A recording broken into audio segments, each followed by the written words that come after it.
eh bien, notre institution, hein, ici, les institutions financières, les États soutiennent et répondent à la crise financière et au changement climatique dans cette phase que l'Europe traverse en période de crise, en période d'évolution du changement climatique. Ici, nous savons que les défis les plus importants sont encore devant nous, sont encore à affronter. Eh bien, les 27 de l'Union européenne ont été confrontés à cette crise que nous traversons dans le contexte, eh bien, et dans le contexte que nous connaissons. Et le Green Deal est, eh bien, c'est la réponse de l'Europe pour demain dans la crise, au lendemain de la crise de la Covid-19. L'objectif est de transformer nos économies, d'accélérer l'innovation et établir tout en établissant des structures solides en Europe de façon à préserver la souveraineté européenne dans le contexte de l'économie mondialisée. Gardant à l'esprit que l'ensemble des parties prenantes, les investisseurs ainsi que les entreprises, dans chaque spécificité que comporte chacun des secteurs de l'économie, eh bien, s'inscrit dans cette taxonomie européenne. Et j'insiste sur ce point. Si nous souhaitons être forts, et si nous voulons être forts, nous devons nous impliquer dans le débat relatif à la taxonomie de manière à pouvoir nous assurer que, eh bien, ce sera là ce ne sera pas le domaine de l'ensemble de tous les ayatollahs de la planète. Les investisseurs ont donc besoin de bien comprendre quels sont les besoins du monde de l'entreprise. Et donc, je prie instamment l'ensemble des parties prenantes dans cette salle et en ligne de s'impliquer autant que possible dans le débat de la taxonomie, tenant compte à la fois des intérêts de l'entreprise qui ont besoin d'opérer cette transition et bien évidemment des investisseurs qui ont besoin d'un cadre clair. Ce forum, organisé par Finance for Tomorrow, la branche de la place financière parisienne, qui se concentrera sur les questions liées au domaine de la finance. Et nous avons ici, il sera donc question de mettre en valeur l'analyse du point de vue de la finance et des outils nécessaires au sein des différents secteurs de l'économie européenne. Bien évidemment, nous traversons des temps extraordinaires, des temps absolument sans précédent, et nous avons besoin donc de réponses sans précédent. Dernier message, eh bien, l'objectif est de développer une industrie, un secteur financier qui contribuera à un monde plus durable et à la création d'emplois pour le bénéfice de la société et portant un impact positif à l'échelle de la planète.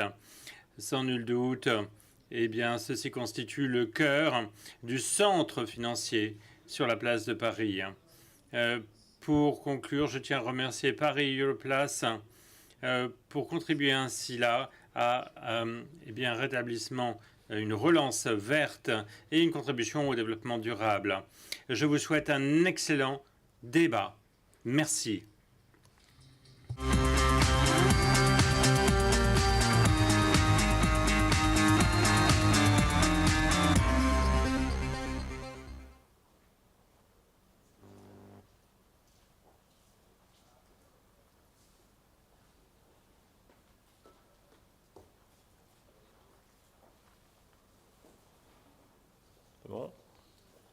Good morning, everyone. Bien, bonjour à tous. Cher Monsieur Olivier Grégoire, merci d'avoir ici, d'être intervenu, cher commissaire McGuinness.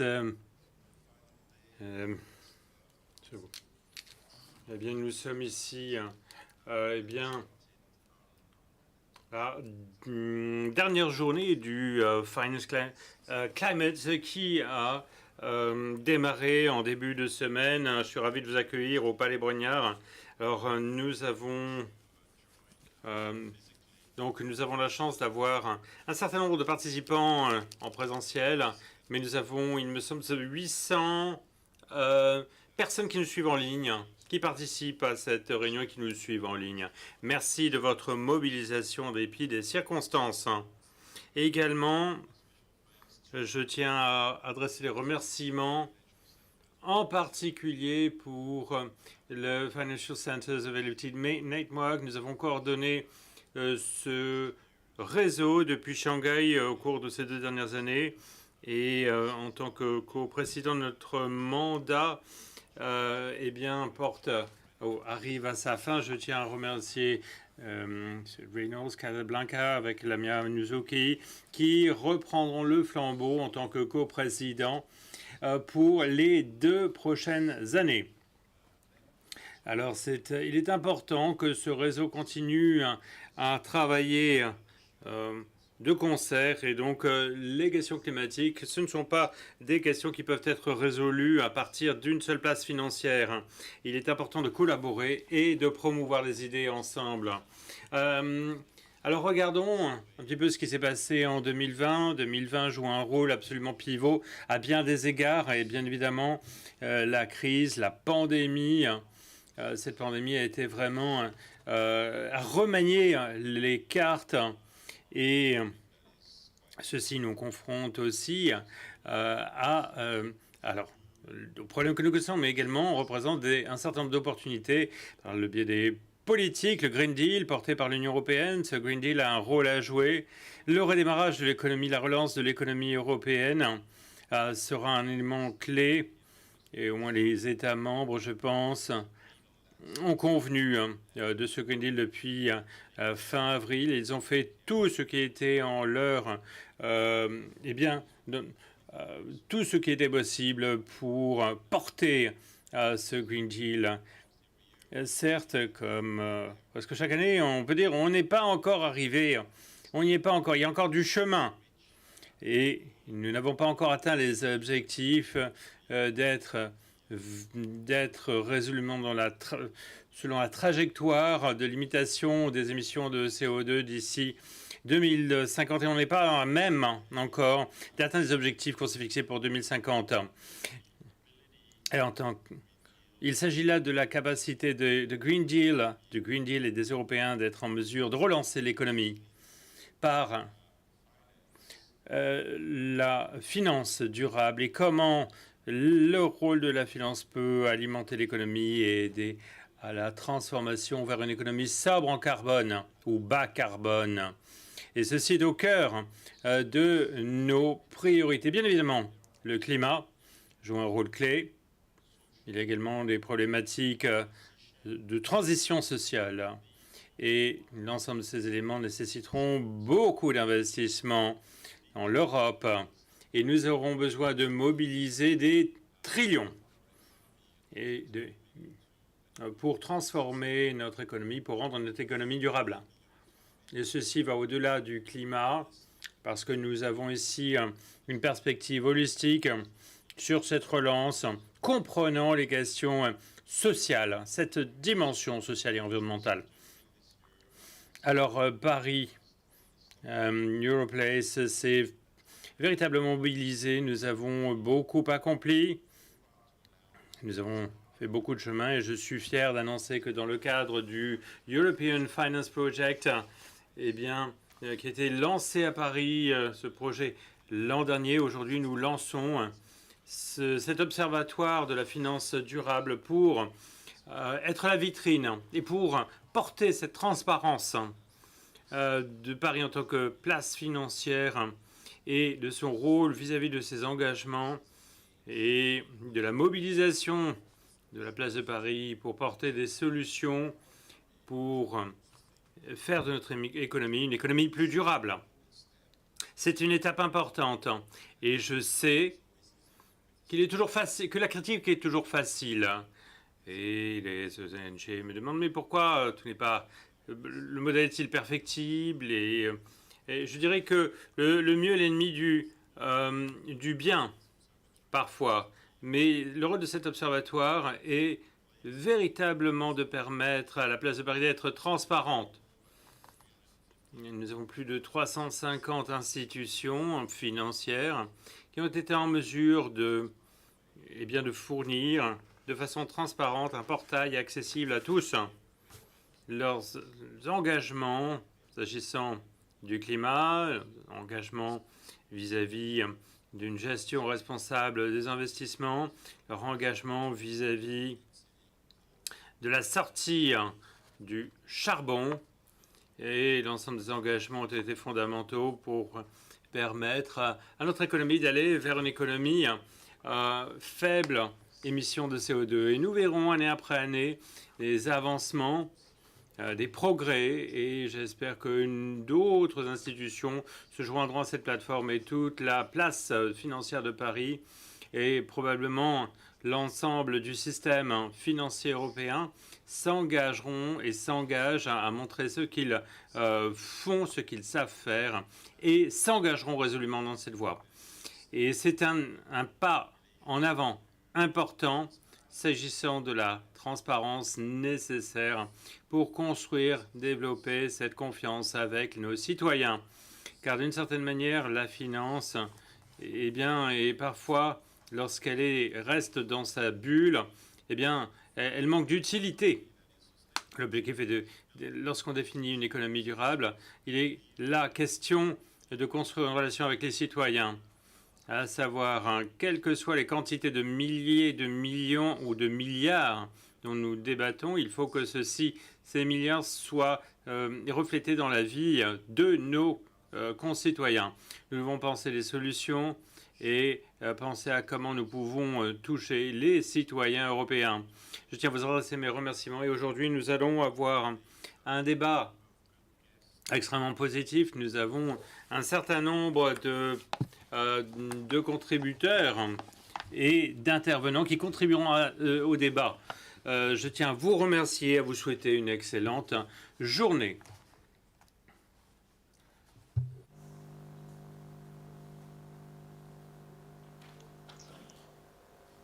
Good morning. My name's Bonjour, je suis Thierry et je suis responsable du Climate Change, et je serai animatrice et en même temps que le siège de Climate Change et ce Paris 2020 Climate Finance Day joue un rôle pivot. Et nous remercions ensemble les participants au Palais Brognard et à tous, et nous adressons nos remerciements à tous ceux qui nous suivent en ligne. L'objectif étant de faire avancer nos initiatives sur la réponse du secteur financier au changement climatique. Et nous tenons à remercier la présence du ministre français de l'économie, des finances et de la relance économique. Aujourd'hui, nous sommes suivis dans près de 50 pays dans le monde entier.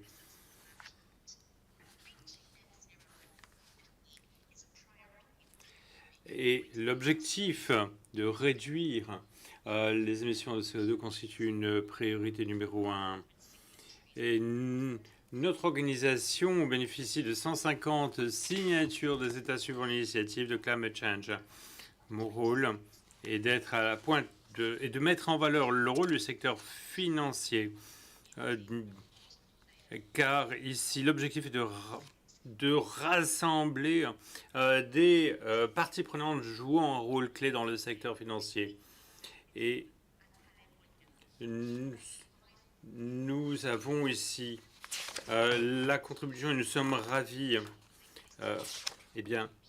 d'accueillir le président du groupe de réflexion qui joue un rôle absolument essentiel dans le cadre de cette journée Finance Day. Ici,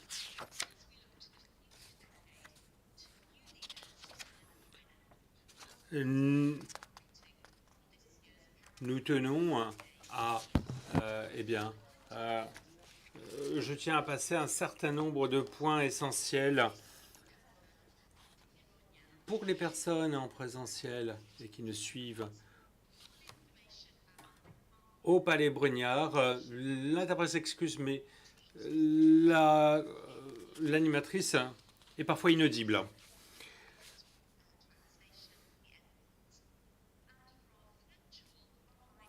Donc, pour ceux qui nous suivent en présentiel, vous bénéficiez d'une interprétation simultanée en 2 langues, français et anglais.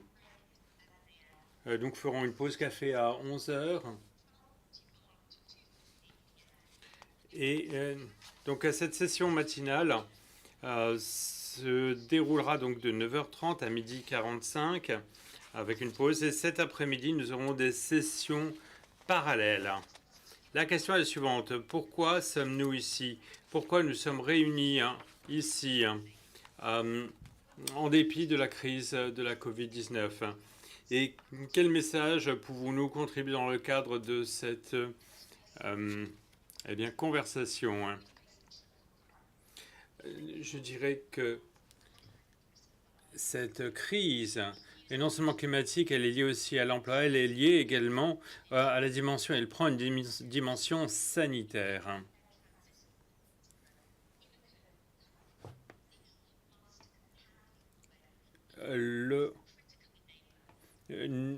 L'Union européenne joue un rôle absolument essentiel en tant que moteur de mise en œuvre du rôle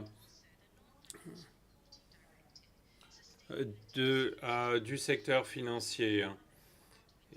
Et dans le cadre du Green Deal, dans le cadre du EU 2020 Recovery Package, du train de mesures de relance de l'économie européenne. Et que ce soit au niveau des infrastructures, des systèmes de transport, du développement de l'économie. Aujourd'hui, nous explorons non seulement les mesures que les politiques doivent prendre, mais également les relations entre le secteur public et financier.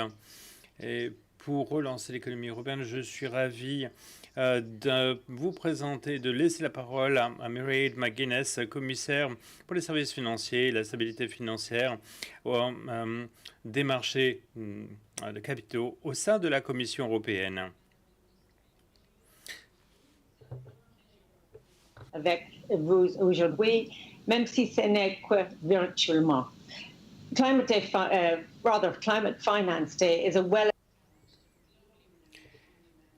Ici, le Climate Finance Day est un événement de portée internationale de première importance. Et dans le cadre de mon rôle, je trouve qu'il est absolument fabuleux que je puisse participer au débat, même si ce n'est que virtuellement. Et la France, je dirais, démontre un engagement à long terme vis-à-vis des enjeux liés au climat. Et je pense que cette stratégie portée par la Commission européenne jouera un rôle extrêmement important pour la relance de l'économie européenne. Permettez-moi de vous parler du contexte européen. 2 évolutions, 2 facteurs ont changé le climat financier au cours de l'année passée. Tout d'abord,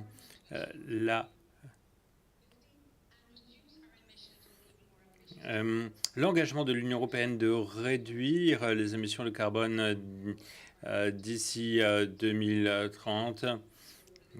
Engagement également de l'économie européenne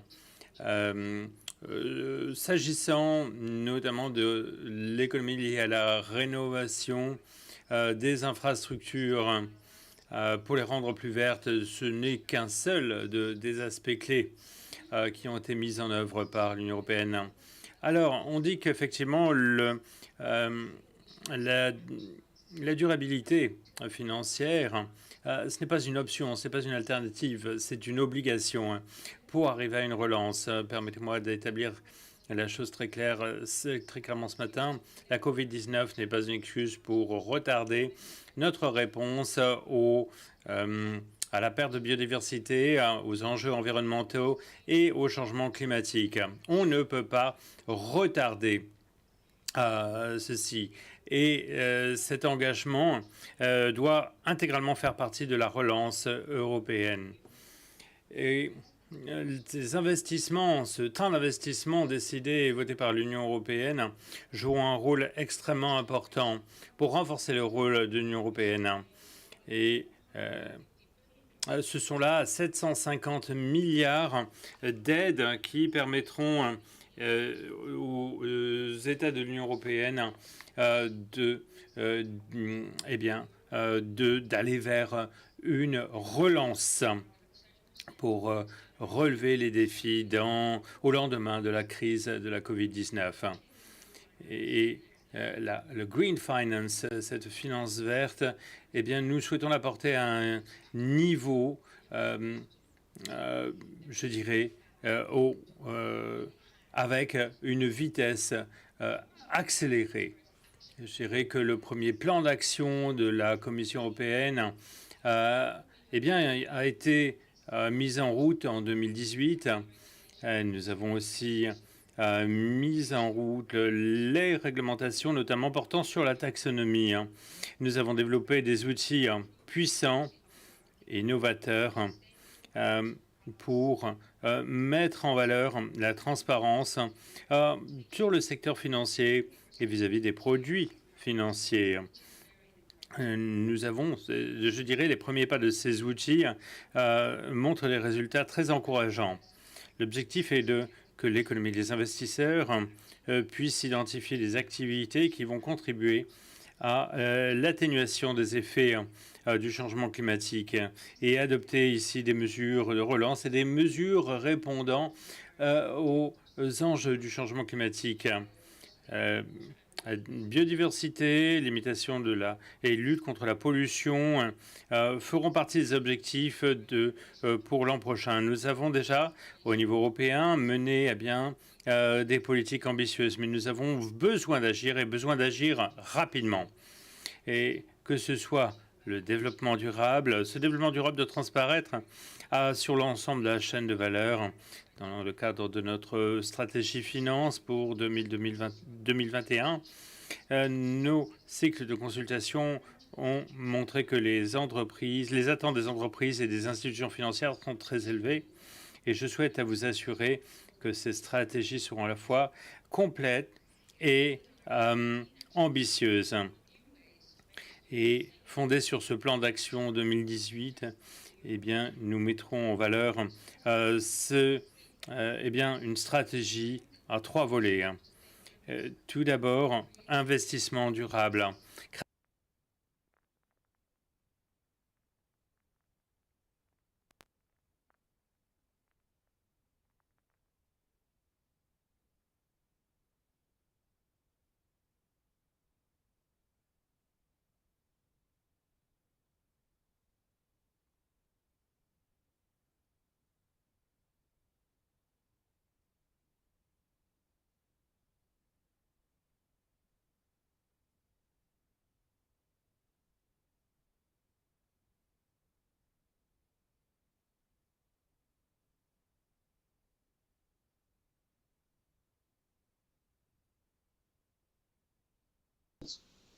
We should also look at how to better align toolkits supporting private and public sector investments. We need to highlight and create the right incentives so private capital flows to where it's needed, and we have to make it harder to finance activities causing significant harm.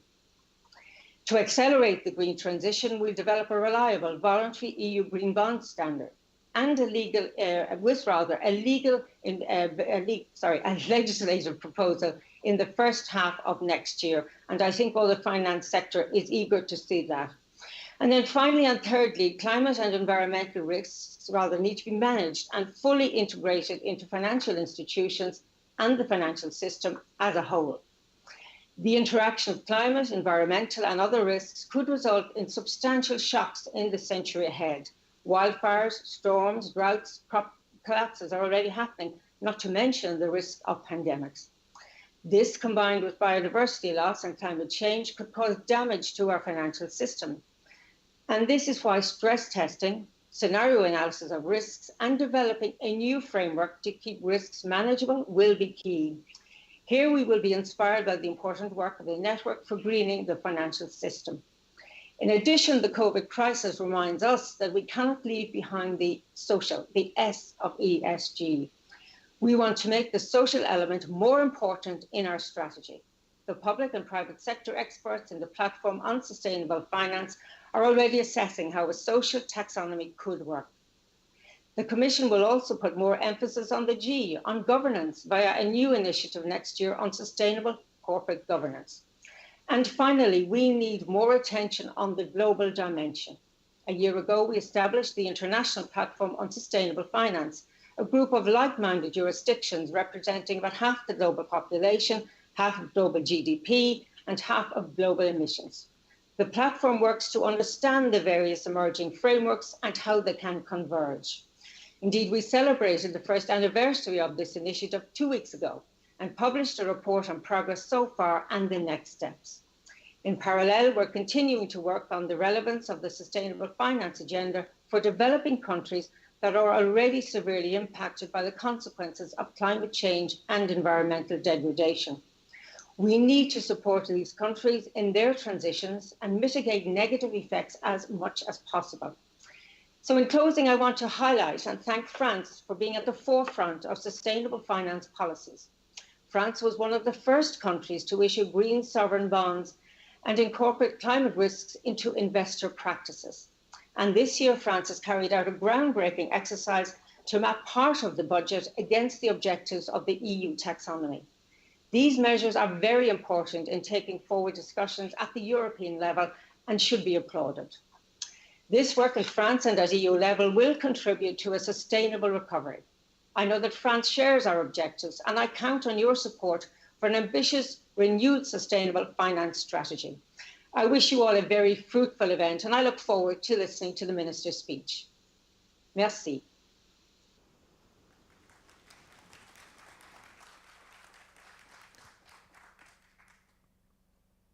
Thank you, Commissioner. You can't hear the applause, but the room is actually full of it. So we'll have the pleasure to now hear Minister Olivia Grégoire from the Ministry of Finance. Hello everybody.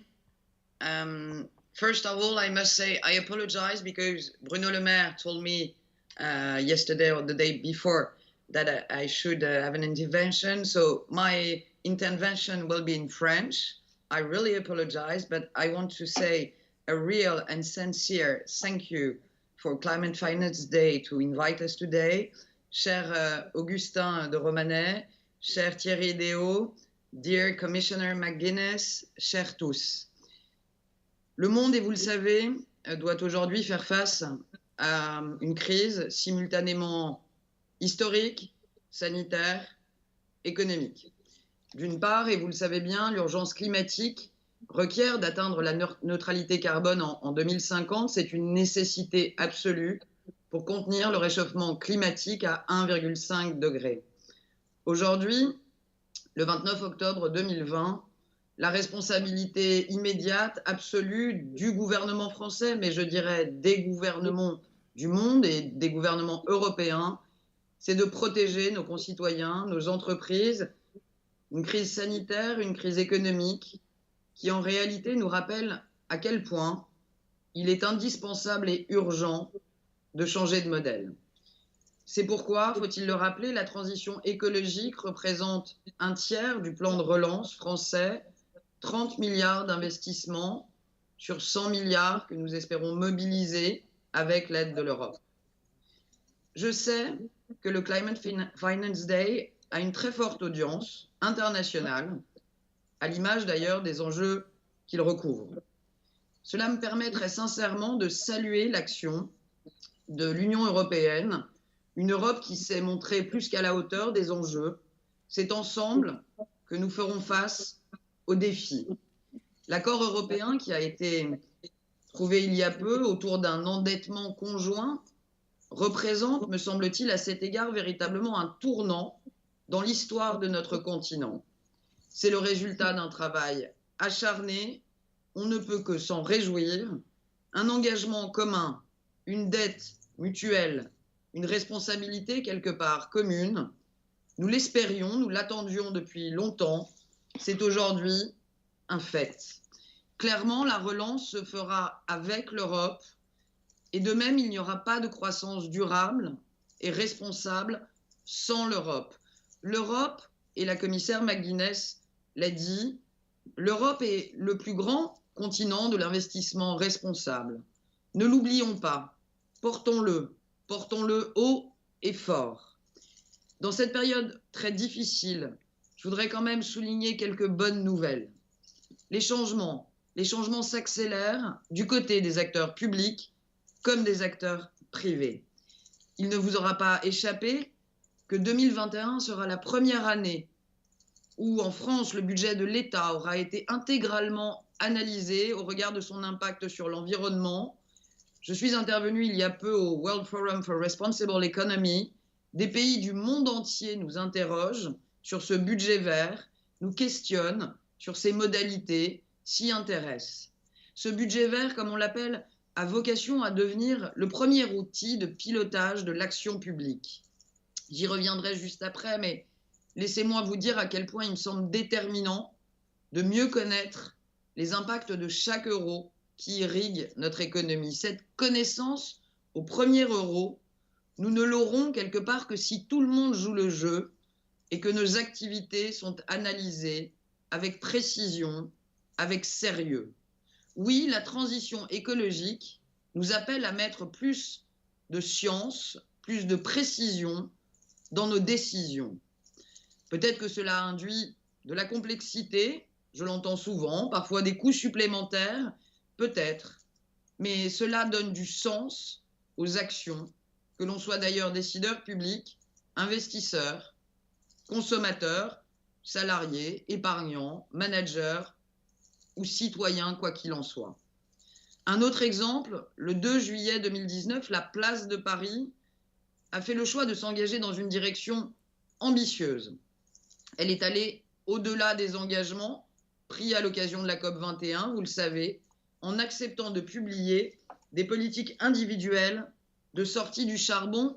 Ça signifie très concrètement qu'en 2030, les acteurs français ne financeront plus de charbon dans l'Union européenne et dans les 37 pays membres de l'OCDE, en 2040 dans le reste du monde.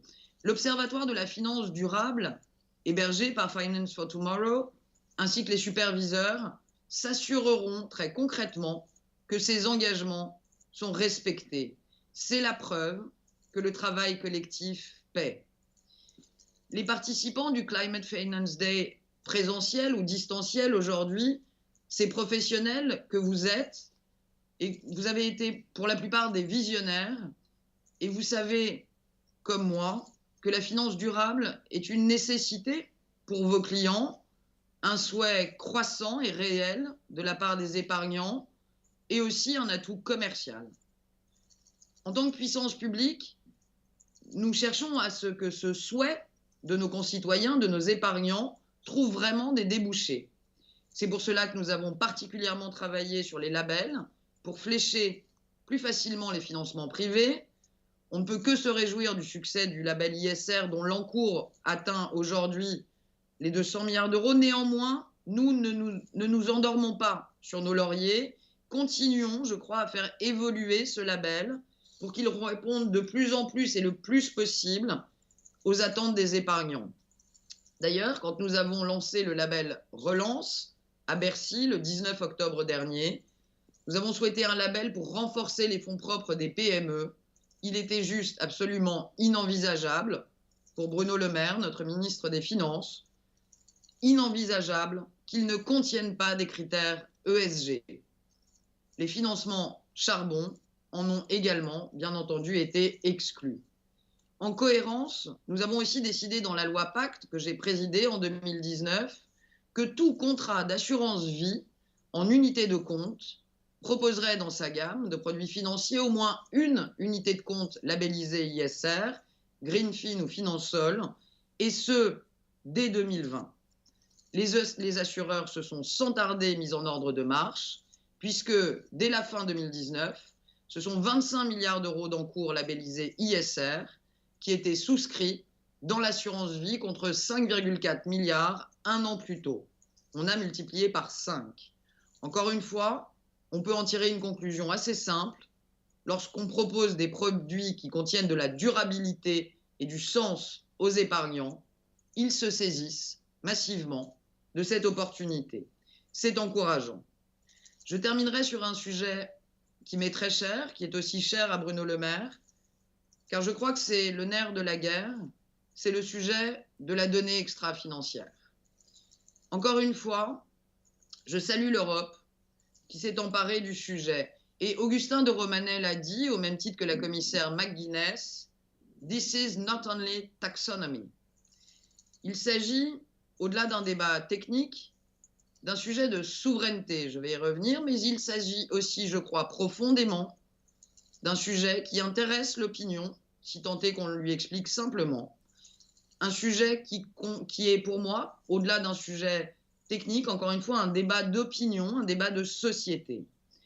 La révision de la directive sur le reporting extra-financier s'annonce ambitieuse. Mme McGuinness nous a donné le rétro-planning, si je puis dire. Nous ne parlons pas de débats qui arriveront dans les prochaines années, nous parlons de débats qui arrivent.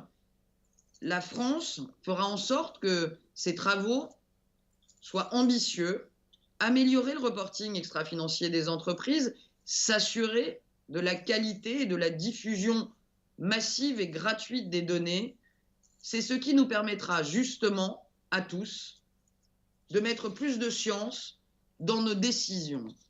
Mais attention, j'entends souvent que ce débat sur le reporting extra-financier, la révision de la directive NFRD, est un débat technique et en réalité, ça n'est pas un débat comme les autres. La donnée n'est pas un produit comme les autres.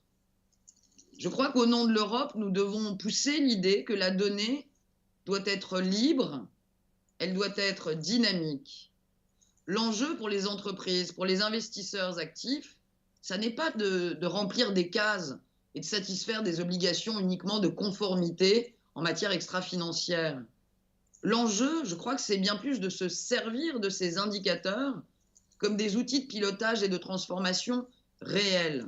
L'enjeu, c'est que ces données d'intérêt général en matière environnementale, sociale et de gouvernance soient accessibles, qu'elles viennent nourrir avec transparence aussi un débat public et citoyen qui le requiert, qui le demande de plus en plus. Le choix d'un indicateur ne devrait jamais être anodin. Il devrait toujours révéler soit un engagement de l'entreprise, soit un élément de sa raison d'être, soit un levier de sa transformation opérationnelle. Il nous faut également, vraiment sur ce sujet, une stratégie collective. C'est pourquoi la France plaidera pour que certains indicateurs deviennent obligatoires pour le plus grand nombre d'entreprises qui ont des activités sur le territoire de l'Union européenne. L'Europe devra alors choisir les indicateurs qui correspondent à sa stratégie de transformation. C'est vraiment un enjeu de souveraineté majeur pour nous tous, Européens. En conclusion, disons-le clairement, des progrès indéniables ont été accomplis au cours de l'année, que ce soit en France, que ce soit en Europe. Dans un contexte de crise sanitaire et de crise économique, non, nous n'avons pas mis de côté nos priorités climatiques, bien au contraire, je dirais. Churchill avait cette phrase qui m'accompagne au quotidien, « Il ne faut jamais gaspiller une crise ». Malgré sa difficulté, son ampleur, la crise sanitaire, la crise écologique et sociale, c'est aussi une opportunité pour accélérer notre changement de modèle, comme l'a rappelé, là encore, la commissaire McGuinness. Les indicateurs ESG sont un outil sans pareil pour conduire ce changement de modèle. Et d'ailleurs, la commissaire l'a pointé, évidemment, the E is major, mais n'oublions pas le S et le G. C'est un objectif collectif, c'est un objectif commun sur ces trois fondamentaux, environnemental, mais aussi social et de gouvernance. La relance sera, je le crois, et on le voit déjà, et verte et sociale. N'ayons pas peur de la transition écologique. Je crois sincèrement que ça n'est pas le problème, c'est plutôt une bonne partie de la solution à nos problèmes de croissance, mais aussi de civilisation. La finance durable, et vous le savez mieux que moi, elle est au cœur de ce changement de société et quelque part de civilisation. L'Europe peut la porter haut et fort. L'Europe est un grand continent de la finance durable. Continuons à l'être. Ne baissons pas nos ambitions. Nous avons les moyens, nous avons les acteurs. Je vous souhaite à tous un excellent Climate Finance Day et sachez que vous pourrez toujours compter sur l'implication totale du ministère de l'économie, des finances et de la relance pour vous soutenir dans les travaux et les ambitions justes que vous portez aujourd'hui encore. Je vous remercie. Thank you, Secretary of State. Thank you very much for highlighting the collective role for all of us, public and private actors and consumers in driving sustainable finance in Europe, and also highlighting the very real actions the French government and Bruno Le Maire are taking, and the opportunity to change our model, not to forget the importance of S&G. Later today, in the closing speeches, we will hear from Minister Bruno Le Maire and Mayor Anne Hidalgo. So what does transition to net zero by 2050 actually mean? We know that this gives us our best chance of 1.5 degrees and safeguarding the planet. For this, all sectors of the economy must transition, and transition finance is a key topic. This is about not only how to finance green and move away from grey, harmful activities, but also how we finance the actual transition from one to the other. On this topic, I'm really delighted to introduce Patrick Pouyanné, Chairman and CEO of Total, and one of his bankers, Nicolas Namias, CEO of Natixis, for a discussion with Hugh Wheelan from Responsible Investor. Over to you, Hugh, and also welcoming our other speakers.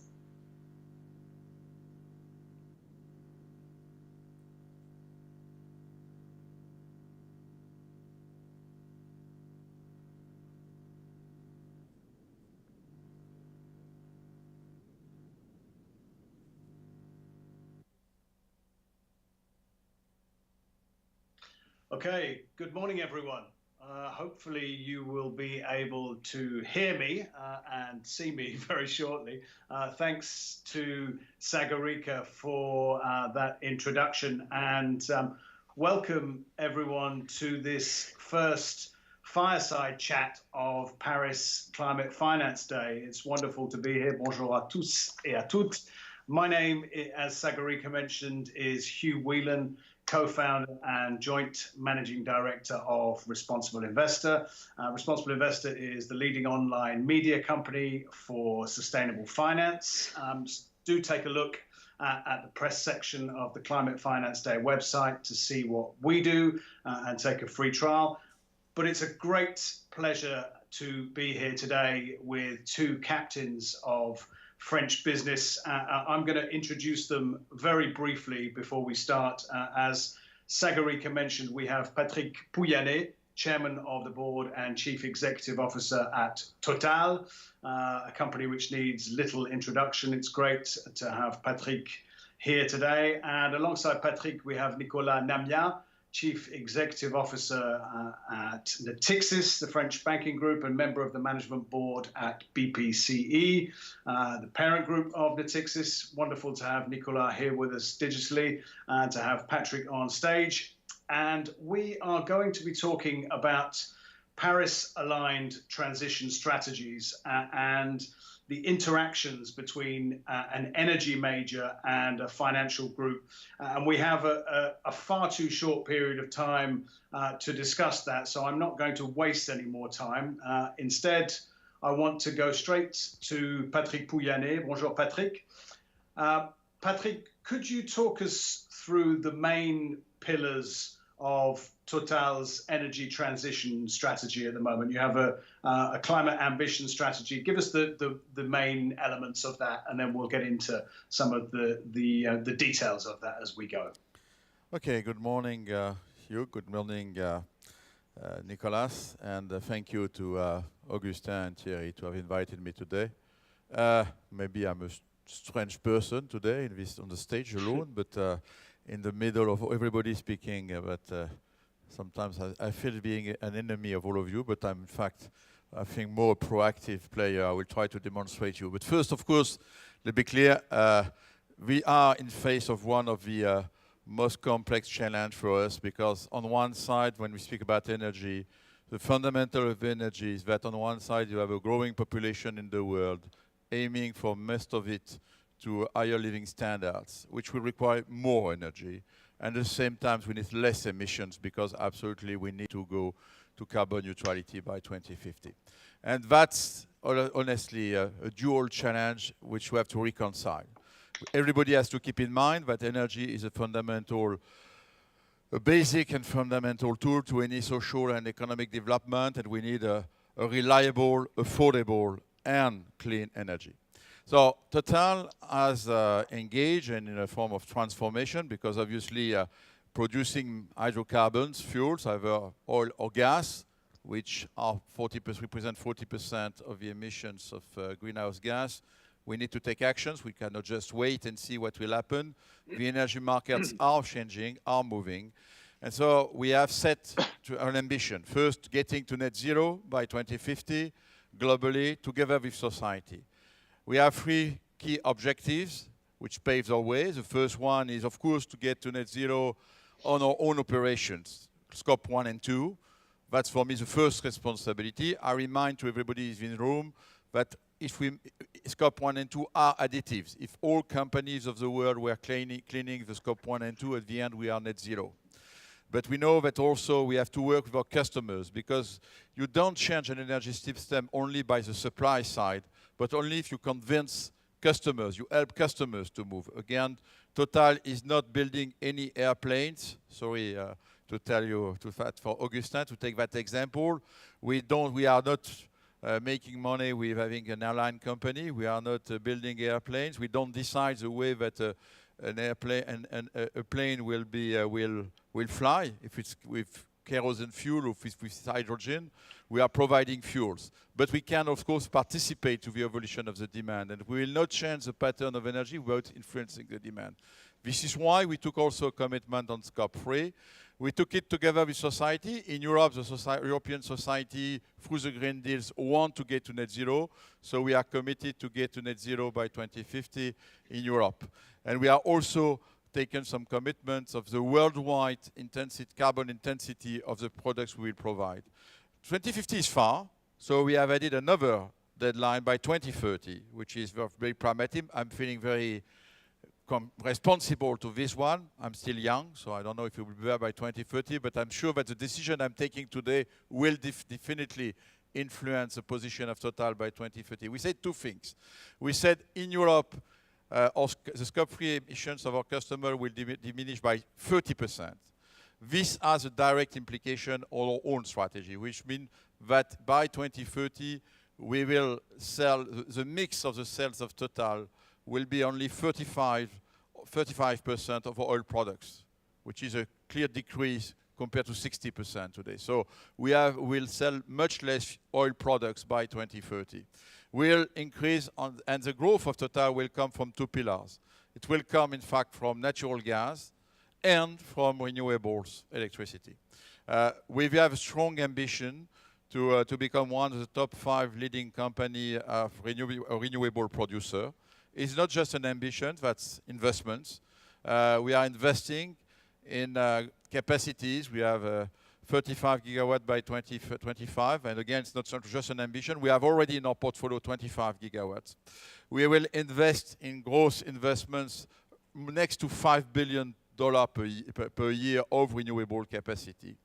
So that's one important pillar for us. So we are becoming, in fact, an electricity company. And the world transformation is Total, and my dream is not to be announced by Hugh in 2 years as an oil and gas company, but as a broad energy company, oil, gas, and electricity. I have to convince investors that it's not just a slogan, it's a real fact.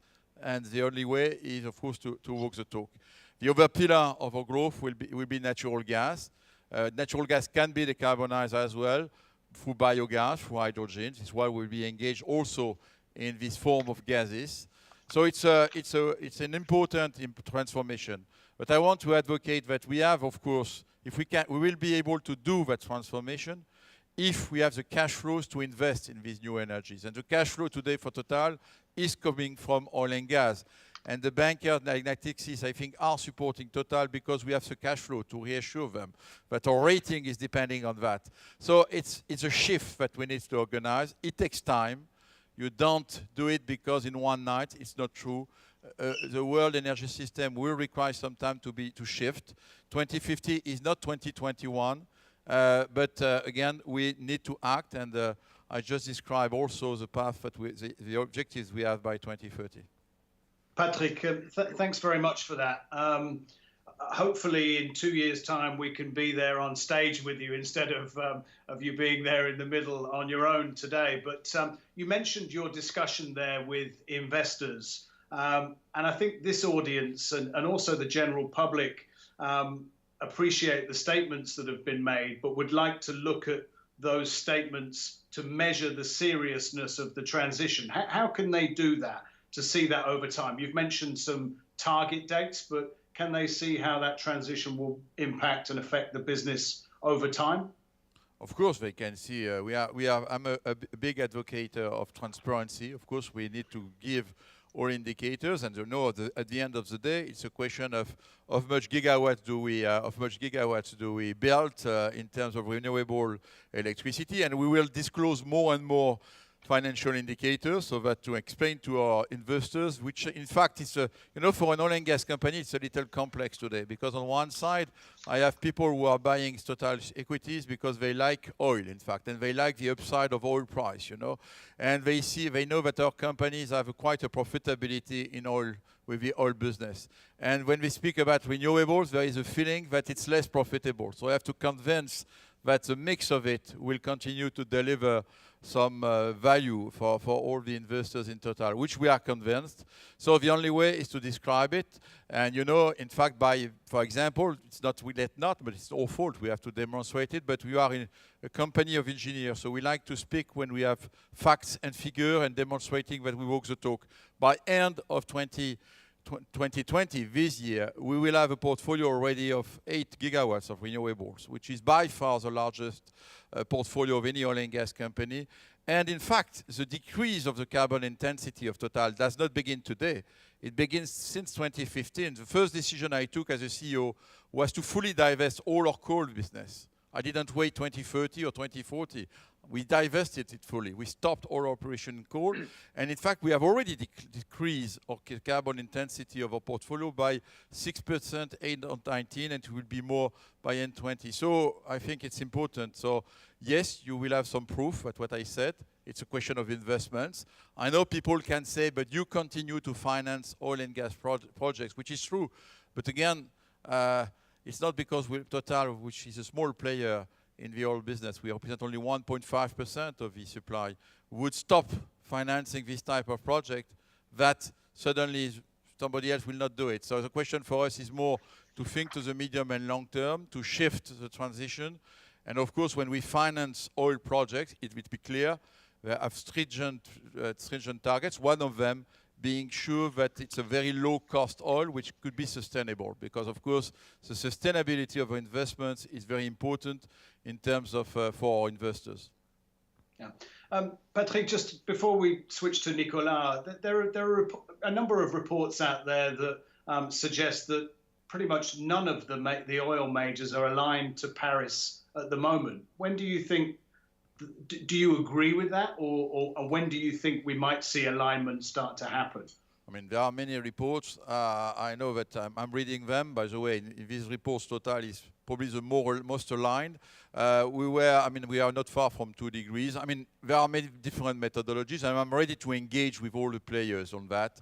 The issues is most that there is clearly, I would say, let's be honest, there are a lot of people willing to just us to divest from oil and gas. But again, it will not solve again. I could do it, maybe. It would be wonderful for my shareholders to know I'm selling all my oil assets and I'm reinvesting heavily in green projects. I could do that. It will change nothing to the climate. Nothing, let's be clear. Because the oil is produced by national companies in producing countries. And they will continue to produce it. So the question is do you follow and do you continue to believe in progressive players like Total? We want to engage on one side, investing in renewables, more and more in renewables to shift the electricity systems. And we will also engage with our own customers in order to help them to shift. Total today has 3 million customers in France which are using fuel oil for heating their house. Should I divest this portfolio because there is a risk of less value?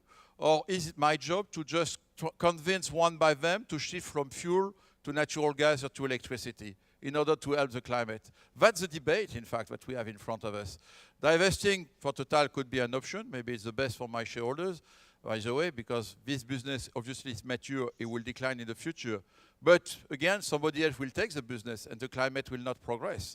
So I think that's one of the messages, and we need to convince that it's better to go together. So I'm taking the point on demonstrating that we are on the trajectory. There are different methodologies, and I'm ready to dialogue with people. But the dialogue needs to be not in one sense. The dialogue needs to be in both senses. That means listening also to our arguments and explaining how we can go to this roadmap. That's a good point there about the transition being a joint thing that we all need to be doing together. Let's go over to Nicolas now, if we may, to get the perspective from Natixis as a banking group about its own energy transition strategy. I'll leave it there, Nicolas. You can pick up the baton to talk about what you're doing as a bank. Nicolas, over to you. Yes, thank you, Hugh, and good morning to you. Good morning to Patrick. And thank you, Augustin and Thierry, for your invitation. Yes, indeed, as you have said, we are a financial services firm. We are a player in the global economy. And this is why, of course, at Natixis, we are well aware of our social responsibility. We want to be part of the solution, I think, as all of us this morning. How can we be part of the solution? We can be part of the solution for sure, through our direct impacts as a company. But more importantly, the biggest impact that we will have, the strongest leverage that we will have, come from the activities with our clients. So every day, our teams, my teams, work alongside the clients to support their transition. And this is what matters for me, supporting my clients in their transition. So I have 2 levers for that. First lever is my client mix on the one hand. Second lever, what we do with our clients to support them in their own transition. So regarding the first one, client mix, we have started, of course, by reviewing our client portfolio, particularly in the coal industry. But more recently, we have, for example, decided excluding the financing of Shell oil and gas. But I consider that my major goal is not to exclude. My major goal at Natixis is that the transition is a long-term challenge that cannot be tackled in a binary way. And we will continue to serve our key energy clients, of course, such as Total and Patrick. Because we do consider that these clients, these key energy clients, are actually at the heart of the transition we all want. And this is what Patrick has said, actually. Natixis is a long-standing player in the energy sector. And we will go on with that energy sector because we have to work with that sector to make the transition possible. So what we do with our clients, we combine expertise, products, client centricity. But let me, as Patrick said, give you some very concrete examples. First example in what we do with our clients is what we have developed recently, which is the green rating factor. So what is it? The green rating factor is a proprietary tool of Natixis. This is a unique mechanism through which internally within Natixis, we allocate capital to financing deals based on their climate impact. So it applies to all Natixis financing across worldwide, across all business sectors. It supports financing deals which have a positive climate impact. And it also applies a negative adjustment for transactions that carry environmental risk.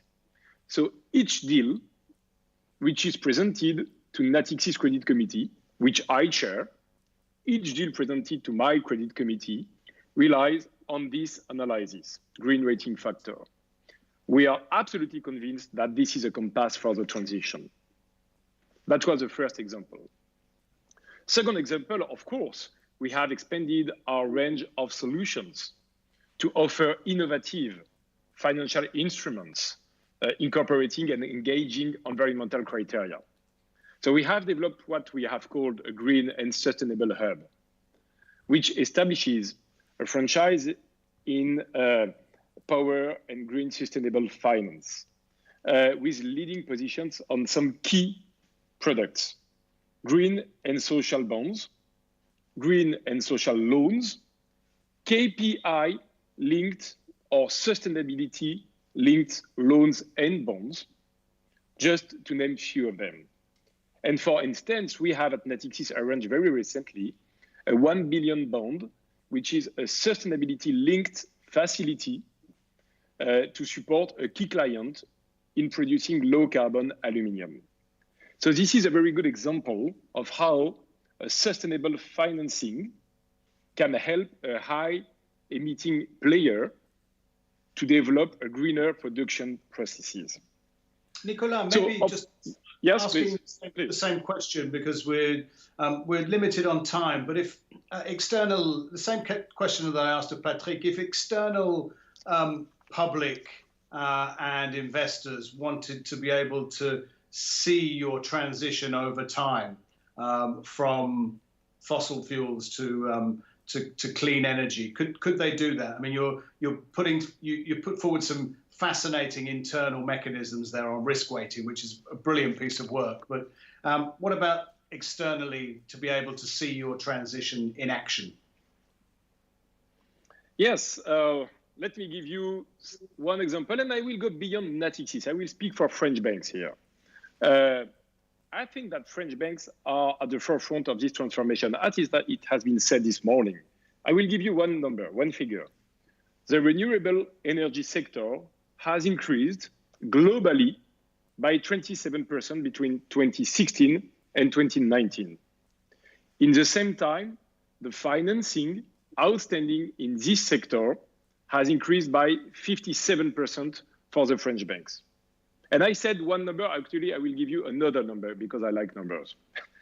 The portfolio of French banks in coal represent today 0.18% of the outstandings, which means 2.3 billion, okay? 2.3 billion for the whole French bank's portfolio in coal. To that, I can compare another number, 2.3 for coal. 41 billion of loans were granted last year by French banks to finance renewable energy products. So let's compare actual numbers, okay? I have given you actual numbers. Yeah. Okay, that's really good. And do you sense, Nicolas, that the demand is there now to shift the way that you think about structuring capital internally. Are you sensing that from your banking clients, that they're looking to allocate capital differently along that brown to green trajectory? Yes, I mean, let's refer to the ecosystem. In the ecosystem, first of all, I have the clients. Okay, my clients, what I see is that they are very responsive to the dialogue that we are engaging with them regarding this green rating factor. How can I allocate less capital to their projects when their projects are more environmental friendly? So we engage the dialogue with the clients on this kind of capital allocation. Okay, and of course we engage the dialogue with the clients through all the financial instruments that I referred to, like the KPI-linked loans or bonds. That's the first part of the ecosystem, clients. Then in the ecosystem, you also have the investors, okay? Investors, what I see as a banker today is that investors on all asset classes, across all geographies, with whom we interact at Natixis, all these investors are massively deploying their climate strategies. And these strategies range, of course, from some exclusion, but also to thematic investing, okay? And so what started for investors as a must-have, or rather, it was for the first mover within the investors, it has become a must-have strategy. Today, all investors have included this kind of criteria. So in the ecosystem, I refer to the clients, to the investors. Of course, you have the banks in the ecosystem, but I have spoken on what the banks are doing. And in the ecosystem, you also have the regulators. And today we have some representatives from the public sector, from the regulators. What do I see from the regulators? But it's more up to them to tell us that. But I see them getting in the picture. For example, with the launch of the climate stress test, and for example, with the ongoing debate that we have with the regulators around the climate-related prudential requirements. So you have the whole ecosystem moving toward these issues and criteria: clients, investors, banks, and regulators. Thanks for that, Nicolas. I'd like to bring Patrick back in there, if I may, just to get a sense of from you, Patrick, about how we're here on Climate Finance Day. So obviously your relationship with the financial markets and capital players is very important here. How much do you get a sense that they're supporting the transition you talked about earlier from an oil company to an energy company, and give us a sense of that regulatory shift as well from your perspective as a company head? I think it's a good question, and I'll listen carefully to what Nicolas said. I understand that there is, and it will give me the opportunity to speak a little about the taxonomy, the European taxonomy, the way it's imagined today. Because I think there is something, of course, one of my colleagues 2 years ago, CEO of a big company, of my major company, speak about the weaponization of finance against oil and gas company. And there was a good statement by Nicolas, but do you want to exclude or do you want to support best-in-class players? Because again, this transition will not happen if you don't have capacity of investments and if you don't have players like Total who are ready to divert part of the cash flows we are taking from oil and gas to reinvest it in these new energies. It will not come like that.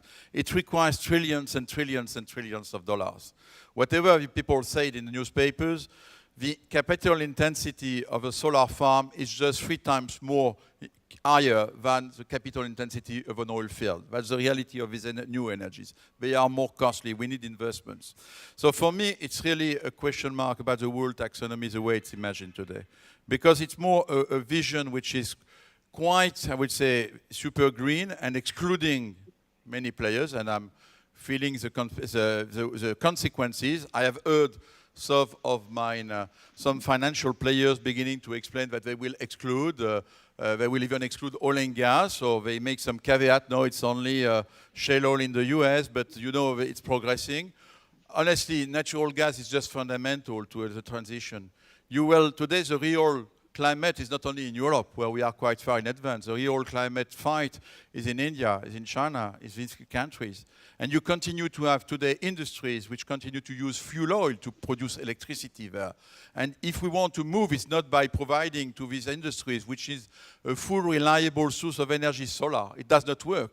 It's only by providing them some natural gas and to convince them to shift from fuel to natural gas. This is why Total has heavily invested in the last 2 years in India. We have invested $2 billion in natural gas and renewables, by the way, in India, which honestly today are the two marginal energy segments because it's mainly an energy mix dominated by oil and coal. So we have been very bold by investing there because we believe it's good and that our mission will be to have a market to shift all these industries in India from fuel or coal to natural gas, which of course is a question of affordability. The way that today it's imagined in the taxonomy, natural gas is excluded. Honestly, I think that's not very pragmatic. And I think that's good to say things like coal cannot be sustainable, even if you can combine coal with carbon capture. Some people will argue that. Because the issue is, again, to eliminate, to reduce emissions. It's not just to decide the way the regulation should be technology neutral, if you want my point of view. But what the target is to diminish emissions. So that's the first point. The way we engage with institutions like Natixis, I can tell you that Natixis was the first very I would say, convincing partner who came to us 2 years ago already. You need to go to transition bonds. And today, I resisted not because I don't want to do it, because I wanted to have the objectives, to be able to make something which is really aligned between the strategy and what we call the transition bond. I don't want to use green because otherwise the NGOs will speak that Total is just greenwashing if I'm speaking about green bond. Transition bond is more what we want to do. But today I have all in hand, everything in hand. I have my objectives by 2025, 2030. It's measurable, it's transparent. And so the next step to my CFO is, okay, I want you now to go to the market with a very large, by the way, transition bonds. And I hope it will be done with the best of our, I would say, financial friends. Just to continue on this one, you speak about indicators. I did not answer. Today, because of a link to this Climate Finance Day, for the first time, we will publish on our internet site our first report of Sustainable Accounting Standard Boards. It's a standard in the US where a lot of US investors were requiring us to publish. So Total, for the first time, we are the second oil and gas company to make a full report of a sustainability indicator. So it's also a way to progress, because I fully agree with the minister who spoke. I mean, it's not only a matter of giving some figures. It obliges the management of the company to dig into figures, to understand how can we progress on these indicators. And I think it's also an important piece. My last comment, I just came to the Climate Finance Day in the middle of 2 days of the board of Total. Yesterday, we spent a full day, I can tell you, with my 12 colleagues of the board, speaking only about climate and transitioning from oil and gas to renewables. And we had the pleasure to listen during 2 hours and to dialogue with Christiana Figueres. So, you know, it's a way also that to show you, to demonstrate that the whole company, not only management, but at the board level, is also committed. Because in ESG, there is also the G, which is important, and it's also part of being able to move forward the transformation of a company like Total. Thanks for that, Patrick. Maybe just 30 seconds over to Nicolas to wrap up. Apologies that we don't have enough time to come back on that, but Nicolas, very quickly to you to just respond and drop in a few thoughts there to end. Okay, in 30 seconds. So I will make it very short. You know, it's very interesting. This morning, you have on stage, or virtually on stage, Total, which is a great company, but which used to be a traditional oil and gas company. We seem to have lost us. It's back. You lost me? Back. No, you're okay. Okay, so you have Total on stage. You have Natixis, which used to be and which is today a key player in the energy financing. So you have these two players on stage. Why? Because I am absolutely convinced that the transition will come, of course, in financing and promoting pure green players. But the transition, above all, in terms of magnitude, will come in the transition from traditional players in the way they adapt their activities, in the way they adapt the financing. So let's speak as well as the transition as we speak about the green pure players. Yeah, great. Thanks for that, Nicolas. Appreciate the brevity in wrapping up. Thank you to both of our speakers for a fascinating dialogue, fascinating fireside chat there. One to be continued, of course. Thank you to you all for tuning in, and I'd like to show our appreciation to our speakers in the usual way. Thank you very much. Merci, and I'll hand back now to our MC, Sagarika. Over to you. Thank you.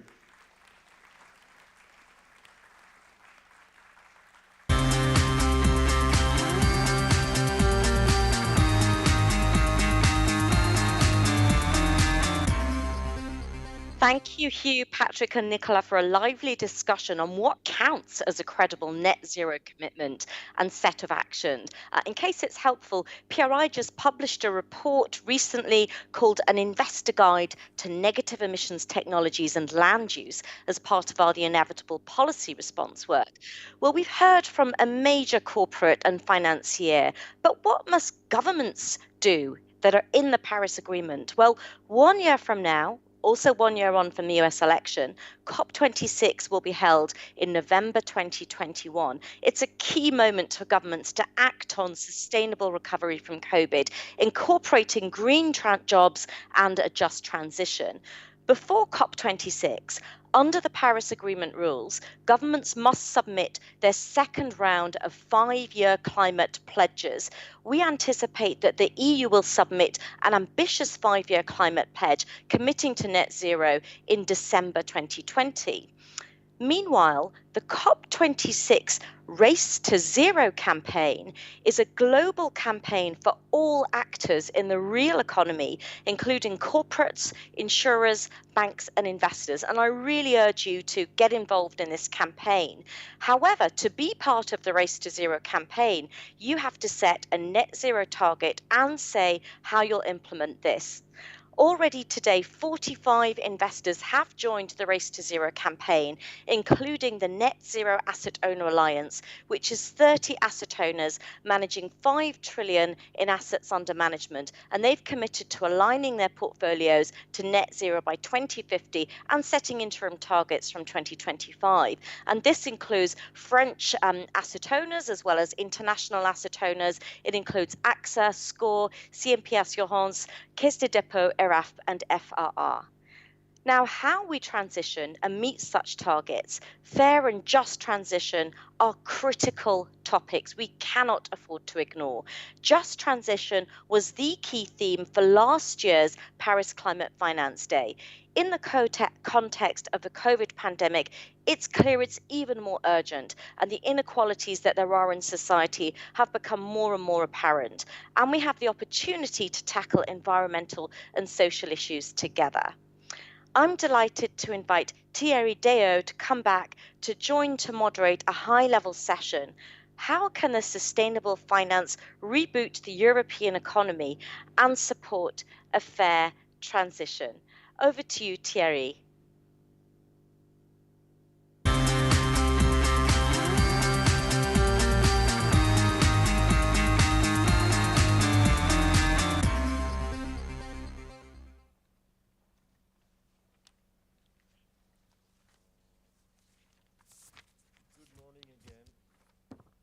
Good morning again, everyone.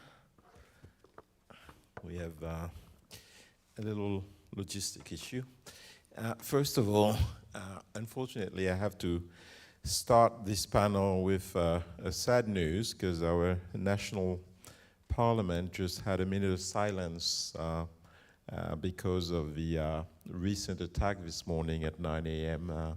In Nice. That was quite a violent one, so we share this minute of silence with some slight delay, but I wanted to inform the audience here in Paris of this sad event. And moving on to our topic, which is sustainable transition, and perhaps there is a relationship with that as well, and how we can reboot the economy. I have a distinguished panel with me and actually it's a perfectly balanced gendered panel for once. And we have on the screen with us Laszlo, the chief economist of the EIA. Again with me I have Florence Lussman from the financial FFA, which is the French Federation of Insurers, and Mrs. Butois for Business for Inclusive Growth. So we'll have a discussion on how the EU recovery can actually be a green recovery and how businesses and investors can contribute to this real rebound in the economy. And I mean, obviously, there are a number of risks that we're seeing through this crisis and the rebound. The crisis will create additional inequalities, social inequalities. So what can we do about this? The crisis may leave within Europe a few regions behind. It is quite possible. So how do we help these regions transition into a new, more sustainable economy? And there's also an issue about the flow of investment that is necessary, not actually reaching the points that we want them to reach. So all that is a number of topics that we will discuss today with the 35 or 40 minutes that we have left. But first of all, we have a short video that we wanted to show you, a testimony from Pascal Canfin. Pascal is a European MP and has been a leading MP in all the discussions about the environment. Actually, I think he chairs the European Parliament Commission on the topic. So thank you for putting on this video. Bonjour à toutes et à tous. Je suis ravi d'être avec vous à distance aujourd'hui. Je remercie les organisateurs que je connais particulièrement bien pour cette journée de réflexion collective sur la finance verte, la relance verte et la façon dont l'Europe agit sur ces sujets en ce qui me concerne. Je voulais partager avec vous le fait qu'ici à Bruxelles, je suis dans les locaux du Parlement européen, on est 100% mobilisé pour créer la première relance européenne alignée avec l'accord de Paris. On a, et c'est historique, un plan de relance européen financé de manière solidaire par l'ensemble des contribuables européens qui se situe autour de 650 milliards d'euros. Ce qu'on a déjà gagné, c'est qu'au moins 37% de ces 650 milliards d'euros viendront financer des investissements favorables à la lutte contre le dérèglement climatique. Mais que, évidemment, si on fait le reste de noir, de fossile, de gris, 37% de vert, c'est bien, mais ça ne suffit pas. C'est pour ça qu'à côté de la part dite verte ou favorable au climat, il y a aussi, dans la décision des leaders européens, des chefs d'État européens de juillet, dans les négociations que nous avons aujourd'hui, le fait de dire tout le reste ne doit pas nuire. Et c'est un principe qui est maintenant ancré dans une législation européenne que j'ai moi-même négociée à la fin de l'année dernière, qui s'appelle, vous le savez bien, la taxonomie. C'est ce qu'on appelle le Do Not Harm Principle. Et quand on prend 37% d'investissements qui doivent aller vers le climat, plus le fait que tout le reste ne doit pas nuire ni au climat ni à l'environnement de manière générale, par exemple à la biodiversité ou à la pollution de l'air, eh bien, on est en train de concevoir le cadre réglementaire qui permet d'avoir une vraie relance verte, ce que nous avions échoué à faire collectivement il y a 10 ans pendant la crise financière de 2008-2009. Et pour financer cela, eh bien, il y a les green bonds qui vont venir financer justement la partie verte de ce plan de relance. Et ce qui va positionner l'Union européenne, la Commission européenne, comme le plus gros émetteur au monde de green bonds. Ce qui va évidemment donner une force d'attraction encore plus importante aux règles du jeu de finances vertes sur lesquelles nous sommes en train de travailler, sur lesquelles nous avons déjà travaillé. Et vous le savez, il y a un nouveau paquet de règles du jeu qui va arriver à la fin de cette année, qui va sortir de la Commission européenne.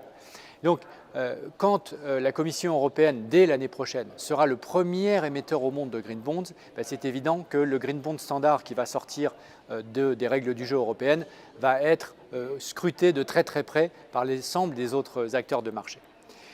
Voilà quelques éléments, mais évidemment, on cherche toujours à connecter les règles du jeu financières, ce qu'on prend ici comme décision, avec l'économie réelle. Et moi, c'est quelque chose qui est au cœur de mon ADN politique. Et c'est pour ça que j'ai initié il y a plusieurs mois l'Alliance pour une relance verte. L'objectif était précisément de rassembler les entreprises progressistes, les entreprises qui ont déjà investi dans les technologies vertes, les solutions pour l'avenir, et pour lesquelles maintenant un changement des règles du jeu, favorable au climat, favorable à la biodiversité, eh bien, est quelque chose dont elles ont besoin. Parce que sinon, ça veut dire que leur pari de recherche, leur pari d'investissement serait perdu. Et donc, on est en train maintenant, et je pense que c'est quelque chose de profondément nouveau, de pouvoir créer une alliance des progressistes sur ce sujet, du côté politique d'un côté, mais aussi du côté du business. Ce qui permet, lorsque les deux s'associent, de remporter à peu près toutes les batailles que nous menons, parce que nous avons la majorité d'un côté, nous avons le soutien de la Commission européenne, il y a une majorité au Conseil pour soutenir cela, et une capacité à la fois dans le monde financier et dans le monde économique de transformer ces nouvelles règles du jeu en investissement pour de vrai et en production pour de vrai dans les solutions dont nous avons besoin. Et donc je crois que vraiment nous sommes à un moment historique et je suis évidemment ravi en ce qui me concerne de pouvoir y prendre part et de pouvoir contribuer à tirer le maximum d'ambition vers le haut. Je sais qu'à travers ce combat, je rejoins aussi le vôtre, celui de nombreux acteurs qui sont autour de Finance for Tomorrow, dont c'est aussi l'ADN, et je me réjouis d'avoir pu partager ces quelques éléments avec vous aujourd'hui. Bonne fin de travaux. Thank you, Pascal. So I'll get right into the debate. We have a bit less than an hour to discuss this topic, and we'll try to be as concrete as possible in terms of bringing solutions. I'll start with you, Laszlo. You've been sort of studying the required investment in the energy sector for quite a number of years, and I have a rather broad question for you, but how do you see all the sort of the new initiatives from the EU, the EU Green Deal, the new EU Invest EU instrument impacting one way or another investment in the energy sector, and which way should it go actually in Europe? Thank you very much, Mr. Chairman. Ladies and gentlemen, the coronavirus crisis was, and in fact, it still is, a historically unprecedented macroeconomic shock. Before the coronavirus crisis, we expected the global economy increasing energy consumption by roughly 10% in the next decade. This year, we had to apply different scenarios for the evolution of the epidemic. When we modeled our world energy outlook, initially we assumed a sharp epidemic and a reasonably dynamic recovery. That's our stated policy scenario. But we also had to model a second wave epidemic, extended lockdowns, slow recovery. Unfortunately, this delayed recovery scenario keeps getting more and more likely as we speak.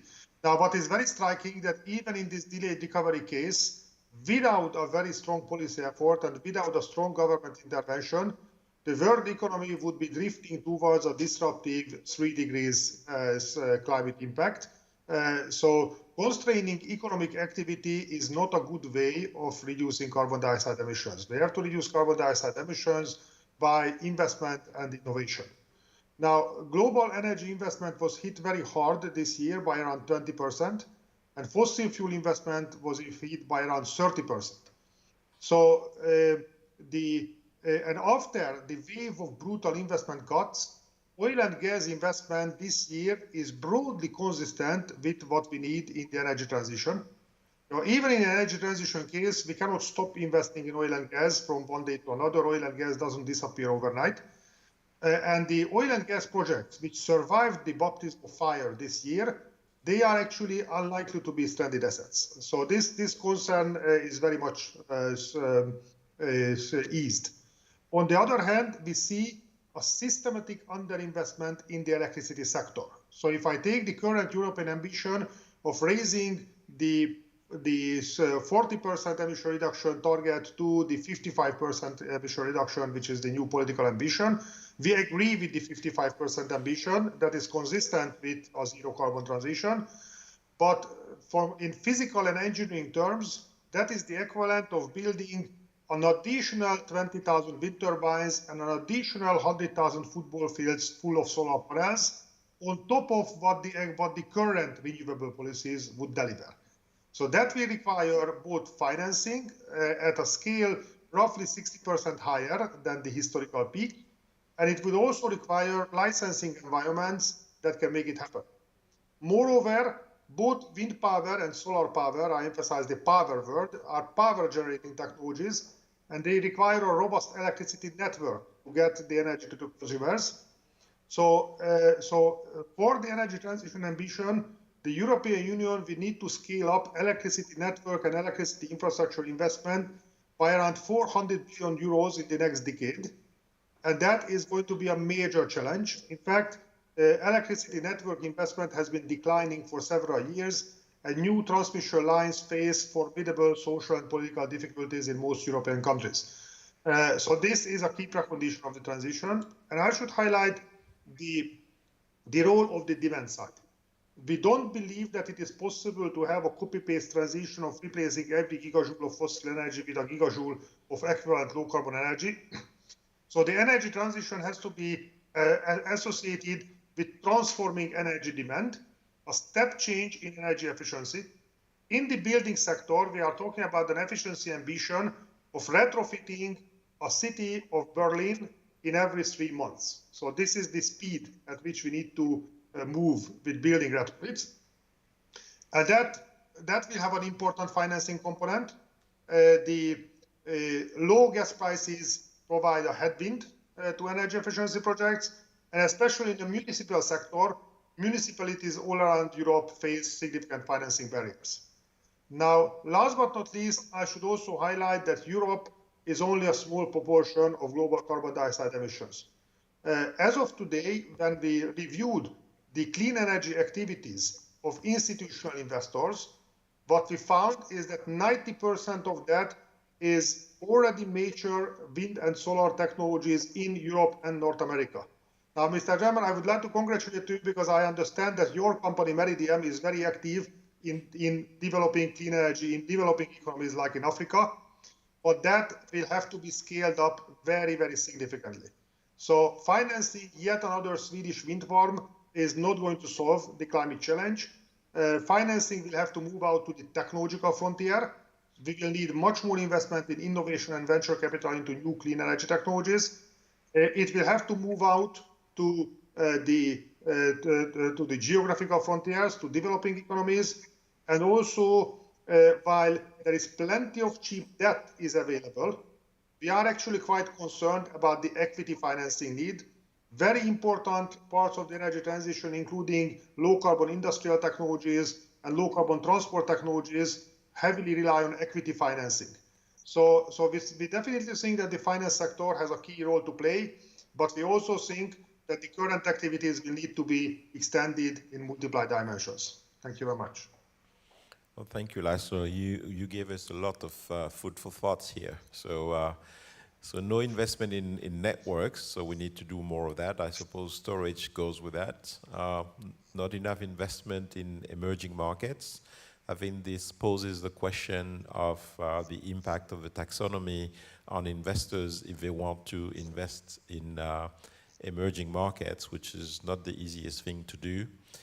So that does give us quite a lot to think about in terms of the discussion going forward. I'll come to Florence because she actually represents the money here.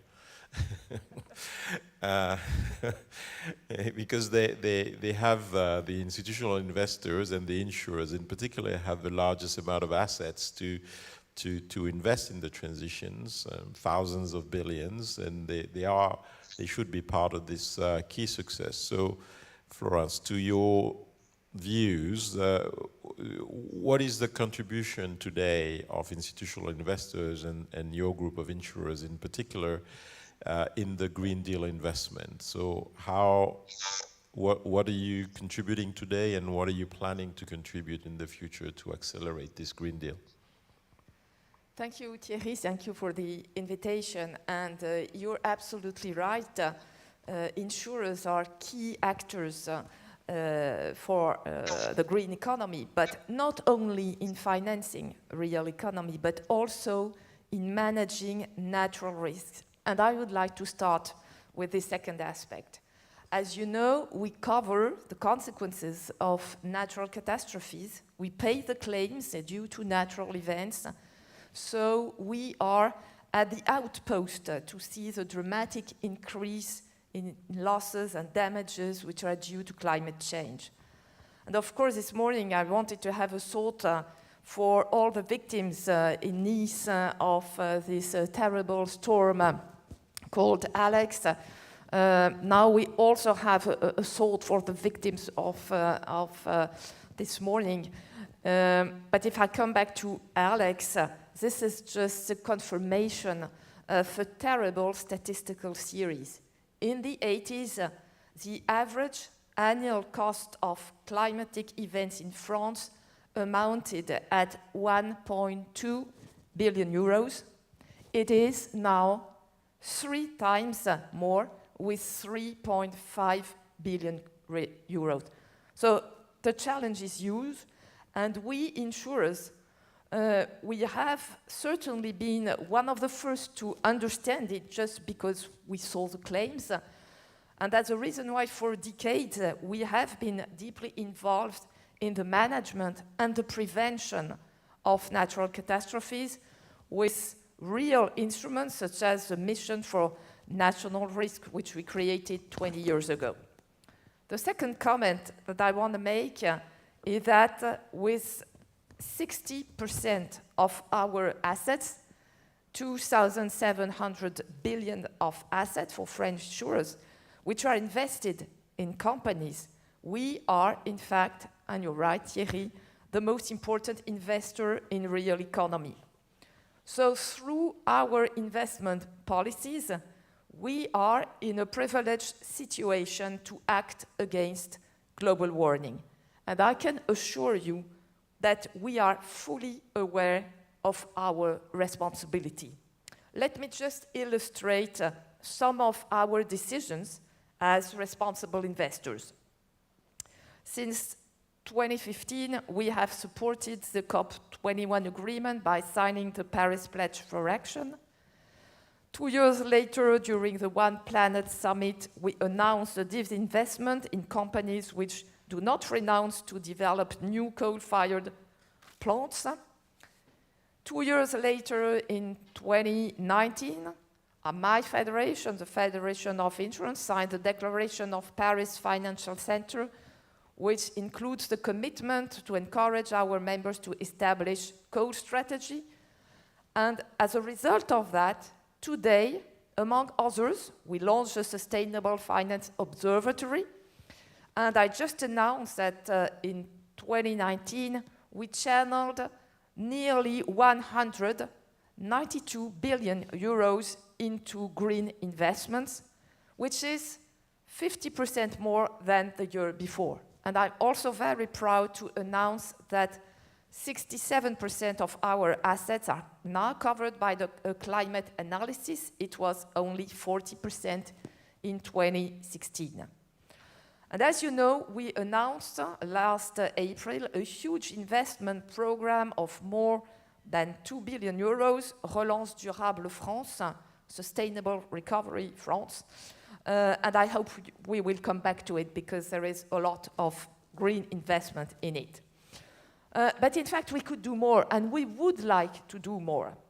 First, our ability to invest in green projects depends on the depth of such a market. Second, it also depends on an harmonized definition of the green market. And third, a point which is key for our market, the Solvency II regulation has to be revisited. It has to be revisited in order to adequately take into account long-term investments which are key to reshape our economy. Which is a one-year risk framework, our solvency regime is totally inconsistent with our investment horizon and dramatically penalizes long-term investment. As you know, Thierry, there is no capital charge on treasury bonds, and there are charges up to 49% in real economy. This is the problem. Well, thank you.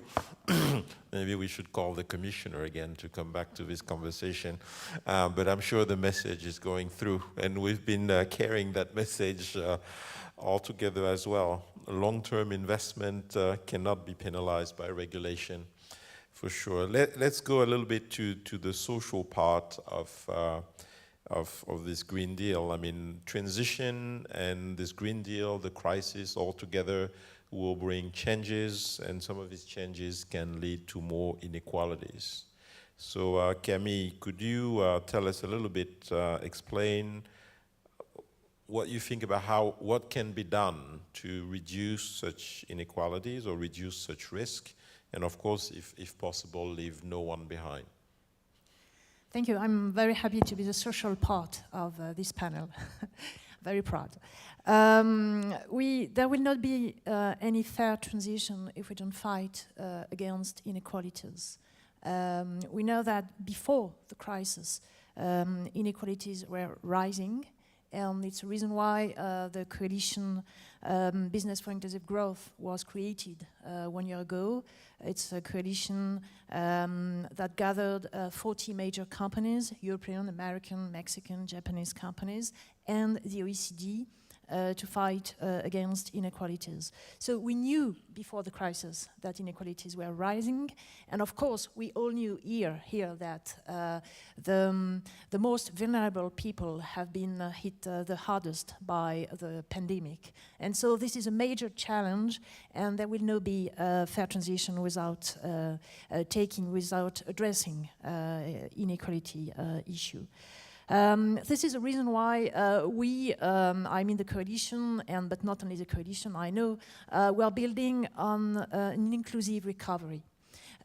We often talk about build back better, but I think it's very, very important. We must not go to business as usual. And the inclusive recovery means several things. Of course, in a few minutes I will not elaborate on this. But first we have to work on upskilling, reskilling. Many workers are at risk. The crisis has accelerated automation. There have been many layoffs, and many workers will lose their job in the coming months. And so businesses and governments must partner. They must partner. It's very important to work together on upskilling and reskilling workforce.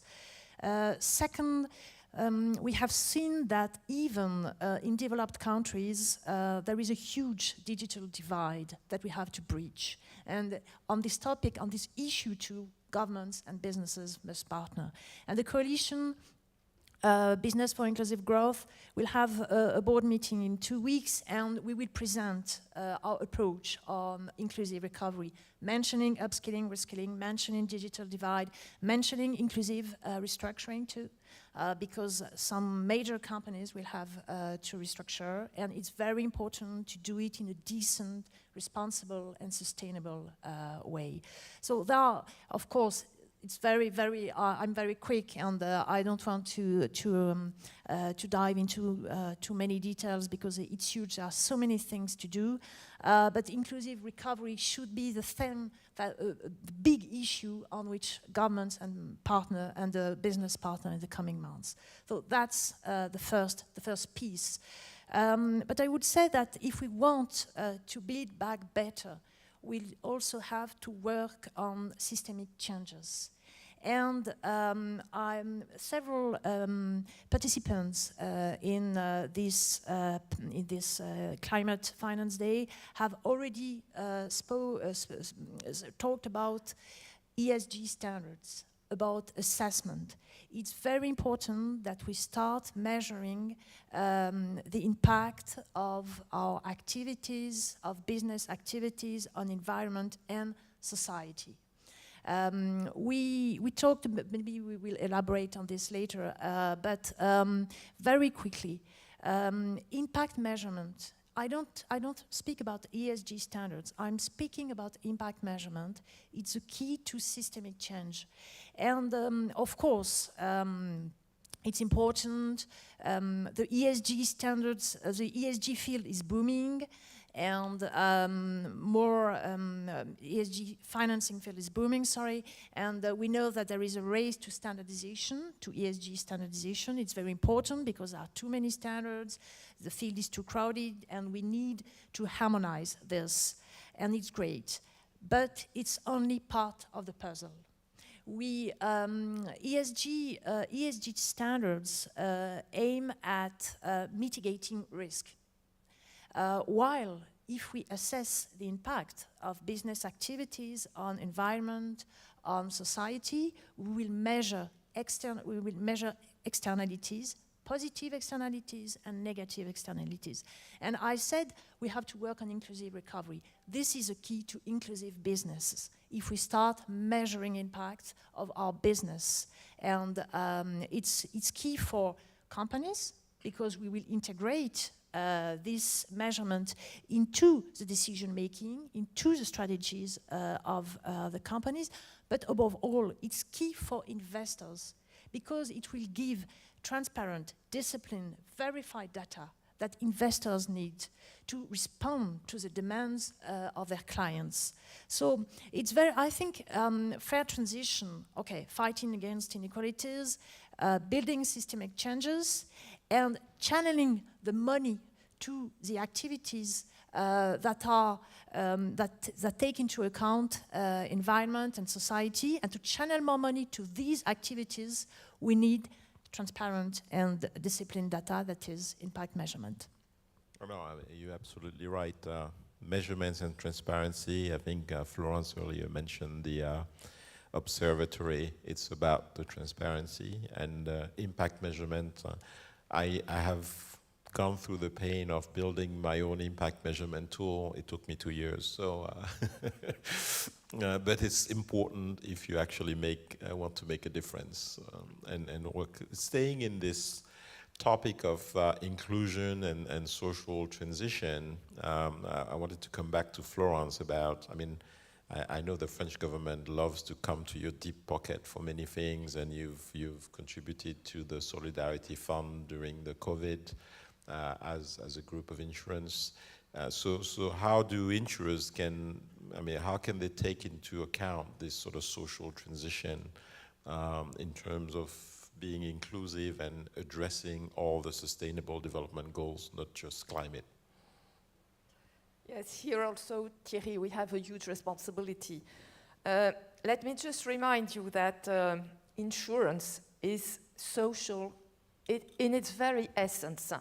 Insurance builds solidarity among policyholders, so through the pooling of risks, insurance brings resilience and social cohesion by helping those who are struck by fate.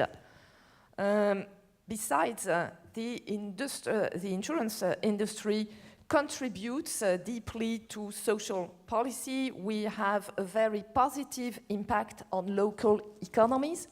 Of course, in every village, at least in France, you will find at least one insurance intermediary, sometimes several. And we also fund all the local repair industry, not only garages, but plumbers, roofers, etc. So we are very concrete actors of local economies. This is, in fact, our common activity. But you mentioned the COVID crisis.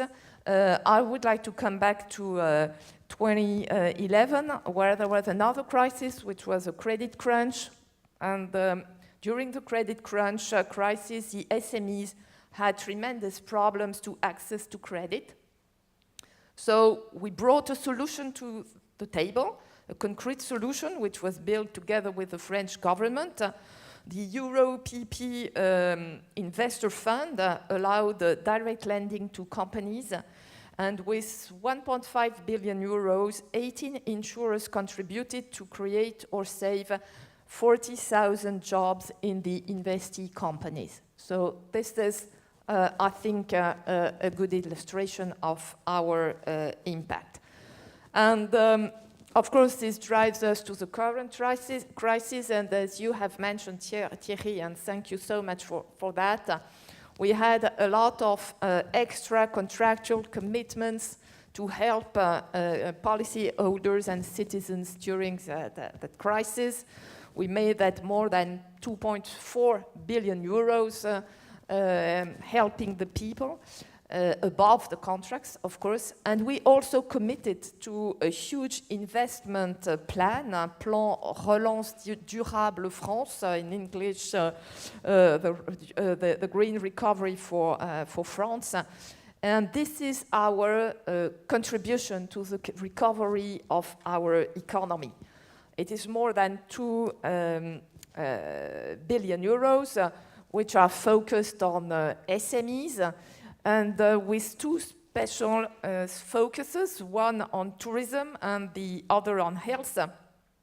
For tourism, we will fund more than 200 million euros. We have already started with nearly 40 million euros, which are already readily available on a crowdfunding platform, which is called October. And within 7 days, you can fund a project on this platform. So this is already done. We are also in the process of selecting the asset managers for our health program in order to restore our health sovereignty in the areas of biotechnology, of infrastructure, logistics, and health services. But the most important in that program, and I come back to what you said previously, is that it is built on an unprecedented ESG strategy with the integration of criteria in investment decisions, and these investment decisions are made conditional on a binding commitment by the investee company. Of course, there is the exclusion of certain activities such as coal or tobacco. But the most important is that we have a full transparency policy which is associated to the program, and we will run an impact assessment with the obligation to collect data and provide us with an homogeneous reporting every year. So let's see in the future the real impact, but you're absolutely right. When we fund a project, we want to know which are the practical impacts of that project. I think it's important, actually, just as a first step to change the image of the insurance industry, because I think most people, it's very important what you say, because most people don't see you as the actors of their daily life and how you can impact jobs, how you can impact the microeconomy. And so it's important to develop your measurement tool to be able to communicate better on that. I mean, staying in sort of the unfair transition, I want to come back to your comment, Laszlo, and maybe with a broader question on how do you have any advice in terms of how we can channel the necessary funds into the areas that you see more unlikely to succeed in the investment that you were mentioning? I mean, we're talking about the emerging markets, but there are also other places with regulations that may not be prone to receive any sort of real investment. For example, I mean, sometimes surprising regions. In France, for example, at the moment for the budget, there are some ideas about having retroactive changes on tariffs on renewable, which I don't think is a really good idea. But it's always come back, even in countries that believe in the rule of law and contracts and are not banana republics. So if this comes back here, so what's your advice in terms of really transitioning this country and making sure the money is channeled down there?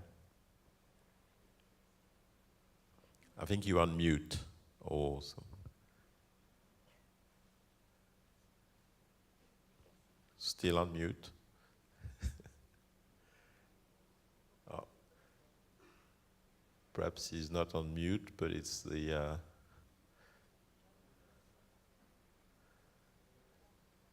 Now we need the wizard of technology to help us here.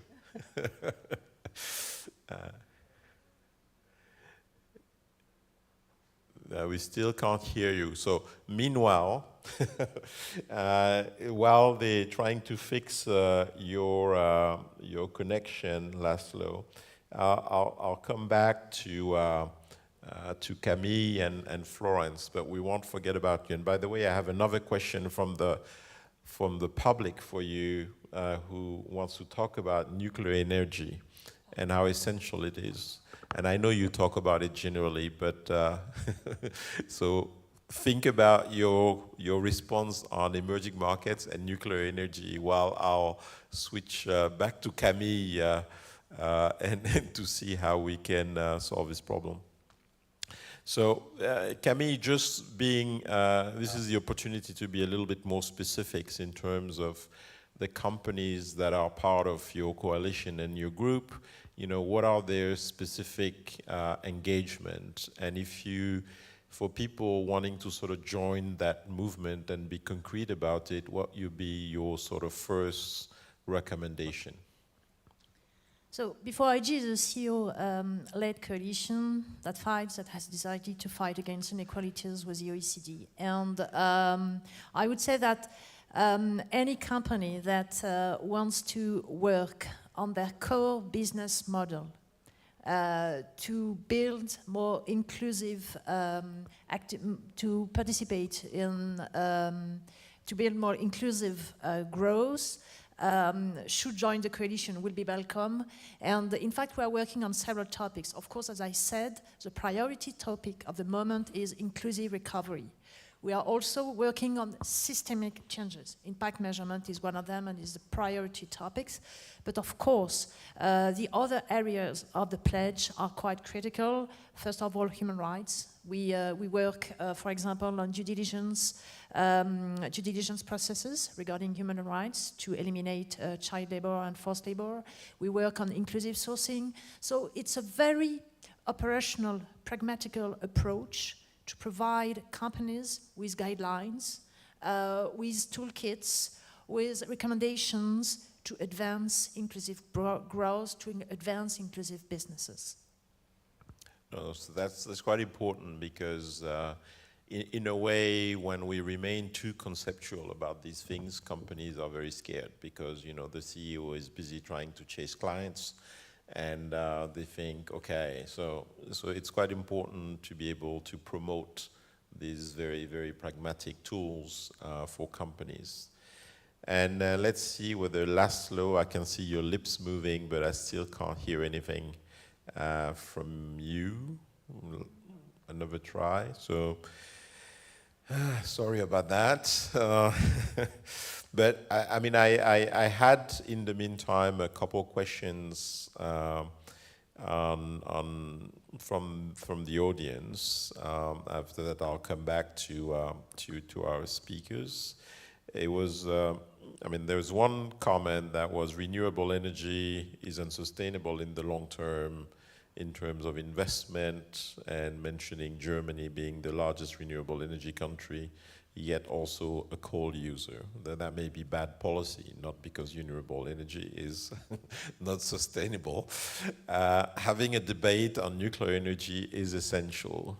So I know, Laszlo, you're pretty good at this particular debate, so I would hope that you can reconnect with us at any point. And we also have another question, which is oil and gas companies accelerate selling of carbon-intensive products to be able to finance green projects. What are the alternatives? I think this was really referring to the conversation with Patrick Pouyanné a little bit earlier. Are you back, Laszlo?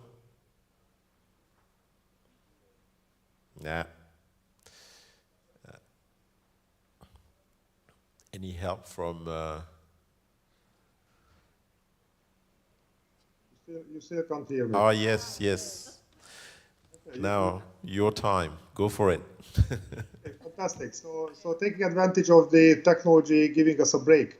So two very interesting questions. One is, how can we channel investment for the energy transition in a socially acceptable, inclusive fashion? And the second is the very, very difficult and very controversial issue of nuclear power. Now, for the first one, we had a detailed analysis of different low-carbon technologies, and we came to the conclusion that they are not equal and not uniform from the point of view of job creation and from the point of view of social impacts. In fact, one major difference between low-carbon technologies and conventional technologies is that a conventional power plant typically has a large operating employment. You have several hundred people operating a coal-fired power plant, and you have another several hundred people working in a coal mine producing the fuel for the power plant. Wind turbines and solar panels have little operating employment, so it really matters where the industrial value chain is taking place. And I think it's fair to say that in previous green recovery efforts after the 2008 financial crisis, there was insufficient attention to the industrial value chain. So we have been advising the European Union that in order to take full advantage of the green recovery, they need to have attention to have a competitive, viable industrial value chain for these key technologies. And the installation, construction-related employment is also very important. And in this respect, we regard energy efficiency projects as a job machine. Energy efficiency retrofits have a significant job creation. These are basically non-university educated construction workers. Unfortunately, there are a lot of unemployed construction workers in Europe right now, and that would be a major positive impact. Now, we have been also advising governments not to constrain their attention on wind and solar only. There is no doubt that wind and solar will do a lot of the heavy lifting, but the energy system cannot be fully electrified. We think that biogas, biomethane will continue to play a very important, very useful role. Now, that requires a lot of hands-on work, but biogas, biomethane projects have a significant rural job creation. They are very often located in depressed agricultural regions, regions where the social and political impact of job creation is especially high. And last but not least, we have been advising governments to take a look not only at the new jobs, but also preserving the existing jobs, because some of the new industrial technologies, like the use of hydrogen in industrial processes, or retrofitting industrial facilities with carbon capture and storage, they can protect existing industrial jobs. And again, those are very often located in regions where job creation is very, very important. So basically what we have been advising governments is that they should have a broad social policy considerations incorporated into their energy transition strategy. Now, nuclear power. First, the facts, it is still the largest low-carbon energy source by far in Europe, significantly bigger than wind and solar combined. Specifically in France, if I take a look at the speed of what is the speed of France building wind turbines and what is the speed of France building solar panels, it would take several decades to replace French nuclear power with French renewables. Now, there is no doubt that French renewable deployment can accelerate. I believe it should accelerate as well. But still, our analysis shows that in densely populated democracies, where there are significant social obstacles to wind turbine and solar panel development, where you have winter heating demand, this is the case in France, millions of French families heat with electricity, then solar power is not performing well. Our conclusion was that it is not impossible to achieve a successful energy transition without nuclear power. There are countries in Europe, including Germany, who would want to do that. It can be done. It doesn't violate the laws of physics, but it makes the transition significantly more expensive and significantly more difficult from an infrastructure development point of view. So we don't want to say that definitely France has to maintain nuclear power. That's a sovereign decision for the French government, which we respect. But we have been advising the French decision makers that they should reflect on the difficulties should nuclear go out from the solution space. Well, thank you. That's a very politically correct answer, but pretty clear, though. No, it's quite important actually to put that. We'll have to wrap up now, and I have to thank the panelists. And I think the messages for this panel was: let's be concrete and let's be real and impactful. There are solutions for businesses to become inclusive, and you should remember that, you know, in addition to being a big pocket, your insurer is also your best friend at home. So that's the word of the end, and I'll pass back the panel to the MC. Thank you all. Thank you.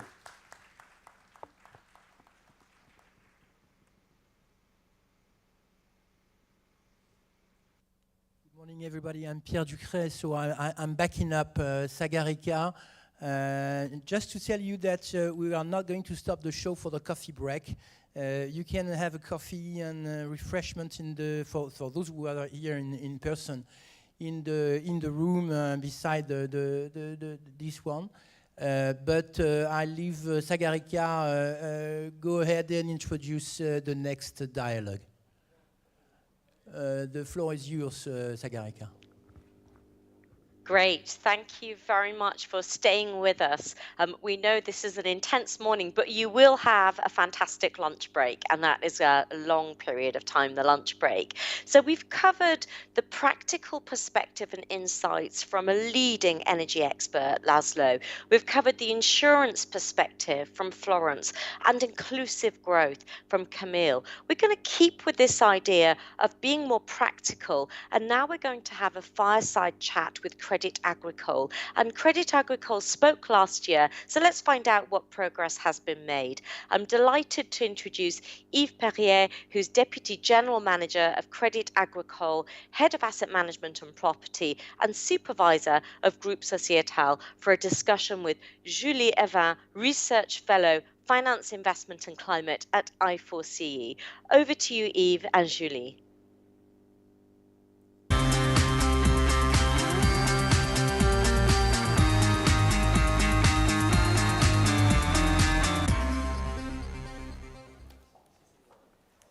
Bonjour à tous. Bonjour Yves. Alors, bonjour. Bonjour. La connexion fonctionne, c'est parfait. Donc, je suppose que vous avez tous dû voir que sur le programme, c'était Dominique Lefebvre qui était donc président du groupe Crédit Agricole qui était annoncé. Malheureusement, il a un empêchement lié à la crise sanitaire. Donc, je remercie beaucoup Yves Perrier d'avoir accepté de le remplacer au pied levé. Donc Yves Perrier est directeur général adjoint du groupe Crédit Agricole SA et également directeur général d'Amundi. Donc sa prise de parole sera particulièrement importante pour nous éclairer sur les évolutions du groupe Crédit Agricole en lien avec les enjeux du changement climatique. Donc en France, on connaît très bien le groupe Crédit Agricole pour la banque du secteur agricole qu'il est, mais c'est également une des 10 plus grandes banques au monde, avec une activité internationale qui représente une grande partie de ses activités. Donc, ce qui est intéressant aujourd'hui, c'est de comprendre avec ce double regard quelle est la vision stratégique du groupe Crédit Agricole pour répondre justement aux enjeux de la transition et du changement climatique. Yves Perrier, je vous laisse la parole. Merci beaucoup. Je suis très heureux d'être parmi vous et comme vous l'avez indiqué, notre président, M. Lefebvre, n'a pas pu se rendre disponible pour des raisons liées à la crise sanitaire. Alors, au fond, avant de répondre aux enjeux stratégiques, ce que je veux dire, c'est qu'il faut clairement poser quels sont les enjeux. L'enjeu que nous avons, c'est de réussir la transition énergétique vers un monde décarboné. C'est l'engagement en fait des accords de Paris pour aller dans ce sens et je détaillerai en fait le type de mesures qui en résultent. Deuxième enjeu, c'est d'assurer que cette transition se fait en même temps avec une cohésion sociale suffisante, car il ne peut pas y avoir une transition énergétique réussie si celle-ci n'est pas juste et répond aux besoins des populations. Alors, l'enjeu de la transition énergétique, je voudrais d'abord dire que c'est un enjeu mondial. Bien sûr, la partie doit se jouer dans chacun des États, mais elle ne sera réussie que si, au niveau mondial, l'ensemble des pays se mettent en mouvement et modifient profondément leur offre énergétique. Puisque le premier sujet, c'est de modifier l'offre énergétique pour arriver à un mix d'énergie qui est celui de l'AIE, où la part du charbon, par exemple, passe de 32% à un peu plus de 5% à horizon 2040, la part du nucléaire et du gaz restant à peu près au même niveau. Le deuxième enjeu, c'est celui de l'efficacité énergétique. Nous devons à la fois produire une énergie plus largement décarbonée, mais deuxièmement, consommer moins d'énergie tout en assurant le développement des populations.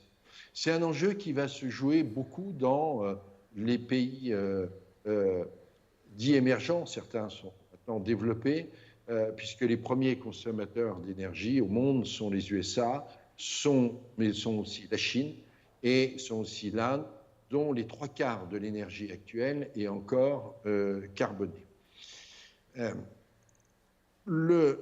Pour réussir cette transition, chacun doit jouer son rôle. Les gouvernements doivent définir les politiques énergétiques. Ils doivent définir les instruments de régulation, notamment de régulation fiscale, qui permettent le développement de ces politiques énergétiques. Et le système financier doit accompagner ces évolutions en dégageant les financements adéquats vers les énergies renouvelables, vers les énergies en fait à faible intensité carbone. Quand je dis le système financier, ce sont les banques qui assurent le financement de projets ou le financement d'entreprises inclus dans cette démarche, mais ce sont aussi les investisseurs, et Amundi est un grand investisseur, dans leur politique d'investissement. Au fond, c'est une dynamique d'ensemble qui est à créer et qui est à créer dans un cadre mondial. Merci beaucoup. Donc, on entend bien que vous parlez justement de cette dynamique d'ensemble, d'une réponse globale. Mais vous, comment est-ce que vous vous situez en tant que groupe pour Crédit Agricole? Comment est-ce que justement vous adaptez vos métiers? Sur quels outils vous vous appuyez? Alors, le premier point, c'est que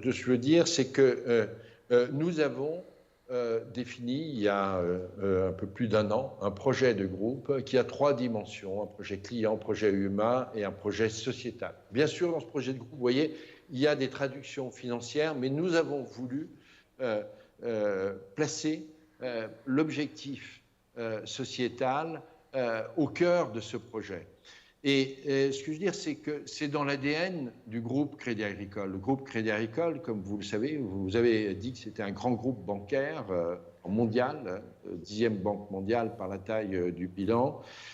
C'est un groupe bancaire qui a une longue histoire, créé il y a à peu près 150 ans, et qui est un groupe mutualiste.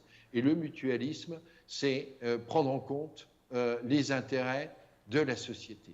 C'est-à-dire qu'avant même les intérêts de nos actionnaires, nous posons la question de l'intérêt de nos clients et de la société. Pour ce qui concerne la transition énergétique, nous avons défini au niveau du groupe une stratégie climat. Nous l'avons définie en liaison avec un comité scientifique que nous avons créé, qui comprend des scientifiques de haut niveau, certains membres du GIEC, pour nous aider dans la définition de cette politique. Et clairement, nous inscrivons dans notre politique de financement dans cet objectif d'atteinte des accords de Paris. Bien sûr, nous avons une politique de très forte réduction du financement du charbon. Nous ne finançons plus de nouvelles opérations. Nous ne finançons plus les entreprises dont l'activité serait liée à plus de 25% au charbon. Mais l'essentiel n'est pas là. L'essentiel est dans le financement des énergies faiblement carbonées. Et je peux vous dire qu'en France, nous sommes de loin le premier financeur d'énergie renouvelable. Nous avons aussi cette politique en tant qu'investisseur. Amundi a été un pionnier dans cette affaire.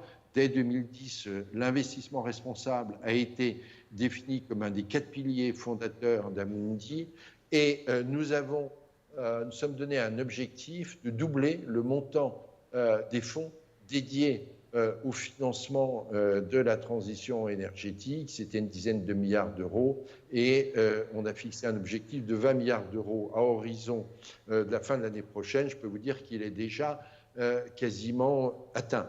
Et nous faisons mettons en œuvre ces politiques en liaison avec des grandes institutions internationales comme l'AFC, la filiale de la Banque mondiale, la Banque européenne d'investissement et très récemment avec l'Asian Investment Bank, qui est la banque multilatérale de développement initiée par la Chine. Au-delà, dans notre politique d'investissement, nous avons une politique qui vise à favoriser les entreprises qui s'inscrivent pleinement dans la transition énergétique par un système de notation interne. Et nous avons aujourd'hui une note de transition énergétique applicable à l'ensemble des entreprises du groupe, entreprises que nous finançons via nos entités comme Crédit Agricole Investment Bank, mais aussi LCL, les caisses régionales, et entités sur lesquelles nous achetons du papier, soit des actions, soit des obligations, via Amundi et via Predica, qui est notre compagnie d'assurance vie et qui est la première compagnie d'assurance vie en France. D'accord, donc je pense qu'on a bien compris justement quels étaient les outils à votre main et notamment cette fameuse note de transition que vous avez développée, à la fois donc pour les entreprises cotées et puis également maintenant sur l'ensemble de vos portefeuilles, si je comprends bien. Donc c'est-à-dire aussi tout ce tissu d'entreprises ancrées sur les territoires, de PME, de TI. Et ça, je pense que c'est véritablement très important. Et justement, vous, avec vraiment cette double casquette du Crédit Agricole, à la fois très ancrée et en même temps très tournée vers l'international, quels sont les leviers d'action que vous envisagez pour la réussite de la transition ? Alors, tout d'abord, ce que je voudrais dire, c'est qu'il faut avoir confiance dans la réussite de cette transition énergétique. Et je pense qu'on peut avoir confiance pour plusieurs raisons. La première raison, c'est qu'au fond, il y a tout un ensemble de défis techniques pour réaliser cette modification de l'offre énergétique, mais les solutions technologiques existent. Je suis frappé de voir la rapidité en fait, d'évolution, des mutations qui se font, que ce soit dans le transport, la production d'énergie ou d'autres éléments. On peut avoir confiance également parce que la prise de conscience au cours de ces 3 ou 4 dernières années est forte. Auparavant, si vous voulez, on avait tendance à opposer finalement la performance économique et financière et la performance sociétale d'une entreprise, notamment par rapport à la question climatique. Aujourd'hui, c'est un débat qui est derrière tout le monde, en tous les cas en Europe, et sur cette ligne. Alors, comment nous faisons? Vous avez mentionné que nous le faisions au niveau des grandes entreprises, des entreprises cotées, mais nous le faisons aussi des entreprises de taille moyenne. Et je peux vous dire que ce soit le réseau LCL, que ce soit le réseau des caisses régionales, tous sont fortement impliqués dans cette démarche. C'est une démarche partagée, c'est une démarche de groupe. C'est pour ça que nous avons créé cette dimension sociétale à notre projet, et elle se démultiplie dans les territoires parce qu'au fond, nos directions de caisses régionales, nos chargés d'affaires en relation avec les entreprises sont en quelque sorte les ambassadeurs du groupe dans le cadre de ce projet sociétal. Merci beaucoup. Et peut-être un dernier mot sur votre vision de la place de Paris. Quelle trajectoire peut-être commune vous envisagez? Est-ce que vous avez des traductions un peu opérationnelles dont vous souhaiteriez nous parler? Écoutez, je crois que dans cette affaire d'engagement pour la transition énergétique, mais plus globalement sur ces questions sociétales, je pense qu'il y a un écueil à éviter. C'est de privilégier la forme sur le fond et d'être dans une sorte de concours de mieux-disant, etc. C'est une affaire collective, cette affaire de transition énergétique. Elle concerne toutes les sociétés, elle concerne tous les pays, elle concerne tous les acteurs économiques. Et le fond, c'est que l'ensemble des acteurs financiers de la place de Paris s'engagent, je veux dire, dans cette direction. Alors chacun, quelquefois, à sa façon, hein, il faut éviter de vouloir tout normaliser, mais ce que je peux vous dire, c'est que c'est maintenant dans l'ADN de la place de Paris. L'Europe est en point sur ces questions, hein, notamment par rapport aux États-Unis, et la place financière de Paris, je crois qu'on peut le dire, est en pointe parmi les places financières européennes. Beaucoup d'éléments ont été faits au niveau des fédérations professionnelles, au niveau d'EUROPLACE avec Finance Tomorrow. Il nous faut simplement amplifier en fait ces actions, coopérer, échanger pour les démultiplier. Merci beaucoup. Je pense que l'appel est lancé. J'espère que les autres banques qui sont dans la salle et puis connectées aussi en ligne sauront le saisir. Merci beaucoup Yves Perrier. Merci à vous. Bonne journée.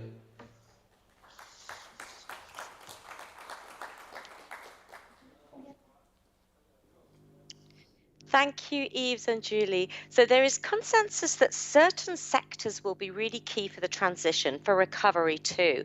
Mobility and transport, real estate and buildings, industry, and also small and medium enterprises. So how can all countries, regions, and all economic sectors take up the policies that are being deployed by the European Union? How do we design the right tools and finance the right specific sectors and right specific projects? Well, this second roundtable is going to gather together key European actors from industry and from public development banks, the actors that need to make it happen. The European Investment Bank is such a major player in greening the real economy. I'm really delighted to welcome Ambroise Fayoul, Vice President of the European Investment Bank, who'll moderate this next session. Make the Green Deal finance the real economy and the territories. And I should mention that Ambroise is in charge of climate change at the European Investment Bank and reports into the board, so herself has a very significant role within the European Investment Bank. Ambroise, over to you.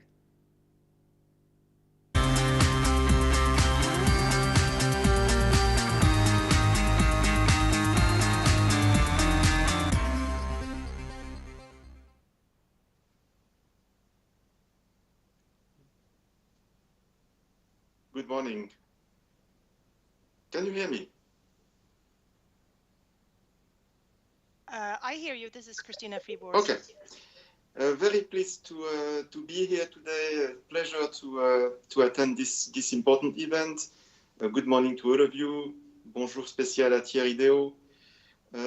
And I see that Philippe is on stage, and the other colleagues will join like me by 4. I would just like to start by saying a few words about where EIB stands on this issue, but let me really start by thanking the organizers. This is a key event that we are doing today. EIB is very pleased to be a partner of it. Actually, EIB is also going to be a partner of another big event that will take place next month, which is the Finance in Common Summit that is organized with a lot of public development banks. I would like to start by saying a few words about the issue and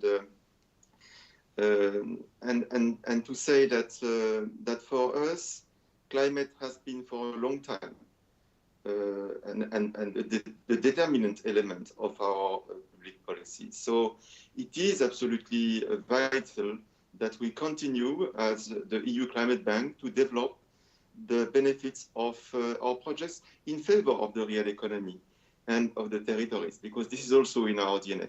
And today we have a panel that is a great panel that will combine various representatives from important parts of the industry, and let me present them to you. I see that there are 2 on stage, which are Pascal Lagarde, the Executive Director in charge of International Affairs, Strategy, Development and Research in BPI France. Philippe Mills, next to him, is the CEO of SPIL and President of the European Association of Public Banks. And there are also two other panelists who are from the video.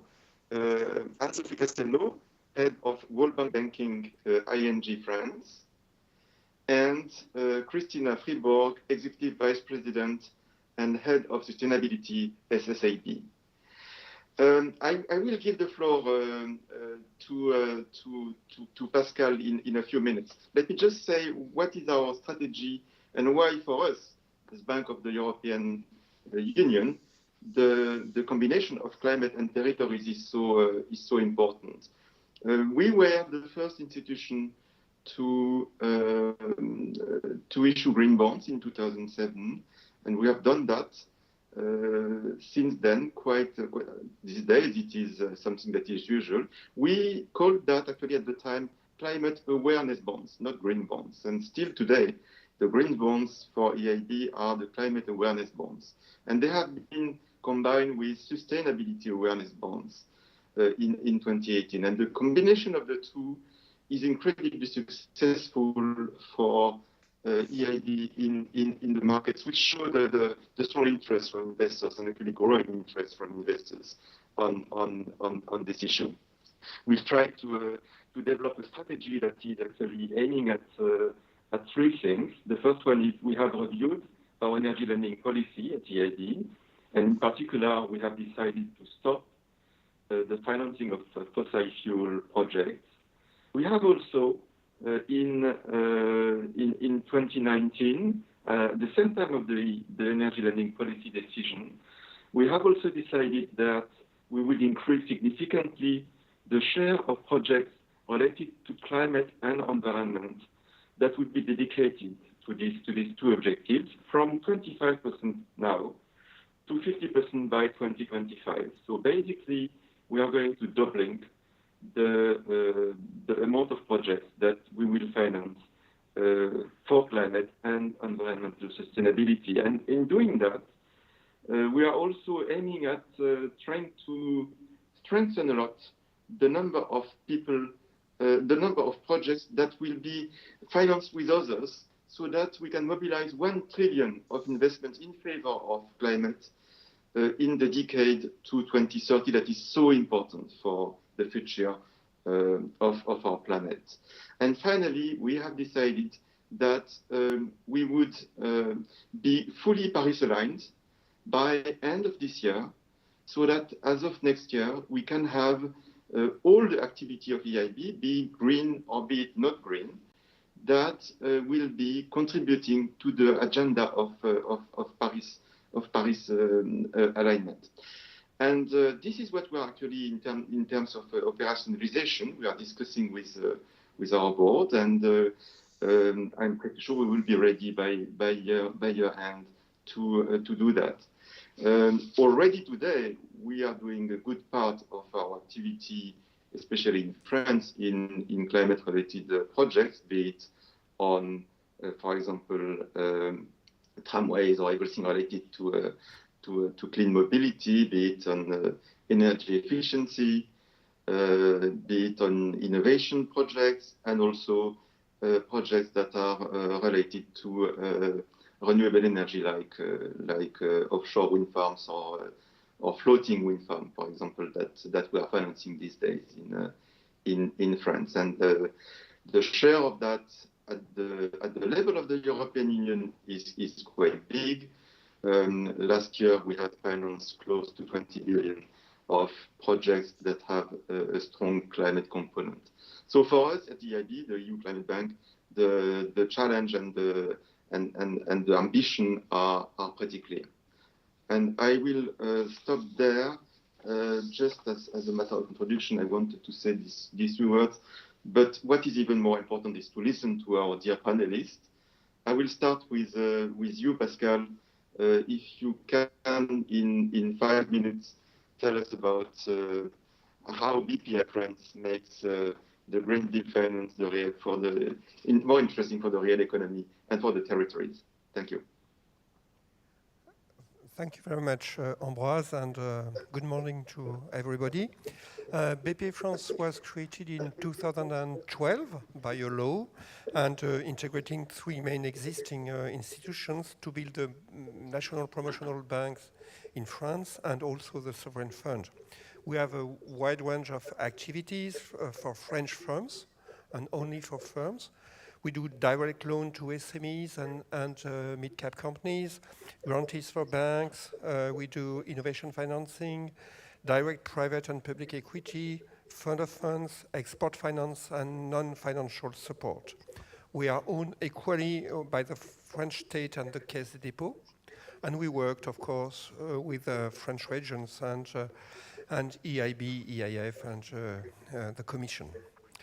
The 2012 law was very clear on what was the role of BPI France in climate. We were to become the bank for ecological and energy transition. So BPI France climate strategy began when it was created in 2013 with a dedicated and, in fact, increasing financing program for ecological and energy transition projects and mainly companies. We know, since the beginning of the year, have decided to develop a much more comprehensive climate plan. And the specialty of this plan is it's for all activities and products in BPI France. And it's inclusive for all types of business. A few words about the challenges we face right now in the transition of SMEs and mid-cap companies. It's through the result of a study we conducted at BPI France Le Lab and published in July 2020. It's called The Entrepreneur Facing the Climate Emergency. We interviewed more than 1,000 of entrepreneurs, and there are some good news and some bad news. The good news are, for example, that 80% of these entrepreneurs, they say that the climate emergency call for an emergency response. So they have a very citizen reaction, I would say, but it does not always translate into business action. And these are the bad news. Only 13% of these entrepreneurs say that they can significantly reduce their carbon emission within 5 years. What this study taught us that SME and mid-cap entrepreneurs lack financing first, they lack support, technical support, and they lack access to technology to be really able to launch, to go in the right direction. So for BPI France Climate Plunge, our ambition is to give all SMEs and mid-cap customers or future customers the financial, technological, and methodological means for their transitions and their adaptation. In fact, we are not going to exclude, that's not what we're going to do. We're going to support the economy and the entrepreneurs on their way to transition and adaptation. We will develop our ambition in 2 dimensions. First, we will strongly increase, like EIB, our existing products that are targeted to green sector, I would say. And what we're going to do is we're going to reach double what we are doing right now in 2023, which means that we will grow at the same rate in 4 years of what we've done in 8 years in the past. That means, and this program is a joint plan with Banque des Territoires from Caisse des Dépôts, so that we have a direct local reach with businesses and regions. And that will address transition, that will address renewable energy and tech. And the second axis dimension, I would say, of this climate plan is to mobilize all financial and non-financial tools of BPI France to support the transition and adaptation of firms. The idea is to help our clients to transform their activities to reach carbon neutrality objectives of Paris Agreement, like you said, Ambroise. And this will involve a systematic proposal of methodological and financial support for these clients to support their transition and their adaptation. So we have worked already in a lot of directions in that. A few examples, we are right now adapting our decision and monitoring process for all our products. We're providing all our employees with tools to do that, because they have to learn about climate transition. And that means, for example, we are providing sectoral guides, small sectors of the economy, to explain what does that mean for a SME to do their transition in this sector and what are the solutions. We want to provide also larger and better non-financial support for entrepreneurs in climate strategy, for example, advisory, diagnostic training, best practices, communities, and so on. And another aspect which was quite important for us, we want to assess our global portfolio. And we have developed a complete methodology for assessing the carbon intensity of our global portfolio, whatever the part of the portfolio it is. And it's a very useful tool to see in which sector we have to stress our effort, in which sector of the economy. We think that, by the way, it's the first time at least the French financial institution has done that for its whole portfolio, very diversified, loans, private equity, and that kind of stuff. And I want to stress one important point. Our strategy is not to decrease our carbon footprint on the short term, because that's quite easy. We just have to disinvest, for example, from brown companies or refuse to invest in brown companies. What we want to do is to help the companies to do their transition.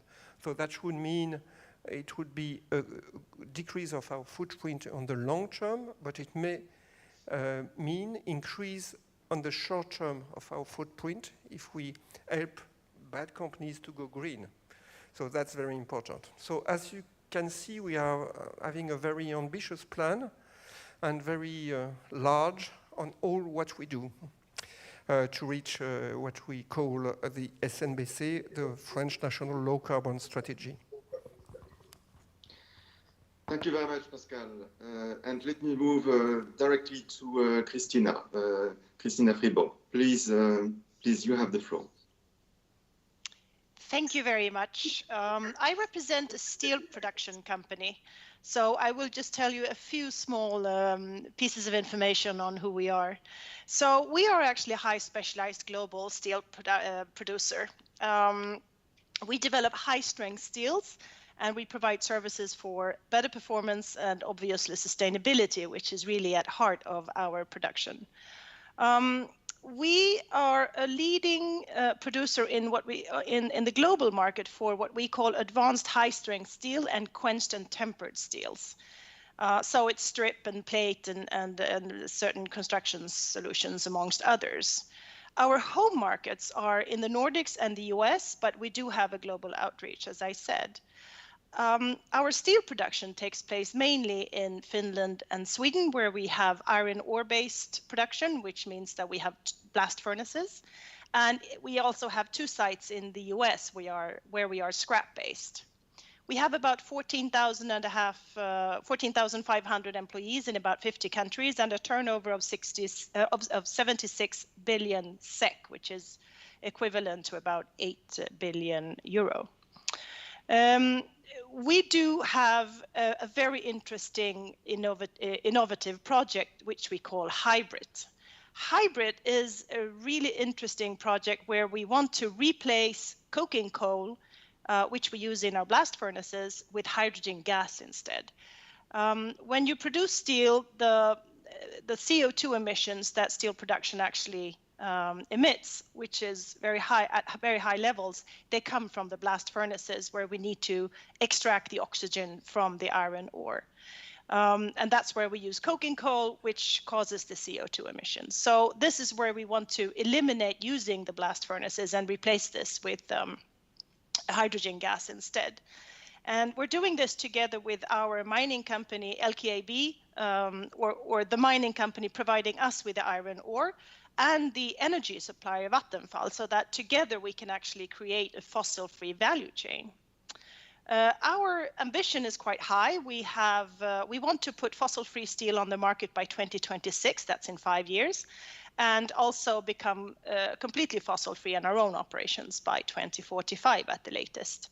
And I'm very happy to share with you, speaking about the Paris Agreement, that we, amongst one of the very few iron ore-based steel production companies, actually got a science-based target approved earlier this autumn, in the end of August actually, in which we will reduce our CO2 emissions by 35% until 2032. So we're very proud of that actually, and to be able to show everyone that we are doing what we can and trying to contribute to the Paris Agreement as we can. Having said that, I would just like to share a few thoughts from our side on the Green Deal. The European Climate Foundation actually asked for a report from EY, and that report was called a Green COVID-19 Recovery and Resilience Plan for Europe. And there are a set of interesting recommendations in this report, and I would like to highlight just a few of them that we support. We believe that we need to promote formal and informal innovation platforms to support new partnerships. We want to enable regulatory sandboxes, for example, to test innovations on a small scale. And this is really important to drive in entrepreneurship and innovation. We also would like to see the creation of a level playing field for sustainable solutions and to support the competitiveness of low carbon technologies in comparison to the conventional alternatives. This is really key to succeeding in the transformation, in our belief. We would like to see innovation and pilot project costs somehow there needs to be mechanisms shifting the demand to low carbon technologies in order to ensure this competitiveness. We would also like to see some kind of financing of innovative technologies, which is to us is key. So an example is to see a guarantee mechanism developed. A project development capital at early stage equity for first market commercialization of innovative low carbon technologies, for example, which could support the uptake of new technologies. these financing of projects would obviously have to go hand in hand with getting in place a policy framework that creates markets for zero carbon materials, such as steel. But it would also need to ensure the competitiveness of investing industrial actors, that the investments that we make as industrial actors is actually ensured. And then I have a question. I have a few comments on the CBAM, the Carbon Border Adjustment Mechanism. Would you like me to put them forward now, or shall we return to those later? Maybe we could return a bit later Okay. to that, if you don't mind. That's fine. Actually, then I will stop here. We'll also have an opportunity to. You raised very important points related to the links between innovation and climate. I think we can also come back to that at a later stage. And I leave the floor to you. Thank you. Okay, thank you very much, Christina. Philippe, bonjour. Bonjour, Ambroise. Very happy to see you, even with a mask, we recognize you, Philippe. So, Philippe, you are the CEO of SPIL, a very important French financial institution, and you're also the president of the European Association of Public Banks. Can you tell us your perspective on this issue? Thank you, Ambroise. And first of all, hello to all of you, the few who are with us in this room, and I hope the many which are listening. And I would like also to thank Augustin and Thierry to invite us and to be able to speak about that. A few words perhaps about SPIL itself. We are the other promotional banks or the other public development bank in France. You have many of them among Europe, and I have the honor to be the chairman of the association for the last 4 years and a half. So, and we have two main activities: to finance the investment of all type of local authorities in France, to finance the investment of public hospitals, very needed one, and also to finance the large export contracts guaranteed by BPI Insurance Export, the French ECA, on behalf of the French state. So what do we do for the transition? We do two things. We do the E and we do the S of the ESG. We do the E, we do the green. We are proposing with our partner, the Postal Bank, green loans to the French local authorities, and we finance them through green bonds. And we do the S also. We are proposing social bonds to investors in order to finance the investment of the French public hospital. And if I'm not mistaken, we are effectively the only one in Europe who propose social bond exclusively dedicated to the financing of public hospitals. How do we illustrate the impact of this financing? We try, first of all, to have a wide range of impact among the local authorities for the green loans. We have 5 sectors we have been selected. Soft urban transport, mobility, we have waste management, water management, renewable energy, and of course the energy efficiency of buildings.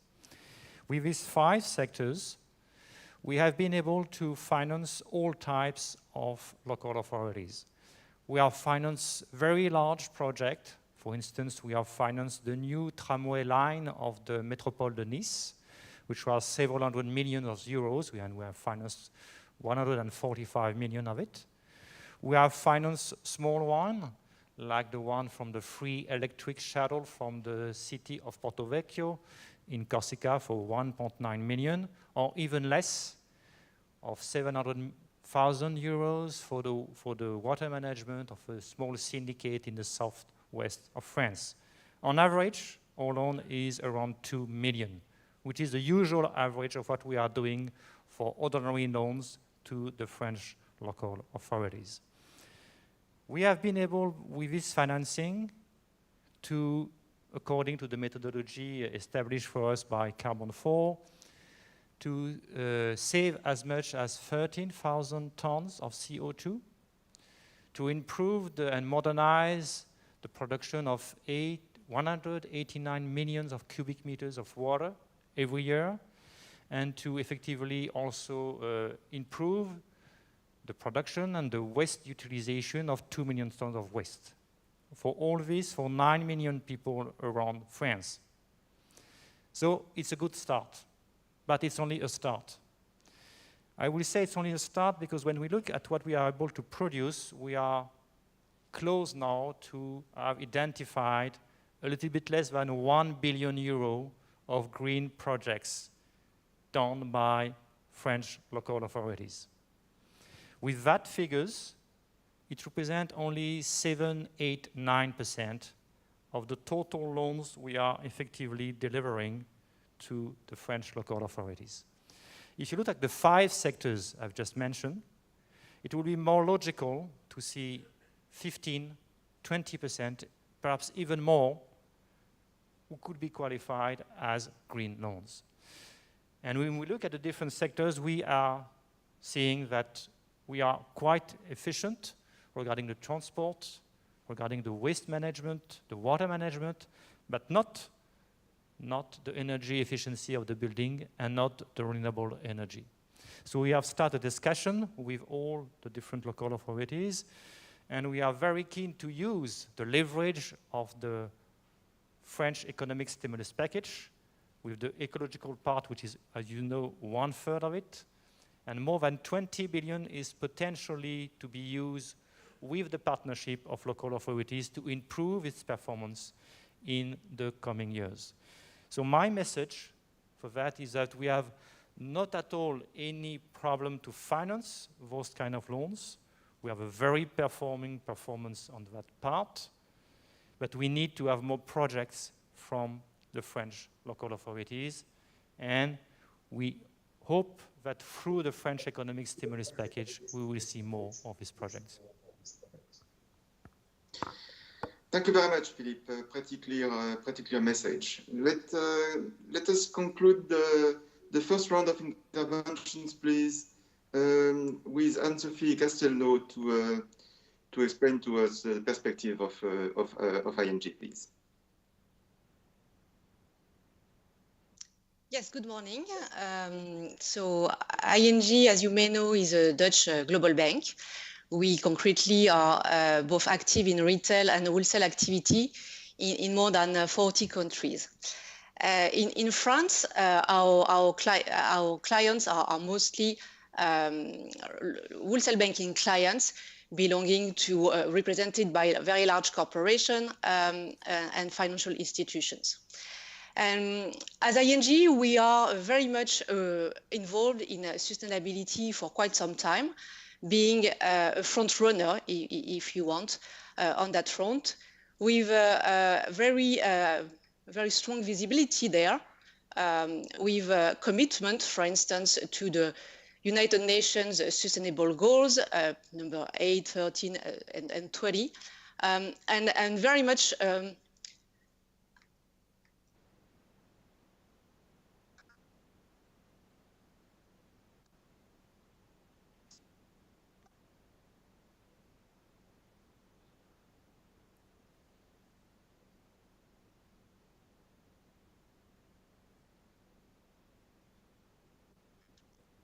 very much involved in pushing for having an increasingly large climate risk impact. We manage, of course, our own environmental and social footprint, but what we really want to do is to make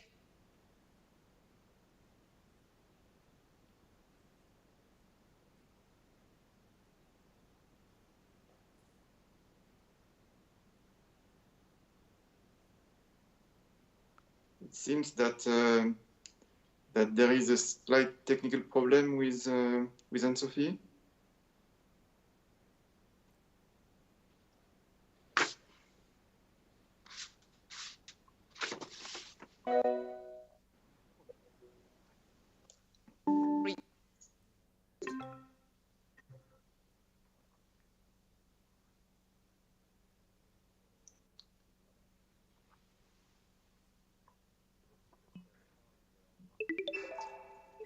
Ambroise, je pense si tu es d'accord, on va enchaîner.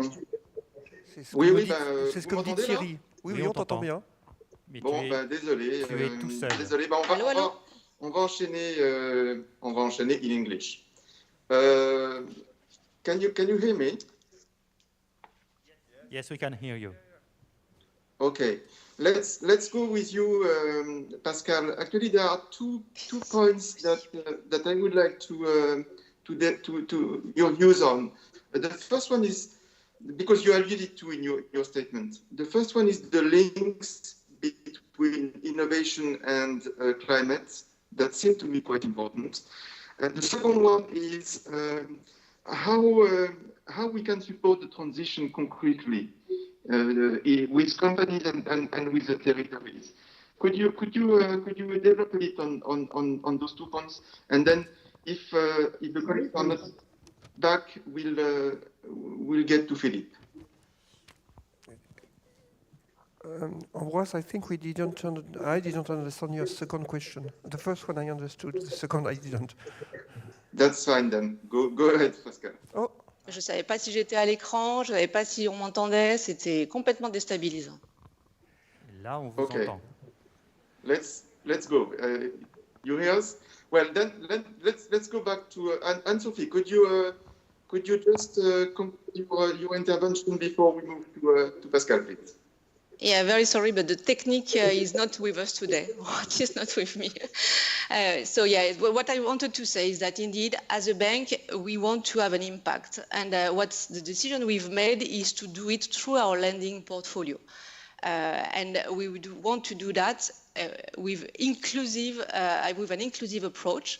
The idea, and we have announced that in September 18, is really to steer our portfolio in line with the Paris Agreement to limit the global warming. That strategy, that approach, the name we gave it is Terra.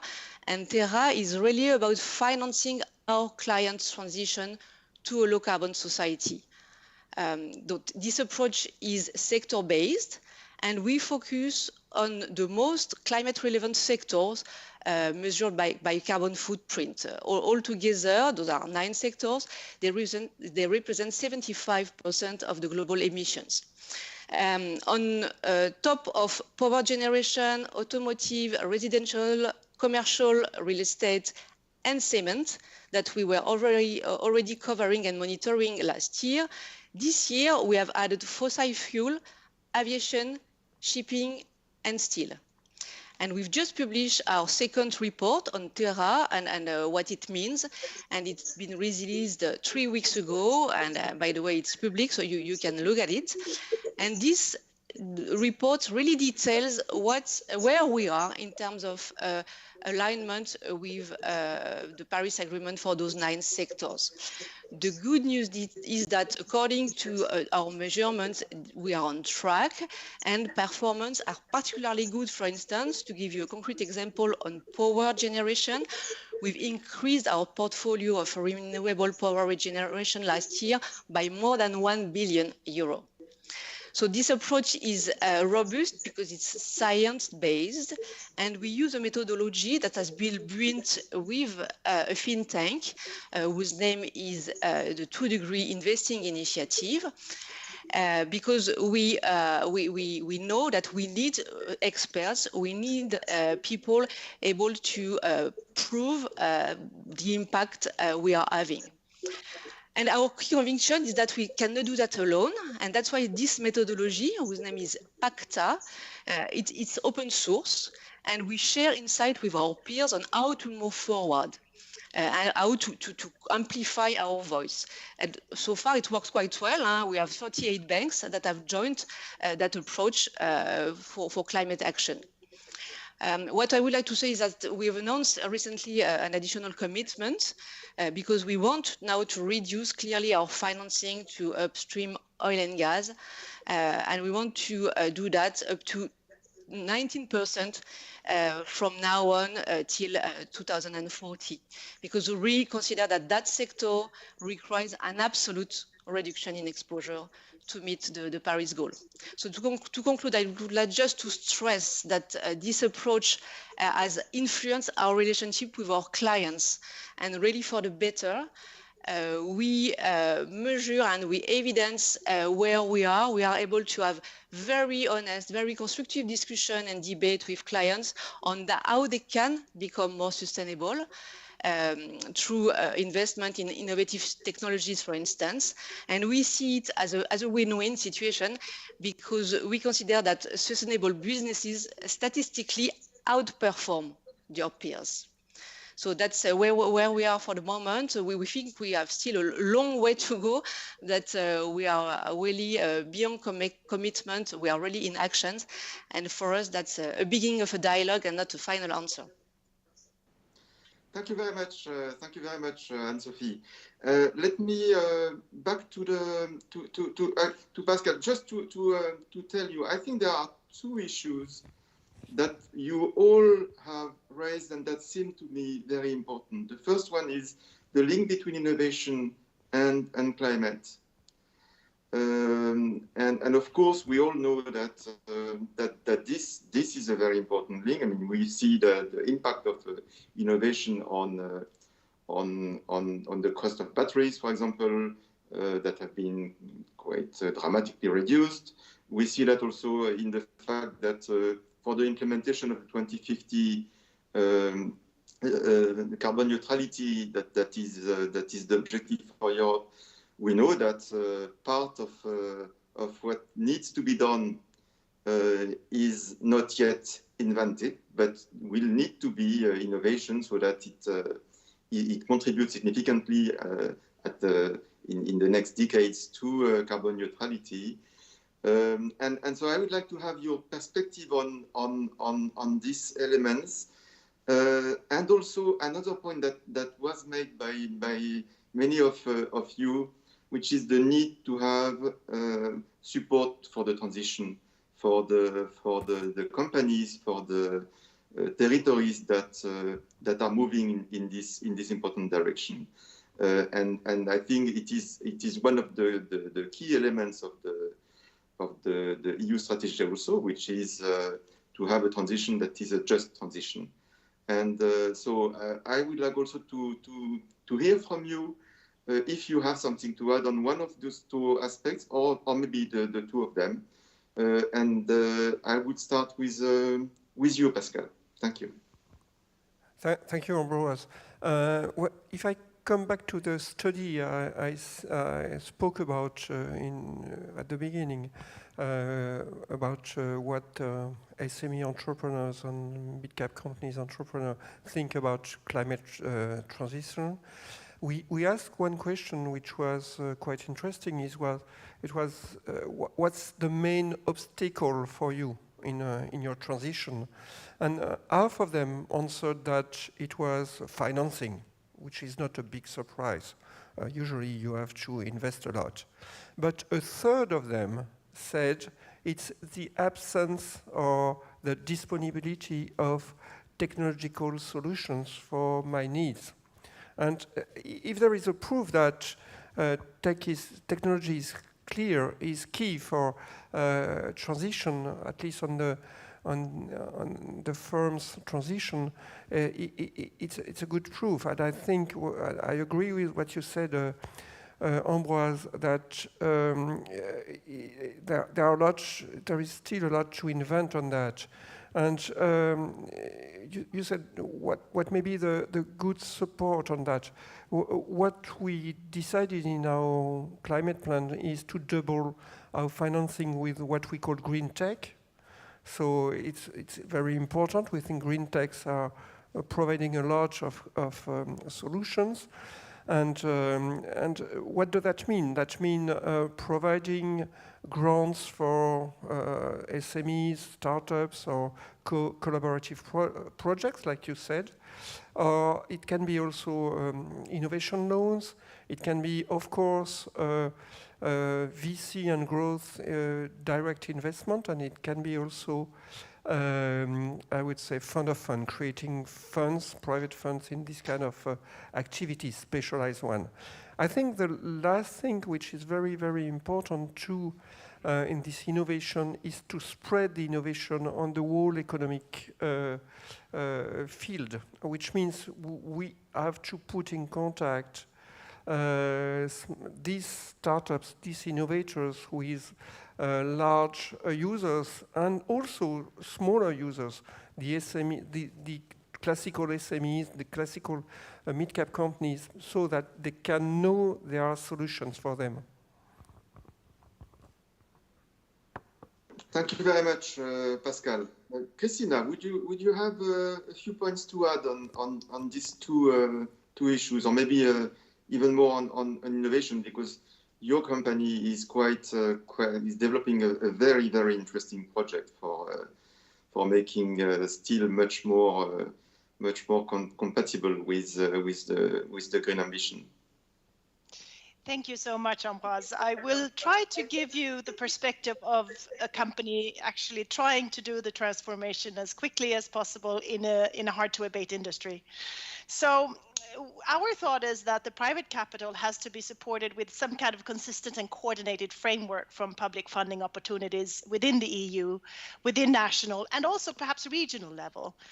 And we should remember that these are very long transformation processes. I mean, to start the production of low CO2 steel in the period until 2030, both funding programs and state aid legislation need to be allowed to support and for cover increased capex and opex.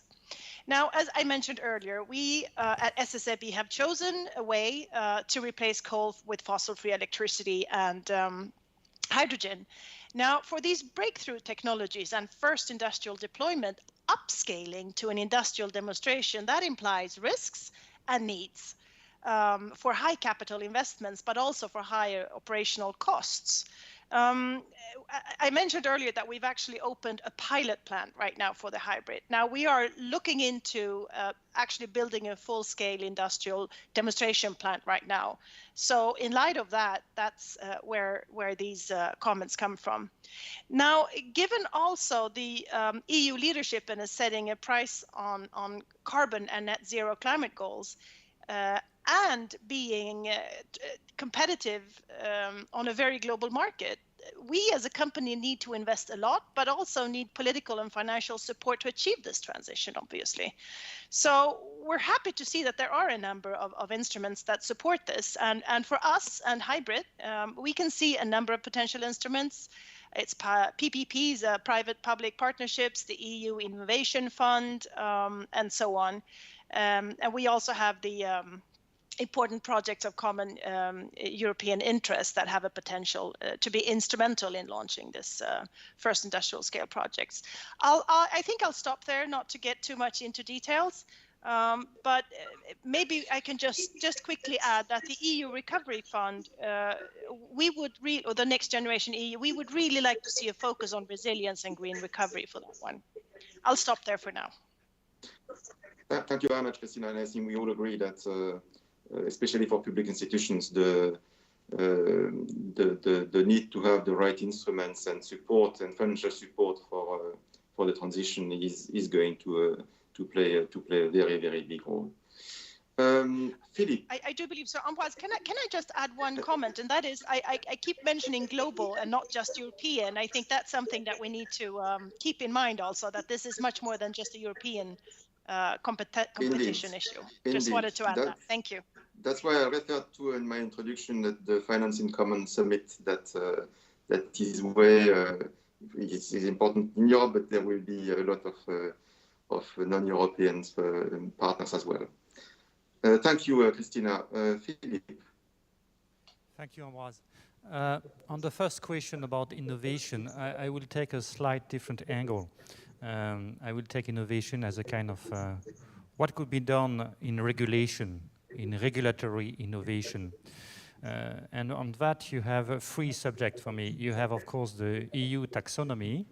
And as several people have said this morning, it is a very good starting point. But the devil is in the details. And so now you have to elaborate the delegated acts from this EU taxonomy.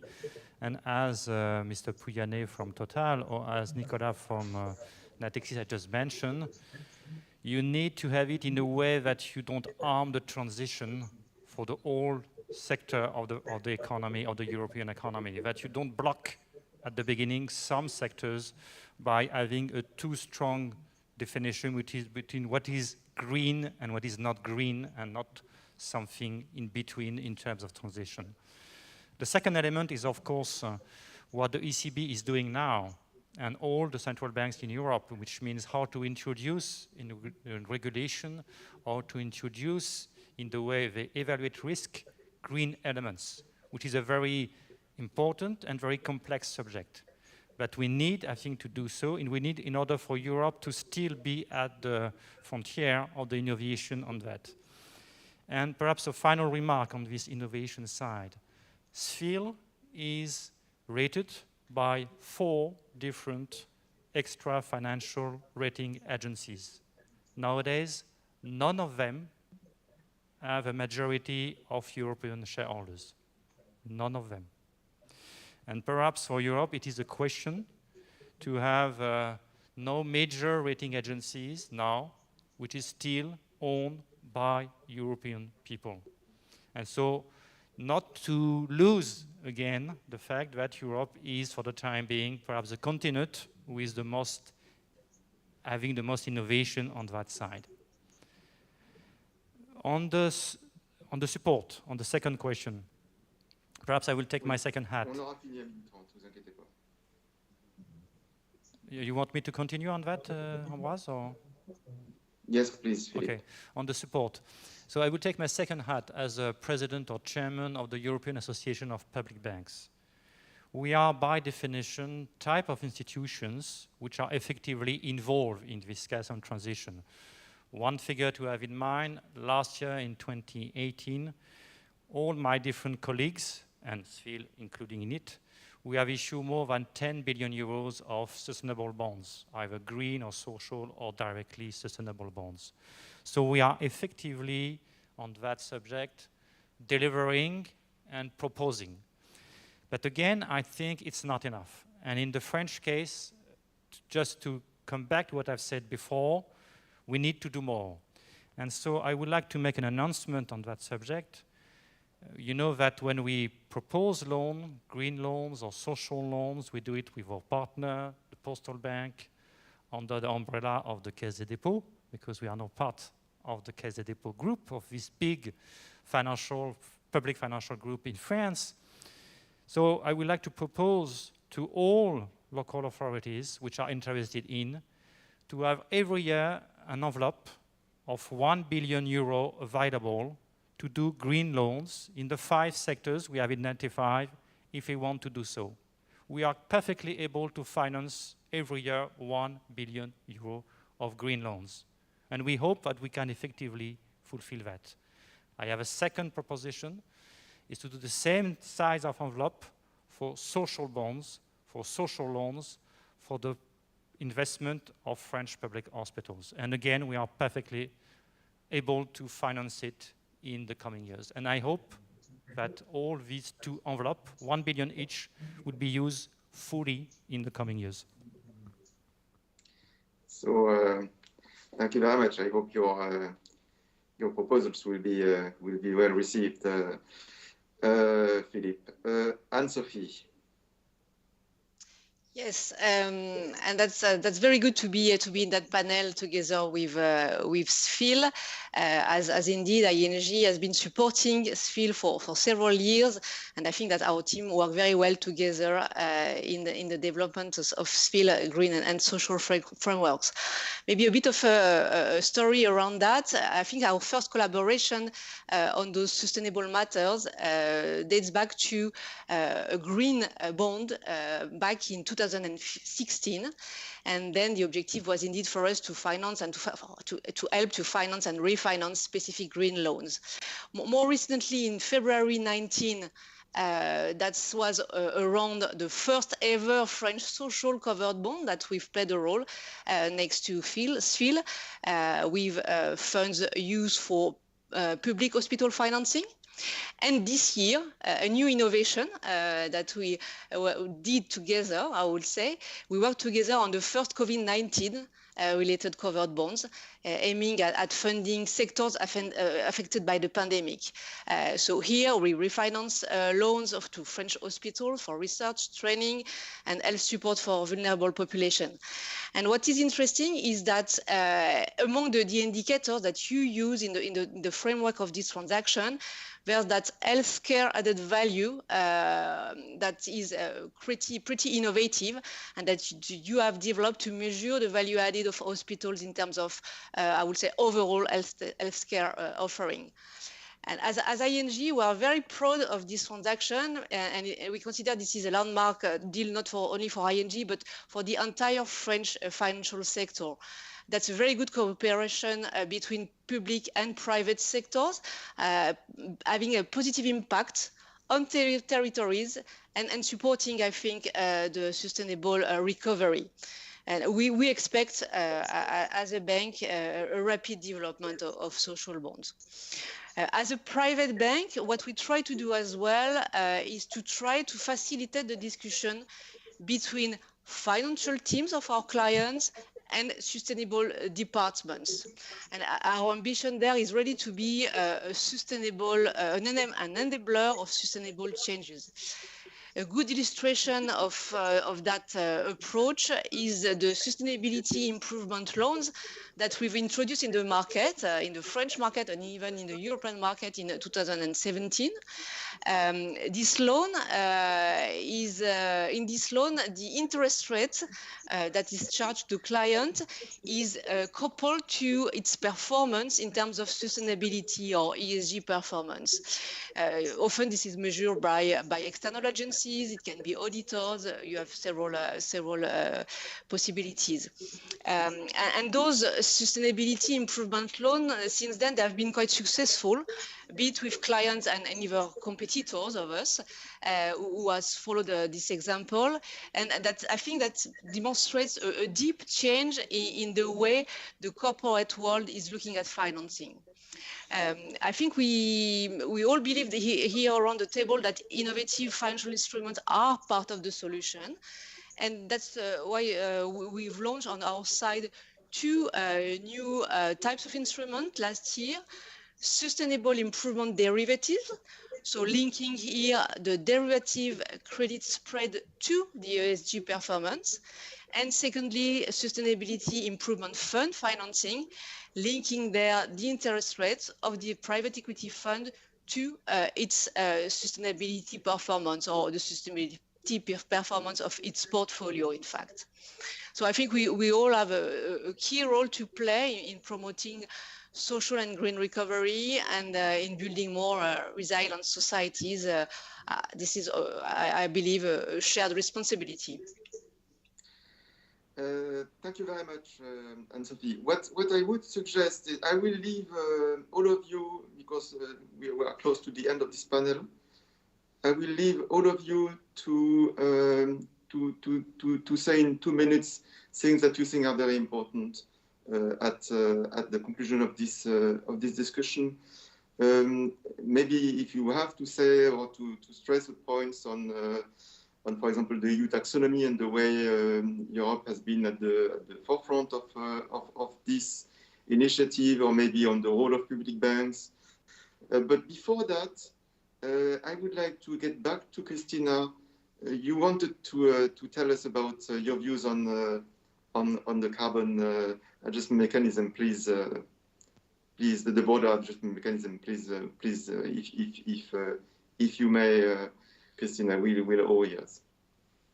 Okay, thank you. Maybe I'll use these 2 minutes of closing then, maybe to just very briefly on the CBAM. What I would like to raise is let me start here. For those who do not, or who are not familiar with the CBAM, it's actually it's an idea that those who export steel into Europe will pay a carbon dioxide cost in order to create more competition within, or for us European manufacturers within Europe or the European market.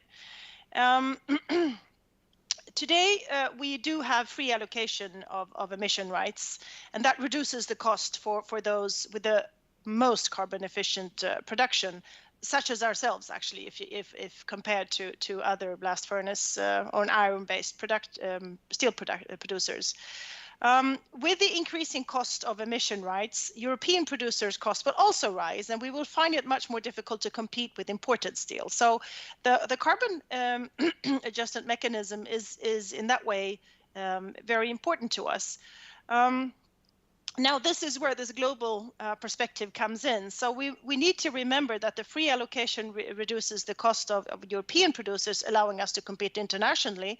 But on the other hand, if it only adjusts the competitive situation in Europe, it actually decreases competitive conditions outside of the European Union. So this is why we believe it is really important to be able to sort of do something about this, and perhaps, I don't know, deduct carbon costs or whatever. I don't have the solution, but I would really like to have the global perspective while keeping the European perspective also.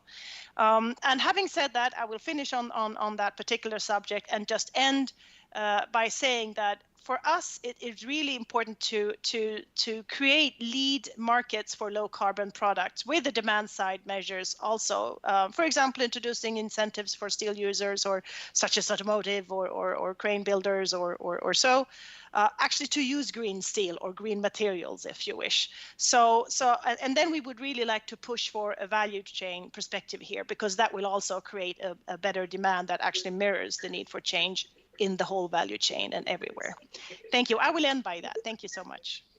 Thank you very much. And you've taken a bit more than the time that you were allocated. So the other panelists will have a bit less time. So if you just have 1 minute, please, Philippe. I'll start with the 1 minute. Three ideas. One, on this ESG, the money is flooding. If you look at all the figures when you are issuing, they are all excellent. So the money is there.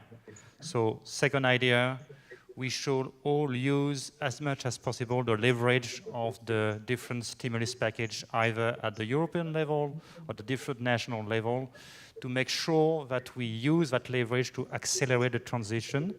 And third idea, a warning, again, Europe for the time being is at the forefront of this activity and field.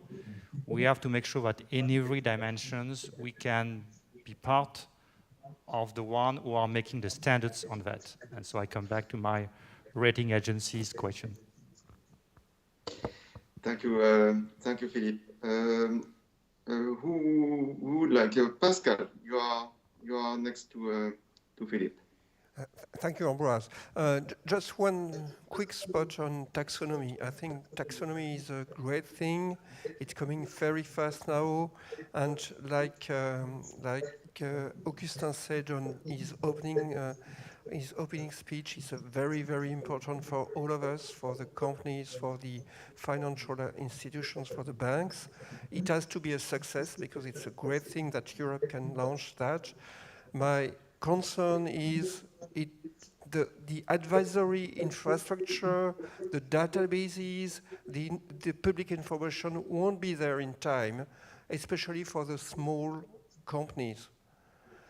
If we don't have a progressive application of taxonomy for the small companies, for the very small projects, that will not be feasible in the coming years. And it has to be applied in 2022, which means that all the financial institutions have to use it on their accounting on 2021.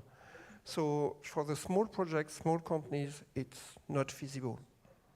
And we have to take that in account. Thank you, Philippe. Thank you, Pascal. Indeed, an important point. Anne-Sophie. Yes, on our side, we welcome very much the EU work on taxonomy.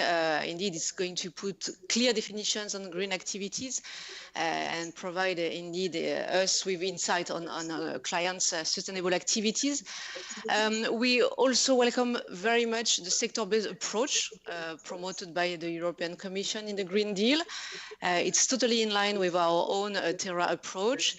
The transition, as I said, will come from the industry itself, and we will play our role as facilitator. And finally, we believe that an ambitious policy framework is necessary to accelerate the sustainable transition. So we really call upon the EU and the member states to build those plans to put European economies on track to realizing the SDGs and the Paris Climate Agreement. Thank you very much. Actually, I share the comments from the panelists. I think for Europe, it is good that Europe has put in place this common language, and at the same time, it is also very important that we do, especially the public institutions, everything we can to accompany our partners and to make sure that there is no one left behind. I would like to thank all my fellow panelists because I think it was a very interesting and different perspective from what you heard this morning. So I give back the floor to the event, and I'm pleased that we are on time.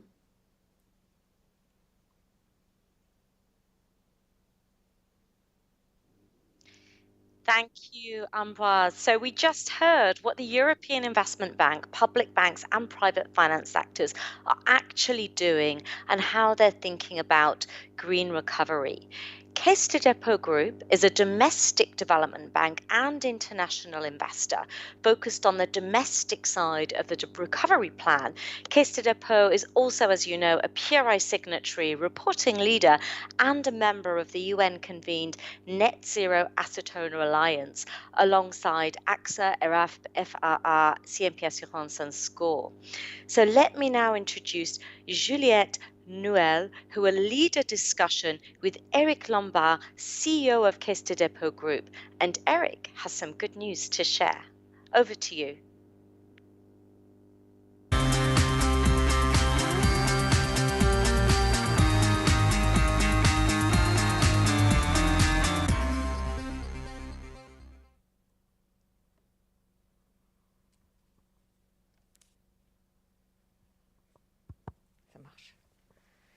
Eric Lombard, bonjour. Cette 5e édition du Climate Finance Day se tient de justesse dans des conditions radicalement différentes des précédentes en raison de la crise sanitaire. Une crise qui ne doit pas mettre au second plan l'urgence climatique.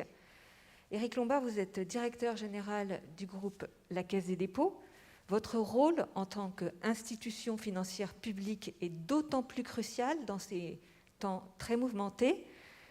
Comment le groupe contribue-t-il à la relance et à la relance verte d'une économie qui s'apprête à prendre un nouveau coup dur dans les semaines, voire dans les mois à venir? Alors bonjour à tous, très heureux que la nouvelle étape qui a été annoncée hier par le président de la République de confinement avec maintien de l'activité économique commence demain, ce qui permet à cette réunion de se tenir. Je pense que c'est très important dans cette situation difficile de bien marquer que la transition écologique et énergétique reste au cœur de nos préoccupations. Et je dirais même, le niveau d'énergie et de capacité d'adaptation qu'on met pour lutter contre la crise sanitaire doit être aussi un exemple de ce qu'il faut faire pour une crise qui est non moins urgente, non moins vitale, qui est la crise climatique.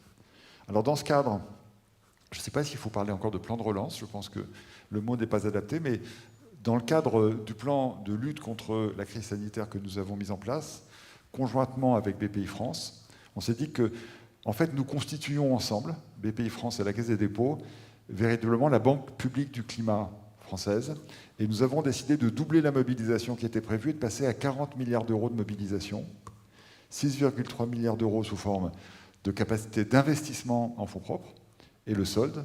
Donc, c'est un chantier qui peut se faire assez rapidement, puisqu'il y a un nombre limité d'opérateurs, il y a 750 organismes de logement social, et les financements à des conditions avantageuses sont en place pour accélérer la rénovation thermique qui accompagne par ailleurs la rénovation tout court des logements. Et donc c'est aussi bien pour les personnes qui y habitent, mais on fait ça aussi pour les bâtiments publics.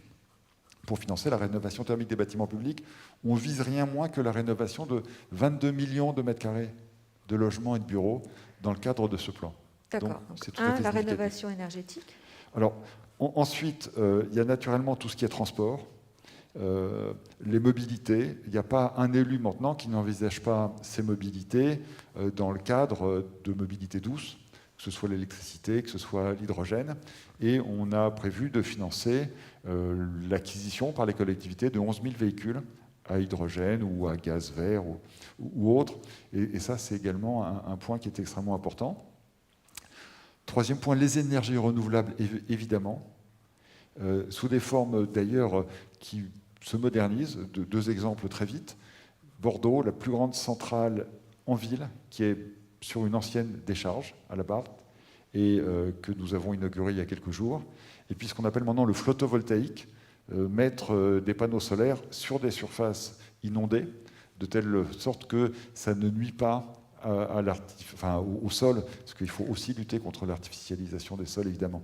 Tout ça est très concret et pratique. D'accord, donc rénovation énergétique. Rénovation énergétique, les énergies renouvelables, les mobilités et la biodiversité. La biodiversité qui est un sujet essentiel, d'ailleurs, c'est peut-être quelque part l'origine de la crise sanitaire et sur lequel nous sommes très, très engagés et très, très actifs. Alors, quelles seront la spécificité de vos financements? Alors, en fait, il faut mettre du capital, parce qu'en fait, cette crise a conduit à une destruction de capital. On peut avoir des débats d'économistes, entre 50 et 100 milliards d'euros. Pour l'économie française, c'est massif. Donc il faut mettre du capital pour relancer, recréer de nouveaux projets, et puis des financements. Et puis on a aussi des outils européens. Mon ami Ambroise Fayol était sur le panel précédent. On a des outils dans ce qu'on appelle la Blending Facility, où on a une subvention de l'Union européenne, l'intervention de la Banque européenne d'investissement et l'intervention en France de la Caisse des dépôts, nos homologues européens. Et naturellement, dans le cadre du plan de relance, il y a un effort massif de l'Union européenne qui va compléter les efforts nationaux. D'accord. Alors, sur l'articulation européenne, d'accord. Quand je vous demandais les spécificités, c'était est-ce que vous allez accompagner? Est-ce que c'est sur le long terme? Quelle est vraiment la spécificité du groupe Caisse des dépôts? Alors, la dimension d'accompagnement, elle est importante. On a des domaines sur lesquels on est vraiment à l'initiative. Je parlais du logement social. Je parlais du logement public. Et puis, il y a des domaines où il faut qu'on encourage, et on dépense beaucoup en ingénierie pour ça, des acteurs privés. Parce que si vous faites une centrale photovoltaïque, un champ d'éoliennes, des énergies hydrauliques, il faut qu'il y ait des promoteurs de projets. Et là, on intervient comme coactionnaire, d'abord pour leur apporter le capital nécessaire, et puis apporter la capacité technique qui parfois peut être manquante.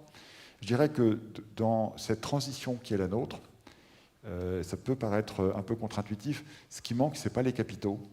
Ce qui manque, c'est l'initiative de porteurs de projets qui vont, comme je l'ai vu à Sinamari, en Guyane, construire un champ de panneaux photovoltaïques avec une batterie à côté pour que la batterie soit remplie la journée et puis que l'électricité soit utilisée la nuit. Et à chaque fois, il faut des promoteurs pour gérer ces projets.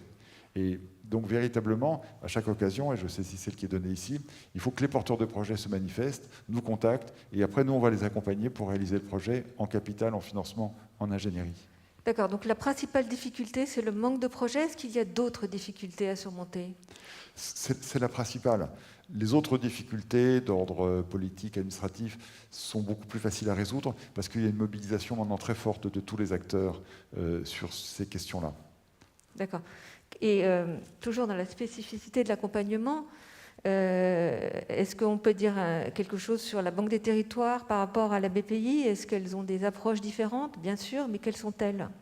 Alors, on a des approches complémentaires, la BPI étant une banque de développement. Typiquement, nous, on va être plus engagés dans les infrastructures et la BPI va être engagée dans l'accompagnement des entreprises elles-mêmes. Et Pascal Lagarde, je ne sais pas s'il est toujours là, mais peut en témoigner. Il y a de l'accompagnement pour que nos entreprises se décarbonent, et ça demande un soutien, y compris technique. Parce que, évidemment, les grands groupes sont bien équipés pour cela. Après, vous prenez une PME, où le patron de la PME, il est engagé tous les jours, et c'est encore plus compliqué en ce moment, à faire fonctionner son entreprise. Si on veut lui expliquer qu'il faut qu'il y ait une décarbonation, et que la décarbonation engage aussi le scope 2 et le scope 3, on a des questions techniques sur lequel il faut qu'on accompagne la formation. Et ça va être le rôle de BPI, qui est la seule banque, une des rares banques, et la seule en France à faire véritablement de façon organisée de l'accompagnement, c'est-à-dire d'expliquer aux managers comment ils doivent opérer pour transformer leur entreprise. Avec des partenariats, parce que ça demande des savoir-faire particuliers. L'ADEME, par exemple, est un de nos partenaires dans ce type d'activité. Très bien. Donc, nous avons parlé de ces financements qui se déploient tous au niveau national. Vous avez dit un mot sur comment ils pouvaient s'articuler avec des objectifs de l'Europe et des financements. Est-ce que vous voulez rajouter quelque chose sur ce point ? Oui, on a d'abord ce qui est en train de se mettre en place dans le cadre de ce plan de relance européen, qui est quelque chose de nouveau. Moi, j'attire l'attention, et on avait une réunion de travail avec mes homologues européens et le commissaire Thierry Breton sur cette question il y a 2 jours. Il faut vraiment que ces fonds européens soient mis en place rapidement. Parce qu'on a une véritable novation qui se fait avec ce plan. Jusqu'ici, les financements européens étaient gérés par la Banque européenne d'investissement, une partie faite directement par la BEI, d'autres en liaison avec les banques publiques de développement, comme la Caisse des dépôts. Ce système fonctionnait bien, c'était les 2 plans Juncker et le plan InvestEU. Ce qui apparaît aujourd'hui, c'est que ce plan InvestEU, qui reste très important, va probablement être réduit au profit de ce plan européen. Et donc, il est indispensable que ce lien avec les équipes locales soit établi. Et c'est là où la Banque des territoires, donc qui est le métier de la Caisse des dépôts, qui est au contact des élus et des porteurs de projets, doit absolument être impliqué là-dedans, parce qu'il faut faire le lien entre la Commission européenne, qui a des moyens formidables et qui va les mettre à disposition des pays. Et moi, mon souci, c'est comment ces fonds arrivent sur le terrain, dans les territoires, dans les collectivités locales, chez les porteurs de projets. Et ça, c'est bien le rôle d'une maison comme la Caisse des dépôts avec la Banque des territoires, de faire ce lien entre ces fonds européens et les territoires. Très bien. Éric Lombard, se mobiliser pour les financements verts, c'est bien, c'est même indispensable. Cependant, est-ce que si ce n'est pas accompagné d'une élimination des financements dits bruns, c'est-à-dire néfastes pour le climat, cela aura un impact limité? Quelle est votre stratégie dans ce domaine? Alors, la Caisse des dépôts, dans ses diverses activités, a aussi une activité de gestion de nos propres actifs, et qui fait de nous un gestionnaire d'actifs important, puisque ça atteint 180 milliards d'euros. Et évidemment, en tant que responsable de ces actifs, on a un levier considérable. Et je dirais l'ensemble des investisseurs ont un levier considérable. Et le jour où l'ensemble des investisseurs auront atteint le niveau d'exigence requis, qui est celui de se mettre sur la trajectoire 1,5 degré, et bien par définition, les entreprises dans lesquelles nous investissons vont être contraintes de suivre ce rôle-là. Donc, on souhaite être exemplaire en tant qu'investisseur pour que notre portefeuille lui-même soit décarboné. Donc vous allez nous faire des annonces pour être exemplaire? On a déjà, l'année dernière, à ce même Climate Finance Day, fait des annonces en s'engageant à ce que ce portefeuille soit entièrement décarboné à l'horizon dans le cadre des accords de Paris. Aujourd'hui, l'année dernière, on a pris aussi l'engagement de sortir de toutes les entités qui avaient plus de 10% de leur production d'énergie, de leur génération d'énergie qui venait du carbone. Aujourd'hui, on va encore plus loin en se donnant des objectifs plus précis. C'est-à-dire qu'on va aller plus loin que ce seuil de 10%. On va sortir... sur le charbon, là. Sur le charbon. D'abord sur le charbon. Les entreprises qui produisent de l'énergie, de l'électricité, et qui produisent plus de 10 gigawatts d'origine charbon, on en sortira. Ou plutôt, pour être plus précis, on va d'abord les inciter très fortement à sortir de ces activités-là, à sortir de la production carbonée, et s'ils ne le font pas, on vendra ces actifs. Pareil pour la production minière d'entreprises qui elles-mêmes produiraient du charbon jusqu'à 10 millions de tonnes. Jusqu'à 10 millions de tonnes, on peut laisser passer quelques années, quelques temps, et au-dessus de 10 millions de tonnes, on sortira. Et pour les nouvelles capacités aussi, il est hors de question qu'une entreprise du portefeuille développe des nouvelles activités carbonées. Alors ce qu'on annonce aujourd'hui et ce qui est nouveau, c'est qu'on va intégrer dans cette politique plus rigoureuse toutes les autres énergies traditionnelles, le pétrole, le gaz de schiste, les sables bitumineux, et on va veiller à ce que dans notre portefeuille, progressivement, toutes ces activités sortent. D'accord. Vous avez des échéances? Alors, on va le faire dans un dialogue exigeant avec les entreprises où on investit, parce que, sans être dans le paradoxe, mais c'est plus facile de vendre un actif que de pousser le management de l'entreprise en question à changer d'attitude. Et donc, nous avons avec toutes les sociétés du portefeuille, toutes, un dialogue exigeant, régulier, pour voir où ils en sont de la décarbonation de leur activité. Et encore une fois, ce dialogue, il est maintenant extrêmement large, et il intègre le scope 1, évidemment, le scope 2, le scope 3. C'est pas évident d'intégrer les 3 scopes. Alors, c'est pas évident, parce qu'on sait très bien que beaucoup d'entreprises n'ont pas encore les outils pour le faire, mais les outils, grâce à la mobilisation de tous les acteurs, commencent à être en place, et on les pousse vraiment très très vigoureusement à être dans cette exemplarité-là. Et on souhaite que cet effort soit fait très rapidement pour que précisément notre portefeuille puisse évoluer en ligne avec les objectifs des accords de Paris. Parfois on me dit mais c'est pas assez ambitieux. Mais on sait bien que l'accord de Paris il est déjà très ambitieux et que si tous les acteurs se mettent en conformité avec cet objectif, eh bien on atteindra l'objectif des accords de Paris. C'est pas ce que j'allais vous dire. J'allais vous dire que j'entends que vous privilégiez le dialogue actionnarial, mais il a, comme toute chose, ses limites. Et est-ce que si une entreprise ne répond pas à vos critères, vous envisageriez de l'exclure de votre portefeuille? Oui, bien sûr. Bien sûr, parce que l'engagement que nous prenons... Donc il faut des échéances quand même pour ça. C'est d'être en conformité. Eh bien, on vise à être en 2030 en conformité avec les objectifs des accords de Paris, donc dans les 10 ans qui viennent.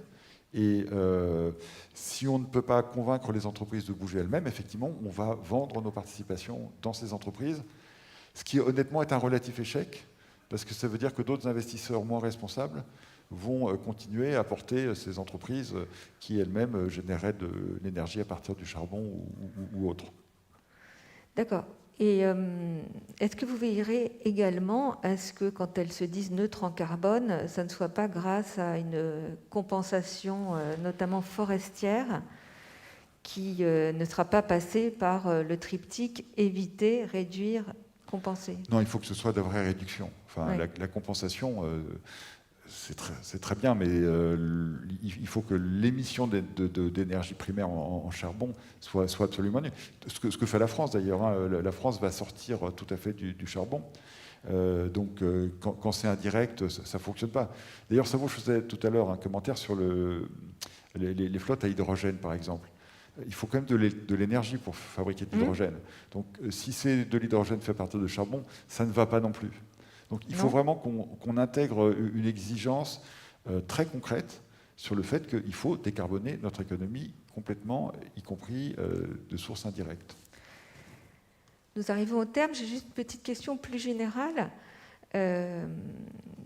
Depuis 2015, les financements aux énergies fossiles, globalement, ont augmenté de 15% dans le monde.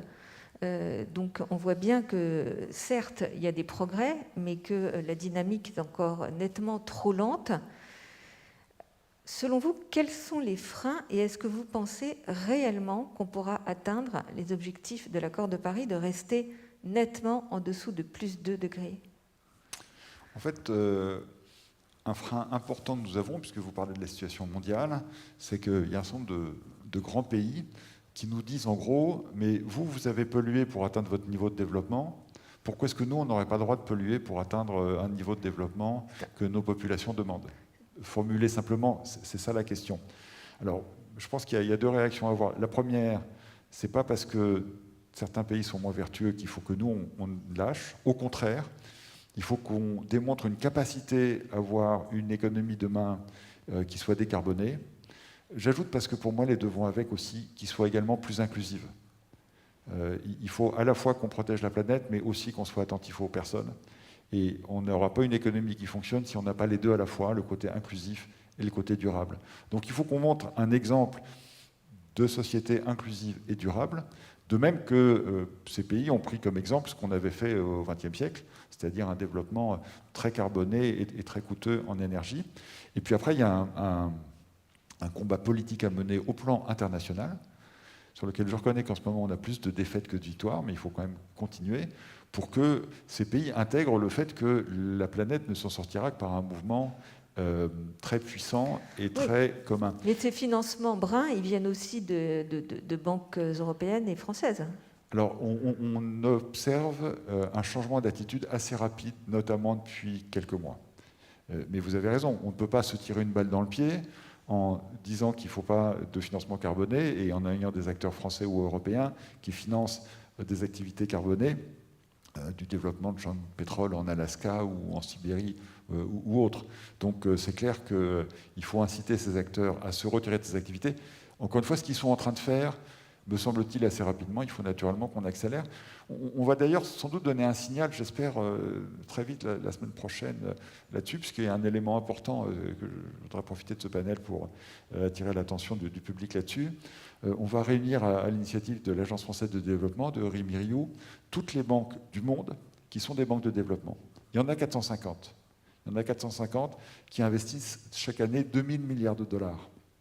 Nous considérons que ces banques de développement, qui sont publiques, qui ont des mandats particuliers, doivent être exemplaires et donc indiquer la voie à suivre pour que l'ensemble des banques commerciales, l'ensemble des financeurs s'inscrivent dans un scénario de développement, encore une fois, qui doit être durable et inclusif, j'insiste là-dessus. C'est une très bonne nouvelle. Je crois qu'on arrive au terme de notre discussion. Est-ce que vous voulez conclure sur autre chose, plus spécifiquement, concernant les annonces d'hier et votre rôle Alors, les annonces d'hier qui répondent au développement de l'épidémie, je voudrais insister sur le fait qu'on n'est absolument pas dans la situation du mois de mars. Je ne vais pas faire de la paraphrase de ce qu'a dit le président de la République, mais on est dans l'idée absolue de protéger les vies, mais également de protéger l'économie, et l'un ne va pas sans l'autre. Et je peux vous dire que le groupe Caisse des dépôts va être extrêmement actif dans cette période, y compris dans les semaines qui viennent, qui vont être plus difficiles, pour soutenir notre économie, veiller à ce que les entreprises ne ferment pas, veiller à ce que les emplois soient protégés, en ayant toujours en tête le fait que ce soit dans le respect de l'environnement et dans le respect des personnes. Et donc, c'est une personne où on doit avoir un moment où la mobilisation économique doit aller de pair avec la protection des personnes, ce qui est un exercice difficile, mais il faut vraiment qu'on tienne les deux bouts de l'équation, sinon il y aura des dégâts qui seront probablement plus profonds. Éric Lombard, merci beaucoup. Merci à vous. Au revoir.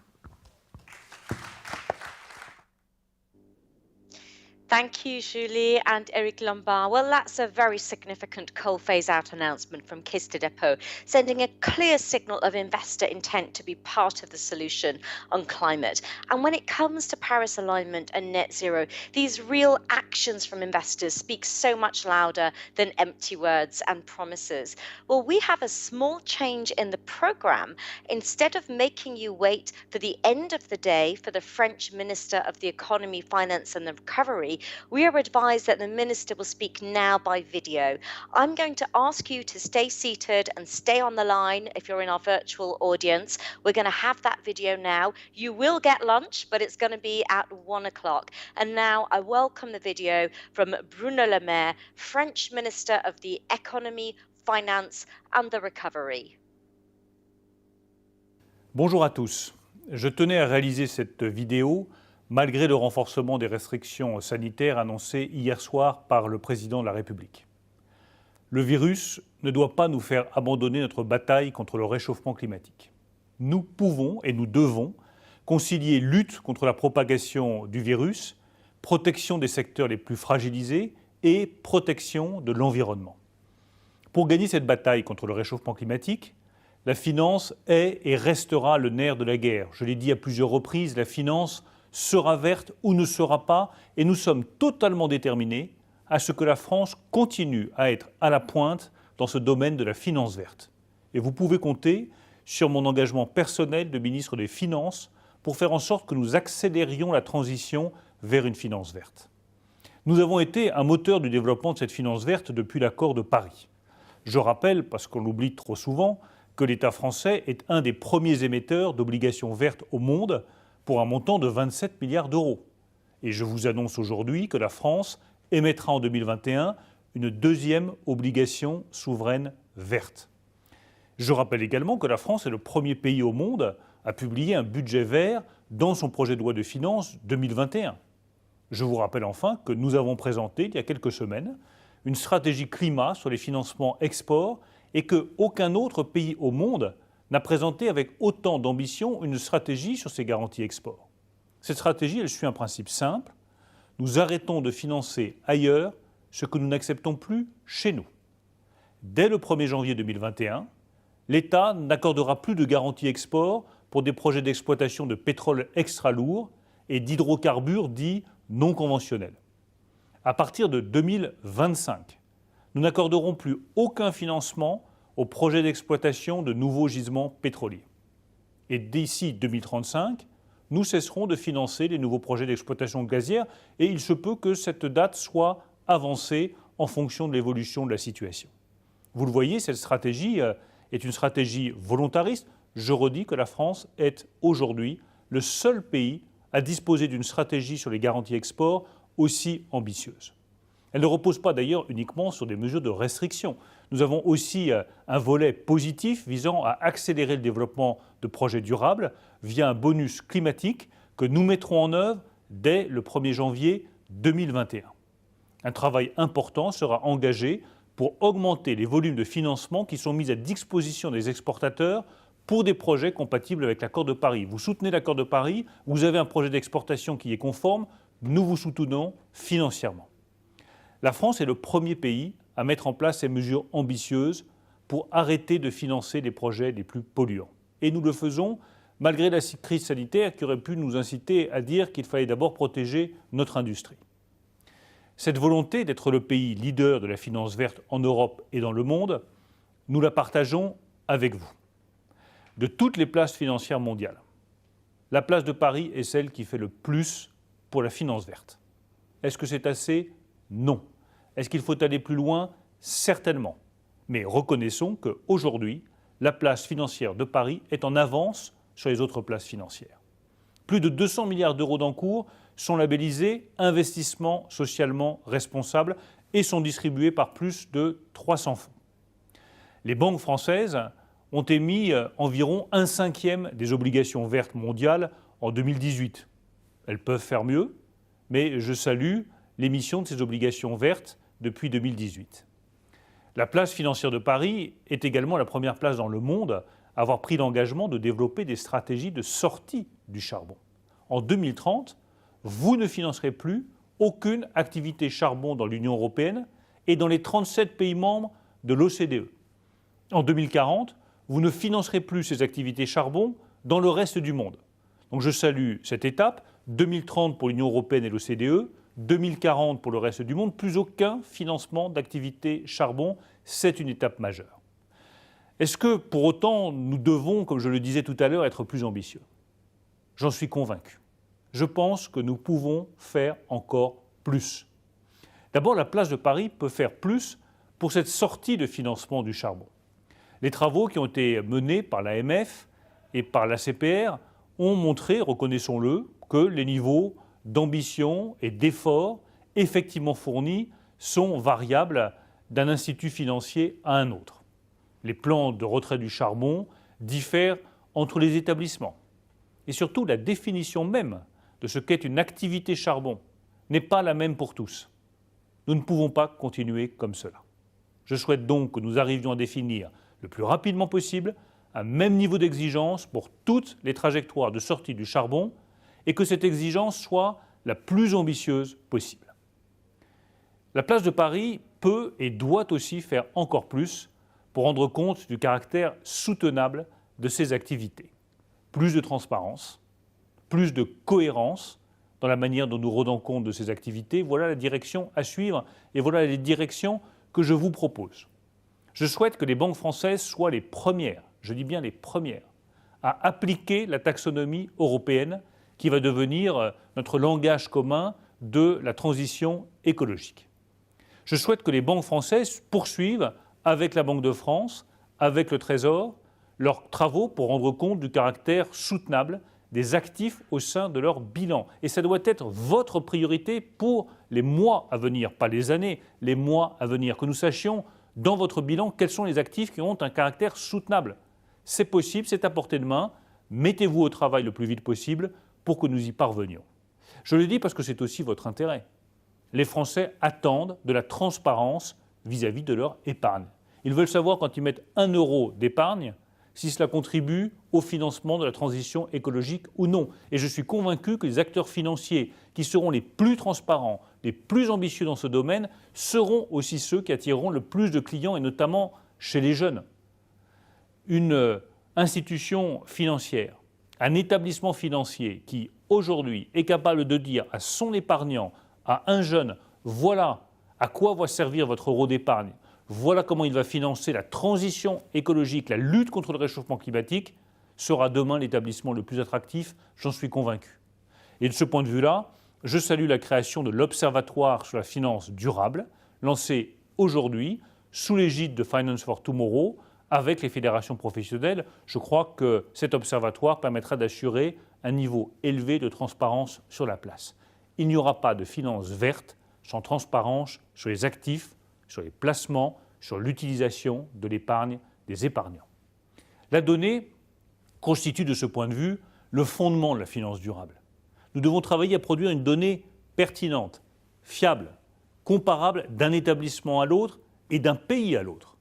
Une donnée qui doit être fondée sur des critères communs. C'est à l'Europe de définir les standards en matière de données extra-financières et elle doit les concevoir à la hauteur de ses valeurs. C'est là aussi une question de souveraineté et d'efficacité dans la lutte contre le réchauffement climatique. Enfin, la place de Paris doit, comme elle le fait pour le charbon, développer une stratégie de sortie de financement des activités pétrolières non conventionnelles. L'État, je le disais, le fait pour ses financements export. Je ne vois pas pourquoi la place de Paris ne s'engagerait pas pour arrêter de financer les activités pétrolières non conventionnelles. Elle peut le faire, c'est à sa portée, et j'estime que le plus rapidement elle le fera, le mieux ce sera pour nous tous. Voilà les quelques messages que je voulais vous transmettre ce matin.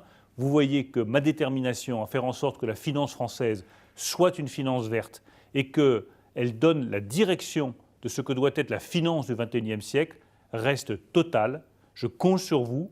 Je remercie les entreprises et les acteurs financiers qui participent à faire de la France un des pays les plus avancés au monde en matière de finance verte et je vous demande d'aller encore plus loin. Je voudrais également remercier le député Alexandre Holroyd d'avoir recensé les meilleures pratiques des places financières européennes en matière de finances vertes et d'avoir ouvert de nombreuses pistes de travail qui seront discutées aujourd'hui. Merci, cher Alexandre, pour ton engagement. Merci pour la qualité de ton travail. Je crois que c'est très précieux pour tous les acteurs financiers de la place. Merci également à tous les parlementaires qui ont travaillé pour développer une stratégie climat pour les financements export. Merci à tous et je compte sur votre engagement et sur vos décisions.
Sessions. I hope you enjoyed lunch.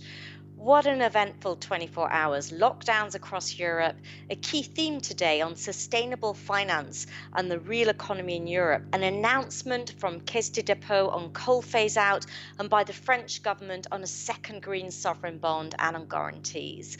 Well, this afternoon, we're going to go deeper and more practical. We're going to go into carbon neutrality, biodiversity, and fintechs. Later on, we're also going to hear from Société Générale. We'll have a more technical session on sustainable finance in terms of the Sustainable Finance Action Plan. And finally, we'll hear from the Governor of the Banque de France and the Mayor of Paris. And if you're in person, you also get to enjoy a cocktail. So now, just to cover the logistics, we're going to have 3 parallel sessions before we meet back together again at 3:30 p.m. And the parallel sessions are on carbon neutrality in the Grand Auditorium, on biodiversity, and on fintech. So if you're in person, please go to the allocated room that should show on the screen, and do ask any of our colleagues on the ground and the site if you can't find it. And for our virtual audience, please press the button to join the relevant session. I hope you enjoy the parallel sessions, and we're going to see you back here together again at 3:30 p.m. Thank you.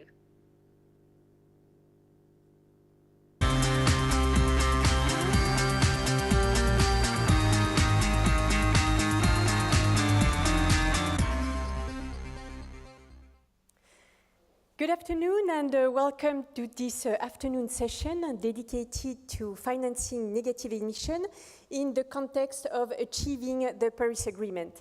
In other words, carbon neutrality. Japan and China recently are certainly good news, and we're hoping for similar good news from the US obviously shortly. We will spend the next 75 minutes together, but before then, please let me remind you that you can leave your laptop and mobile open as long as it's on silence mode. It's actually going to be your only way to ask questions, and we're going to have plenty of time for Q&A at the end of this session. We will have the chance to get insights from great speakers, particularly involved in facilitating, developing, financing negative emissions for the sake of investors, companies willing to decarbonize. In Paris, but unfortunately not with us because of cas contact, Émilie Alberola leads the RI research and innovation team within the EcoAct group, now a company of Atos Group. Online, we have from London, Martin Berg, who is partner at Pollination, developing ideas for investment in natural capital and carbon markets. We also have from Quebec, Claude Letourneau, who is the CEO of Svante, a technology firm developing a second-generation post-combustion carbon capture technology, and Mark Sadler from the World Bank, who is the manager of the Climate Funds Management Unit. Needless to say that there are some good things to take out of this pandemic, because we can bring together people from different sides of the Atlantic or the Channel with a quite limited carbon footprint. But well, let's go to our point. Actually, negative emission is not new. Research published in Nature in 2015 warned that all scenarios for keeping global temperature rise to 2 degrees require negative emissions. So removing CO2 from the atmosphere to store it in land, underground, or in the ocean. Here is a figure from the IPCC report 1.5 degree that was released in 2018 that actually confirmed this study released in 2015, meaning it's comforted by the scientist community. The first scenario, the lead one, refers to low energy demand. It's very challenging scenario. One that we more often relate to is the EST one, scenario one, which actually refers to limiting to 1.5 degrees of warming and means 95% cut in CO2 emissions by 2050 relative to 2010, and this one actually translates into removing 150 billion metric tons of CO2 from the atmosphere out of the air, with limited rollout of this technology by around 2040. So a simple question to take a little step back on this scenario. Do you find it realistic? And if not, that means that the amount of CO2 emission that we're going to have to remove from the atmosphere will be even bigger. Jumping to the S5 scenario, it's actually a scenario where the lifestyle, intensive emitting lifestyle of the US is generalized in the world, and that means that we have to rely almost exclusively on removing CO2 from the atmosphere to achieve 1.5 degrees by the end of the century. Remember, 1.5 degrees of warming translates into 80% of Greenland melting down and almost all of the marine ecosystem collapse. So the long and short of it all is that if you're interested in returning to a natural climate equilibrium, you've got to find a plan that does more than just reduce carbon pollution. It has to aggressively reverse it. Not just climate mitigation and adaptation, it's climate restoration. So concretely, what does that mean? Well, obviously, you still have positive emissions, and you have to drastically reduce emission through renewable energy, energy efficiency, changing behavior, changing business models, and carbon capture. It's the yellow zone on this graph. And you have also to retrieve it from the atmosphere, so it's carbon removal, it's below, it's in the gray area here, and it's made up largely of nature-based solutions, but not only, as it also includes technologies such as direct air capture or microalgae to fuel, or biocar, to name only a few. In between, you have the hard-to-abate sectors, which need carbon capture and removal to limit their emissions as soon as possible and support this transition pathway. Well, thankfully, an increasing number of companies, countries, institutions, cities are committing to carbon neutrality and will need carbon capture and removal to limit their emissions as soon as possible.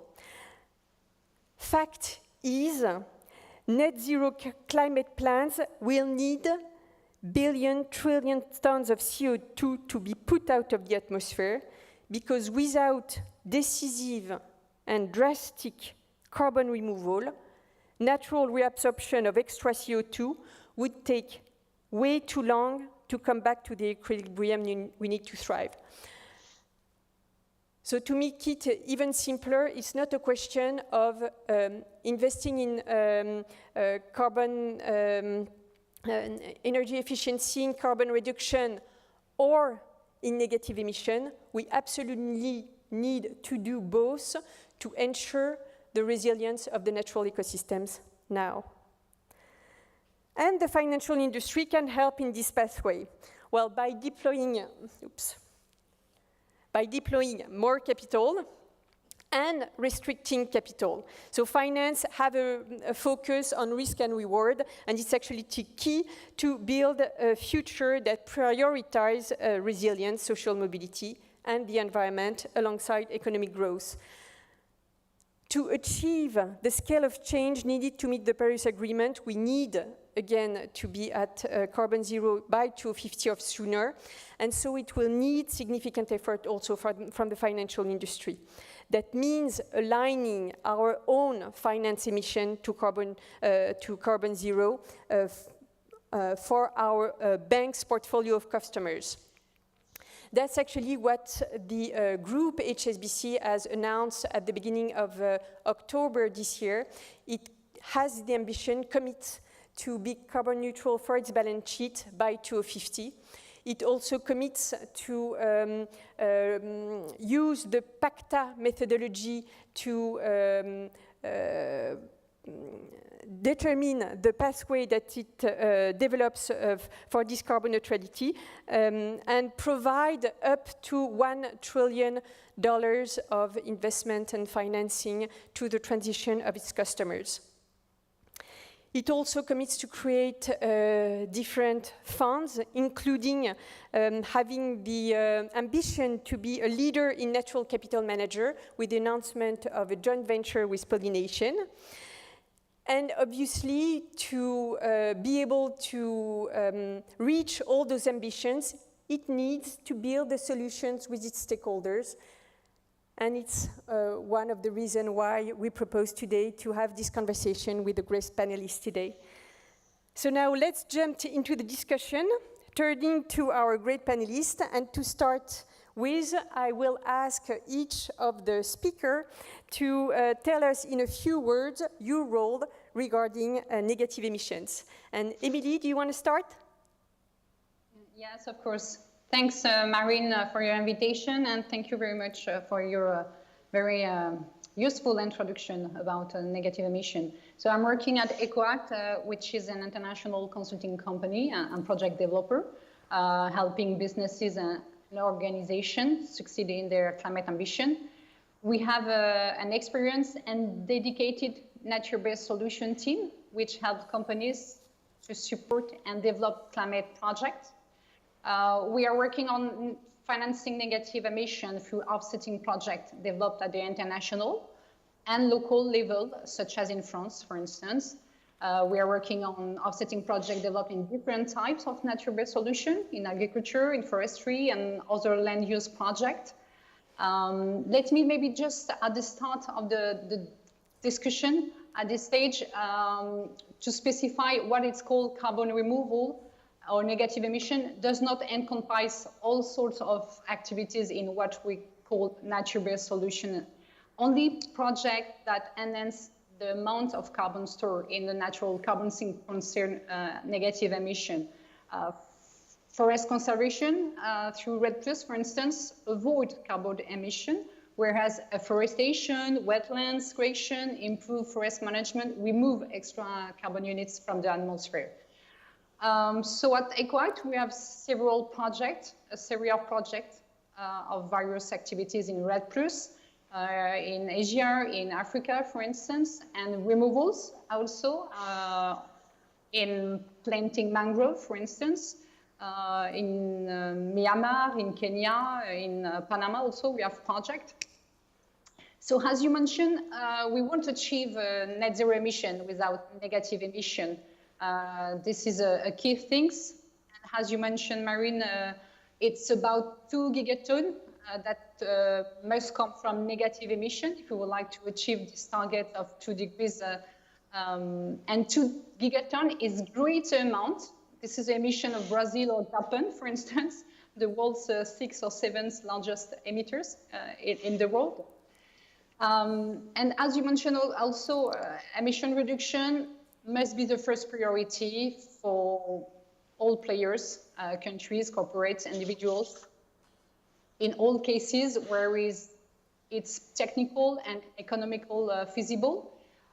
But carbon offset markets, I think, can have a role to play in supporting emission reduction and emission removals also, where it's no economic case. So EcoAct is involved in this direction to develop offsetting projects that can help to accelerate financing negative emission action. And I will develop more in the next minutes. Thanks. Thank you very much, Emily. Martin, can I leave you the floor? Yes, thank you very much, Marine. Hello, everybody. Thank you very much for the invitation. Martin Burke, my name. I'm working for Pollination, which is a global advisory and investment firm with offices in Australia, Europe, and the United States. I was building up the investment side, and I had the pleasure to work with his colleagues. I think there's some feedback, right?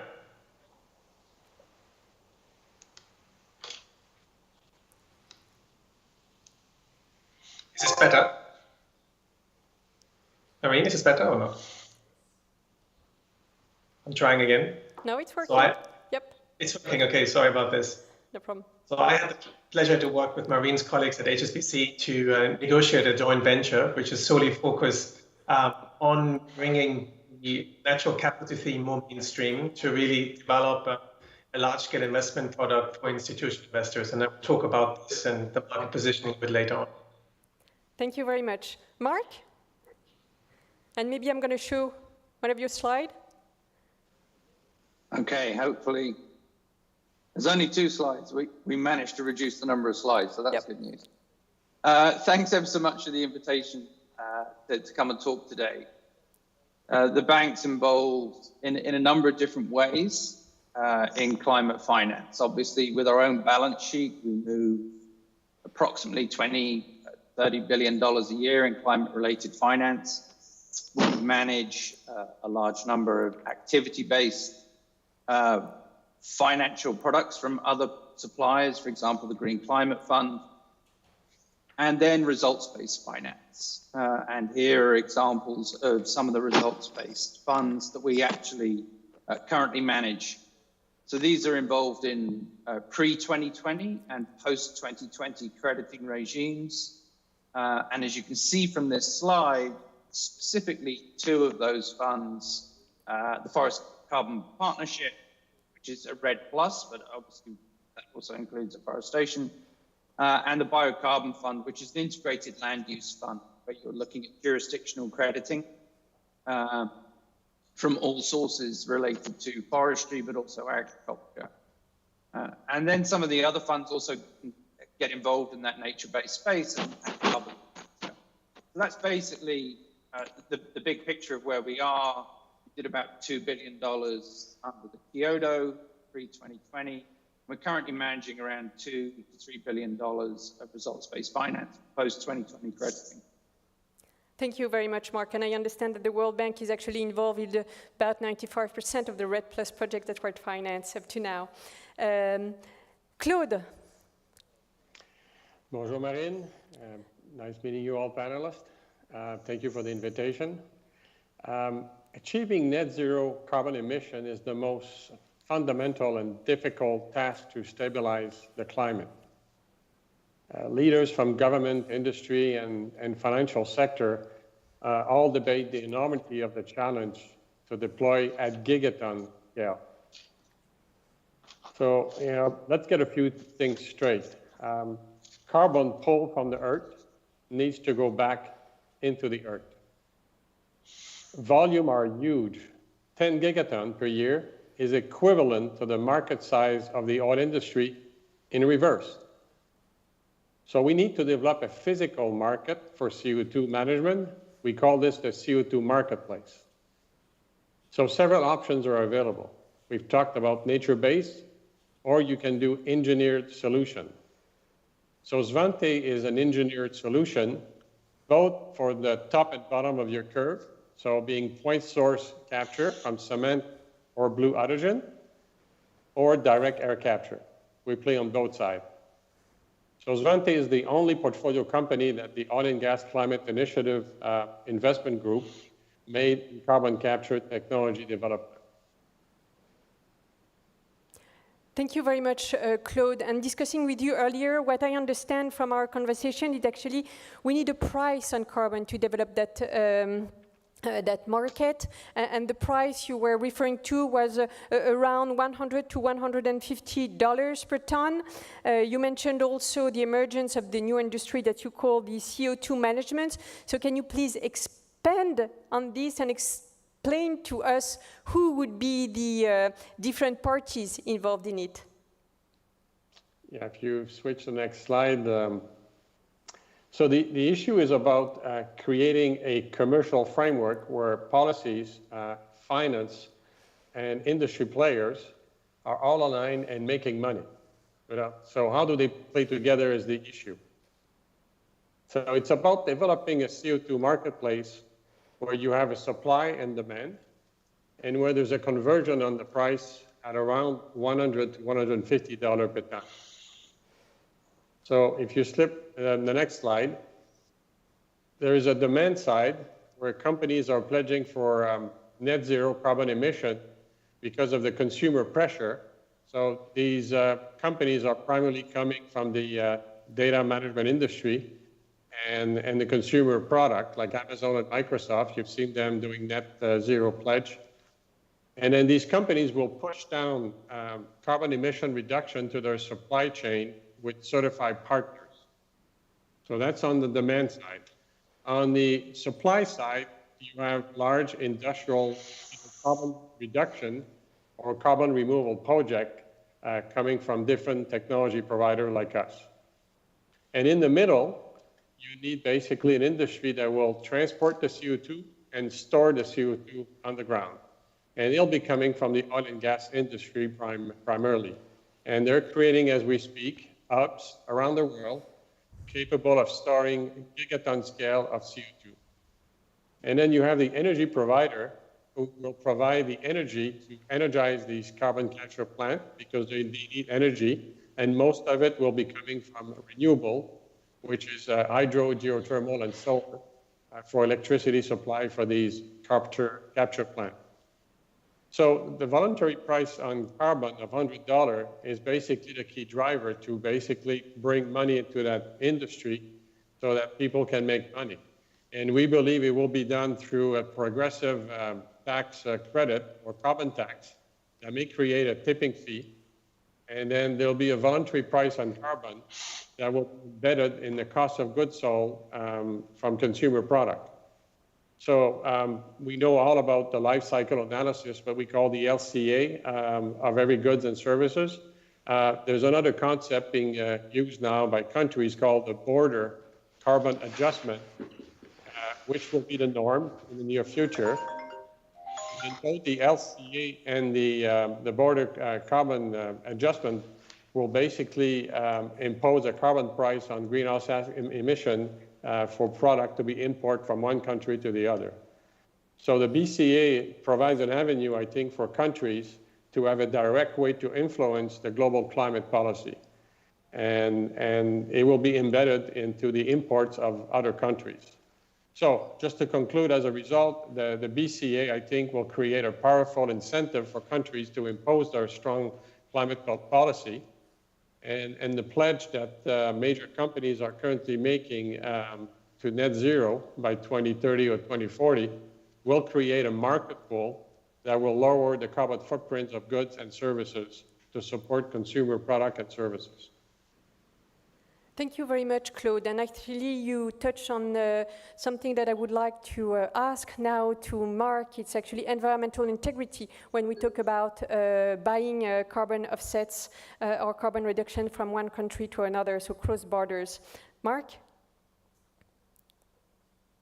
And you went straight to the really complicated stuff. I'm not sure if this is a good time to show that slide or not, Marianne, but there's a big difference between Kyoto crediting post-2020 and Paris.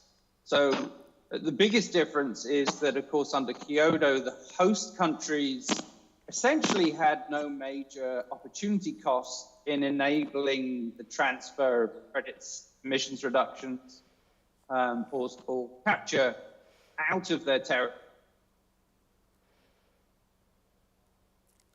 Cost in doing that. Under Paris, of course, sorry, Mark, you were cut. Can you rewind a little bit? Okay, let me rewind. So essentially, under Kyoto, there was no opportunity cost for a host country in a ton of carbon leaving their borders because they had no particular targets themselves on the production side. Under Paris, of course, all countries have to have a budget. They have baselines and projections of what their reductions will be. So every ton counts. I think that's the important thing to understand.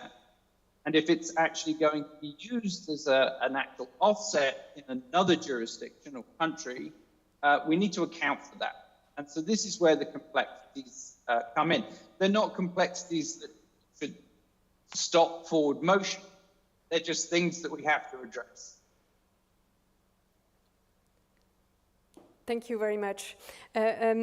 Maybe, Martin, when we talk about financing the nature-based solutions, we cannot obviously rely only on carbon cost. I mean, as Emily said, all NBS are not about carbon, and even the ones that are actually removing carbon have very low price of carbon. When Claude was talking about $100 to $150 a ton, here it's more between $3, $5, $10 a ton.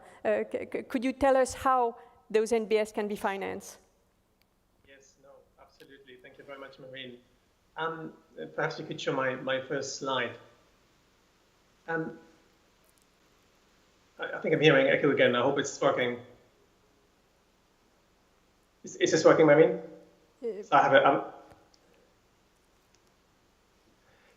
okay, I'm trying it. It's taking a bit. Yep. No, it's this one. Yes, you should have it. No, it's that one. Perfect. Thank you very much. I think it's absolutely right that when one finances nature-based solution, then we're not only focusing on carbon. I mean, having said that, we shouldn't forget that agriculture and forestry plays a huge role in achieving the Paris Agreement. So we absolutely need to do it. But when we look at investments in nature-based investment, we're actually looking much broader. We're also looking at the environmental component and particularly the biodiversity aspects of this. And what we learned now is, I think we're all seeing it, is that the decline of biodiversity is really real. We already lost 1/8 of our species, and this loss seems to continue. So we really need to find a way not to only address the climate, but also the biodiversity problem. And what we really see now is that investors are increasingly looking to this. Yeah, and so how does the fact that nature stores carbon comes into play, actually, in your business case? Well, I mean, it comes into play as one of the revenues, but not necessarily the only revenue. I think what we see is that you can see this here on the slide, the biodiversity loss is in addition to climate. It has become a very much recognized issue. And so for example, many companies announced now net zero targets, as you said, like HSBC, but many others are also looking really on the issue of biodiversity loss. So for example, 560 companies signed up for Business for Nature. And they have, I think, roughly about 4 trillion of revenues, and 26 for Business for Nature, sorry, and 26 financial institutions, including HSBC, signed up for Finance for Nature. So it's a really interesting trend to see. And if we go on the next slide, that is not only extending to investors, but that this is also going on the public side. So you see on the one side, governments now increasingly realizing this through the Leaders Pledge for Nature. And also there's a whole movement to build a task force for nature-related financial disclosures to actually really see the risk aspects of nature that has an impact on companies. Thank you. And so you are committed to develop natural capital as a new asset class. So what do you see are the main challenges? What we see is, it's actually outlined really nicely in the next slide. What we see at the moment is that the nature-based solution as investment theme is still something that is very difficult to invest for larger scale investors. So we see a lot of smaller, high impact investment ideas, vehicles that score very highly on impact, but are often very too small or not necessarily profitable enough to really attract large-scale investors. On the other side, we're seeing very large investors in agriculture and forestry, but they are not necessarily focused really on nature-based solution or on the impact side. So they have the scale, often they have the profitability, but what they're lacking is really is really to take this impact into the next focus. And what we at HSBC Pollination believe is that there is really a market lab for a large-scale investment vehicle that combines the three of them. And that is really something that we want to achieve with our new joint venture. And I can talk maybe about it if you go to the next slide. Marine, you mentioned it earlier today. So I'm still working at Pollination. I'm actually just about to move over to this new joint venture. It's called HSBC Pollination Climate Asset Management. And what we are trying to do is really to develop a leading asset management company, which is an independent company, but owned by HSBC and Pollination. And that is really working on developing large-scale investment products for natural capital. Thank you very much. Yep, sorry. Thank you very much. And talking about financing nature-based solutions, I mean, certainly, Emily, what is your view on the demand regarding that? My view on the demand is that the demand of offsetting project on negative emission is significantly booming, increasing, because I think all players have understood now that it will be key after reduction to finance negative emission in their scope 1 and 2, and if possible, of course, but also beyond through offsetting projects. So in September, the last report for SBTI, for instance, the recent report on Foundation for Net Zero targets sitting in the corporate sector, clearly states how removals are key in the future to set the net zero pathway that are current with the IPCC recommendation. So what we can see, there is a growing number of companies that are committed in the net zero ambition, climate neutrality. And we think that the demand for negative emission offsetting project will probably triple by 2030.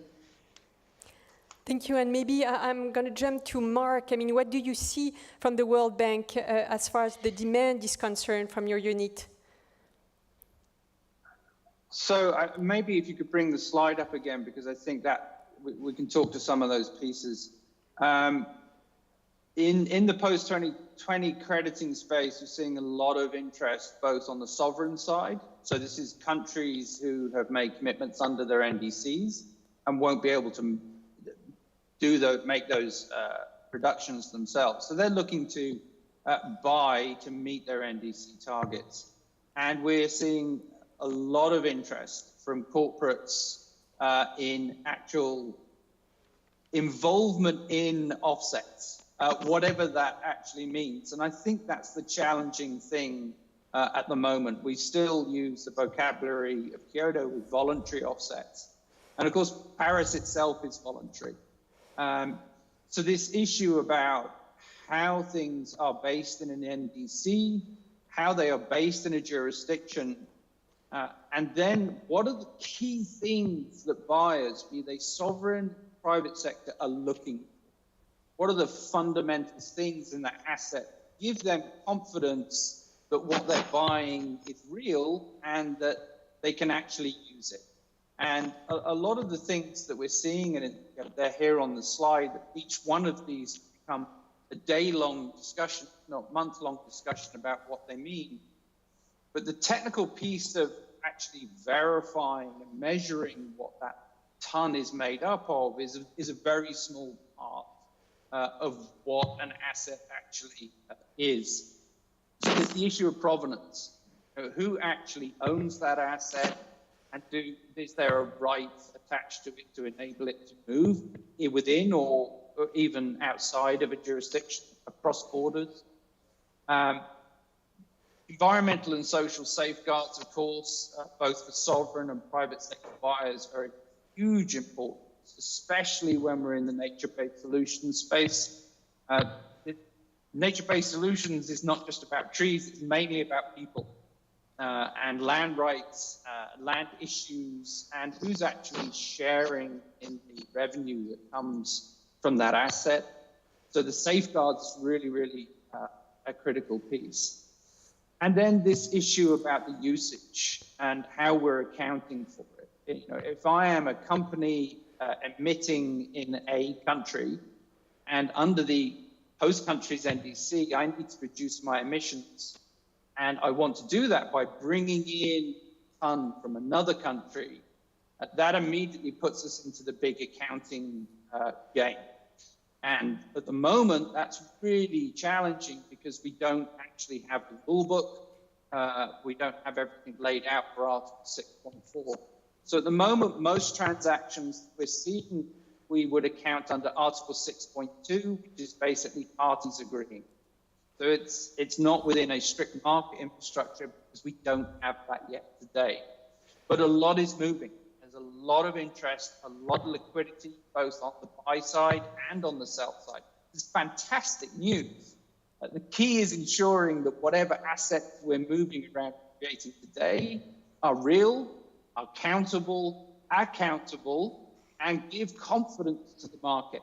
The worst thing we could do now is to skip some of these important pieces of the asset because we're laying bedrock for the market for later. But we don't want to create assets today that have question marks attached later. And the last quick point I'd make is real challenge here in the nature-based space, because we're not really counting avoidance, we're counting capture, is this issue around permanence.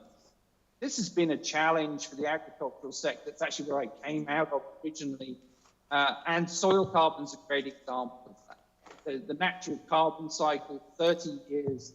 So how are we getting permanence? I don't want to buy something today that's going to turn up again tomorrow. It's a very different calculus than avoidance, which is didn't happen. So these are the challenges. I think they're all managed, especially the technical solutions we have available today. Made a huge impact on our ability to verify and monitor. But we need to make sure we put in the building blocks in the right way. Thank you very much, Mark. And turning to Emily, I mean, Hugh, how do you see the condition for scalability of those carbon offsets? The condition on the scalability? Yeah. Yeah, there are several conditions. I would say, based on what he was underlined by Mark previously, the first one is about the methodology. So it's interesting to see how standards in the voluntary carbon market are currently working in improving and developing robust methodology. So for instance, we have Vera that is currently creating frameworks to enable that RED Plus are integrated within state policies. Vera has just published also a new methodology to integrate blue carbon in its methodology on RED Plus. Gold Standard also just released a methodology to foster carbon finance in the agriculture sectors, and is planning also to publish a new methodology on blue carbon. So this is the first to make sure that we have strong methodology and robust. The second thing I would say is also to improve the methodology. I'm sorry, I have a big echo when I'm talking. I don't know if it's possible to reduce it because yeah, no.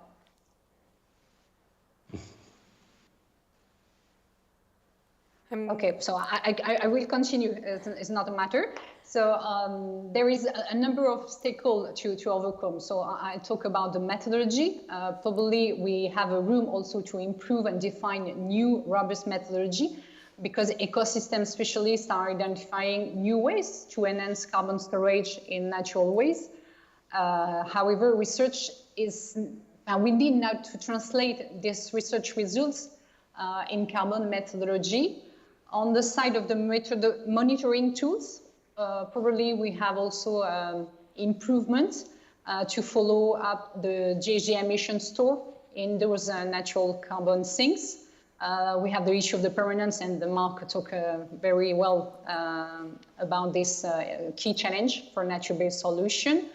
On the aspect of the finance, we have the issue of the finance upfront project, because carbon assets are generated after a certain amount of time, and we need to have a funding at the stage of the development of the project.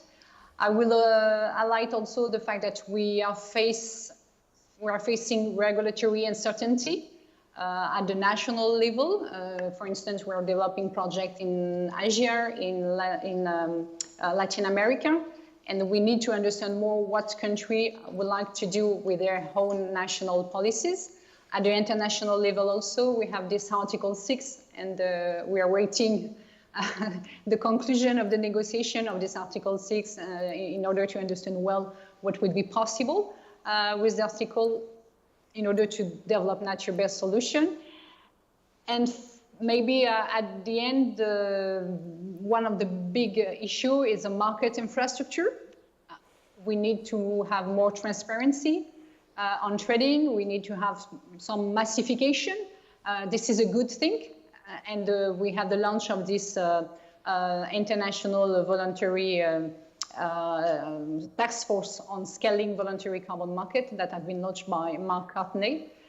This is a good thing because we think that we need now to scale up this voluntary carbon market towards an effective and efficient and functioning market to help to meet the goals of this Paris Climate Agreement. We are involved in this task force. Our CEO, Gérald Marandan, is involved in this task force.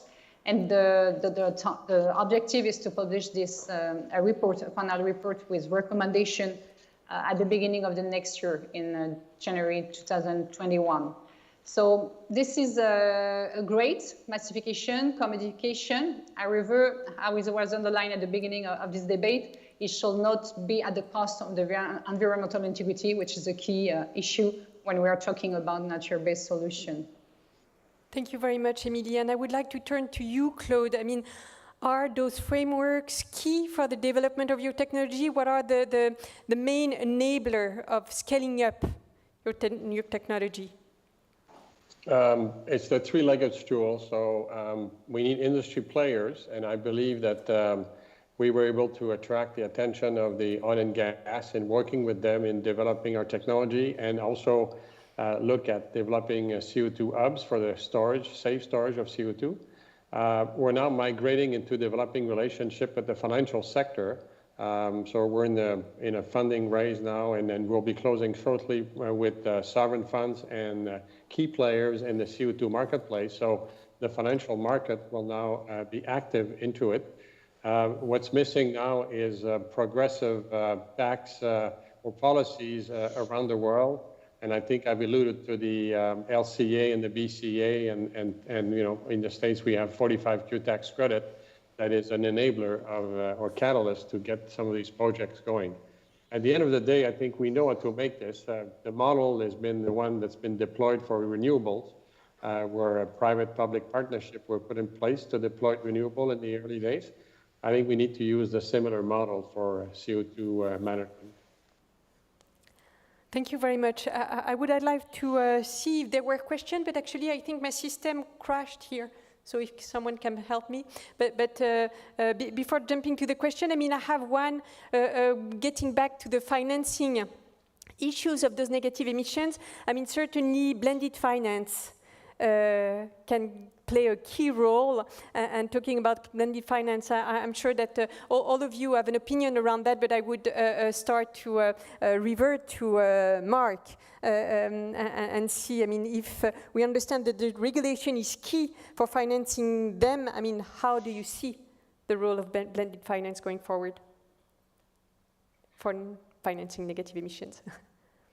Sure, no worries. Look, the amount of capital that we're looking for is not just going to be able to come from the public sector or the private sector. Right? We're going to need to be able to leverage public spending. You know, we're in the middle of the COVID situation, building back green. The choices we make today, where we invest our public money today, will have huge impacts 20, 30 years from now on what those pathways look. So we need to align public finance. We need to ensure that we have the regulation that incentivizes and gives stability and transparency to private capital to enable it to move. but also picking up on a point that came earlier, you know, results-based finance has a role, a very clear role, but you need the activity-based finance in the first place. And you know, we're also advising on this task force on scaling up voluntary markets. And yes, we need the finance market, but that essentially, if we're looking at commodities markets and financial markets in that context, what that's going to give us is price risk management and potentially price discovery. Really important, especially for a mature market to move forward. Of course, having price risk management tools is going to help us unlock some of the capital that's required for activity-based finance, for financing projects, things to actually move forward, especially if that price of the underlying fund is going to be part of the profit stack, you know, when what the income is going to be for that project. Critically important. But also we need to ensure that private finance moves in the right direction, right? And so these recent moves by both central banks and also TCFD are hugely important. The blended finance option really comes together when you move the regulatory context, the demand for actual commodities, and you actually create this real sweet spot in the middle where private capital can move and have that certainty that it is, it's meeting all the requirements. It's so difficult being in that financial space. So it will take all of these pieces to come together. On the public sector finance side, you know, trillions of dollars are spent every year. We need to ensure they are all targeted in the right way. You know, a good example of that is the use of subsidies. A great example of how we're in different jurisdictions greening those subsidies is, you know, the new agricultural policy in the EU. There you've got alignment between, you know, the climate commissioner, the agricultural commissioner, the environmental commissioner, ensuring that public finance flows for things that we want to really happen and happen in the right way. So these are great examples, and we're seeing more and more of them come. But the key comes down to how we align these different sources of finance and not purely rely on results-based finance. It's not just about whether that ton of carbon is going to be made. Without all the other finance, we won't get to that ton. So it all has to come together, and that really is blended action. Thank you very much. And maybe, Martin, I mean, coming from the EIB, what's your view on the role of blended finance into developing that new asset class? Yeah, no, thank you. And maybe if I could jump back on the whole discussion on the carbon markets, and I just wanted to say a few words on that as well. And I fully agree with Mark. I think the biggest difference at the moment is that we, sorry, I'll have an echo as well. So the biggest difference is that at the moment, the emissions market is still seen in the same way as a Kyoto market, but especially on nature-based solutions, what we see is that a lot of the companies with a net zero target, they're actually moving ahead anyway through an investment-led approach. And they're looking much less, and is there an opportunity to actually gain offsets that I can hold in a registry? What they're looking for is some form of compensation. They want to have real emission reductions. They want to have ways to assess this and also to monitor this. But they are less interested in actually receiving carbon credits that they can then use for some form of compliance, because in the end, the net zero target is not for compliance, it's voluntary. And so I think there will be a huge shift in the market, that we may be going away from the thinking I need an offset, but much more I need a corresponding verifiable emission reduction somewhere that I can actually really report on. So that's maybe on the emission reductions. Can you hear me, Marine? Yes, very well. I was just checking for okay, the, yeah. No perfect. Then on the blended finance, I also have to say, I have to agree with Mark. I think that we should use blended finance really as a last resort. What we need is regulation. And I think it's really important to stress, if we had a functioning system now for either under an Article 6 or under some domestic regime, then we would be in a completely different situation. We see this in those markets. For example, I can give you an example. In Australia, you have now you have carbon companies actually very active. They are being purchased by larger financial institutions at the moment because there's some regulation in place. There's a price signal. The moment you install this, you have the financial sector coming in, and we see this. We see this in those markets where it works. In California, it works to some extent as well. We have a price signal in Europe, and you see immediately financing is actually flowing. So we should be careful to use blended finance to basically replace regulation. In the end, that is the key driver for environmental markets, and we should not forget that. But having said that, I also fully agree. There are situations where blended finance can really help to test new business models. For example, on nature-based solutions, one of the issues is not only that we don't have a low carbon price, but also we have so many other benefits that don't have a price. Nature is in a way priceless at the moment, unfortunately, but we know it provides a lot of services. And there are more and more studies that now show this. So using blended finance there to really help to demonstrate this and allow projects to be financed that then can demonstrate the multiple benefits and actually show the value of that, I believe is really helpful. Yes, thank you very much. And I understand that the demand is strong.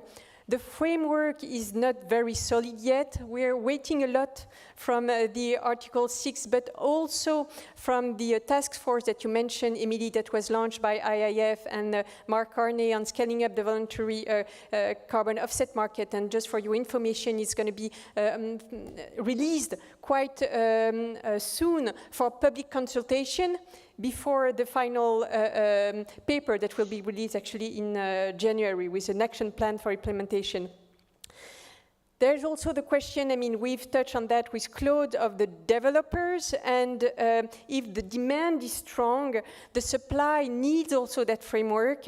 And we see it, for example, in France, and maybe Emilie, coming back to you, we have a specific framework in France that was actually most needed to develop part of that market here, and I would like you to explain a little bit how it's shaped and what is the actual impact.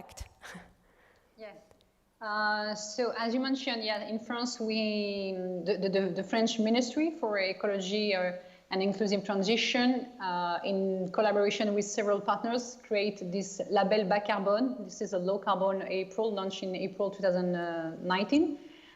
In order to support the development of carbon project, local carbon project in France. So this is an innovative and transparent framework offering development and funding opportunities for local voluntary projects in reduction, but also in sequestration. In this context, we are working at EcoAct with I4C, Institute for Climate Economics and Climate Kick, to develop the first methodology for mangrove restoration in French insular territories. The objective is to develop a first pilot project in Martinique this year, and in Guadeloupe and Mayotte also by 2021 and 2022. What is interesting with this first project is that this project enables us to pinpoint the potential to scale up blue carbon restoration project in France. And we are currently working with some private funds in order to draft new methodology to test first project on seagrasses, on peatlands, marshes, and other biomes that needs to be better protected and, of course, restored also. Yeah. I don't know if you heard me well. Yes, we hear you very well. I have a terrible echo. Maybe an additional question is how much this label is picked up by farmers, for example, on the French territory?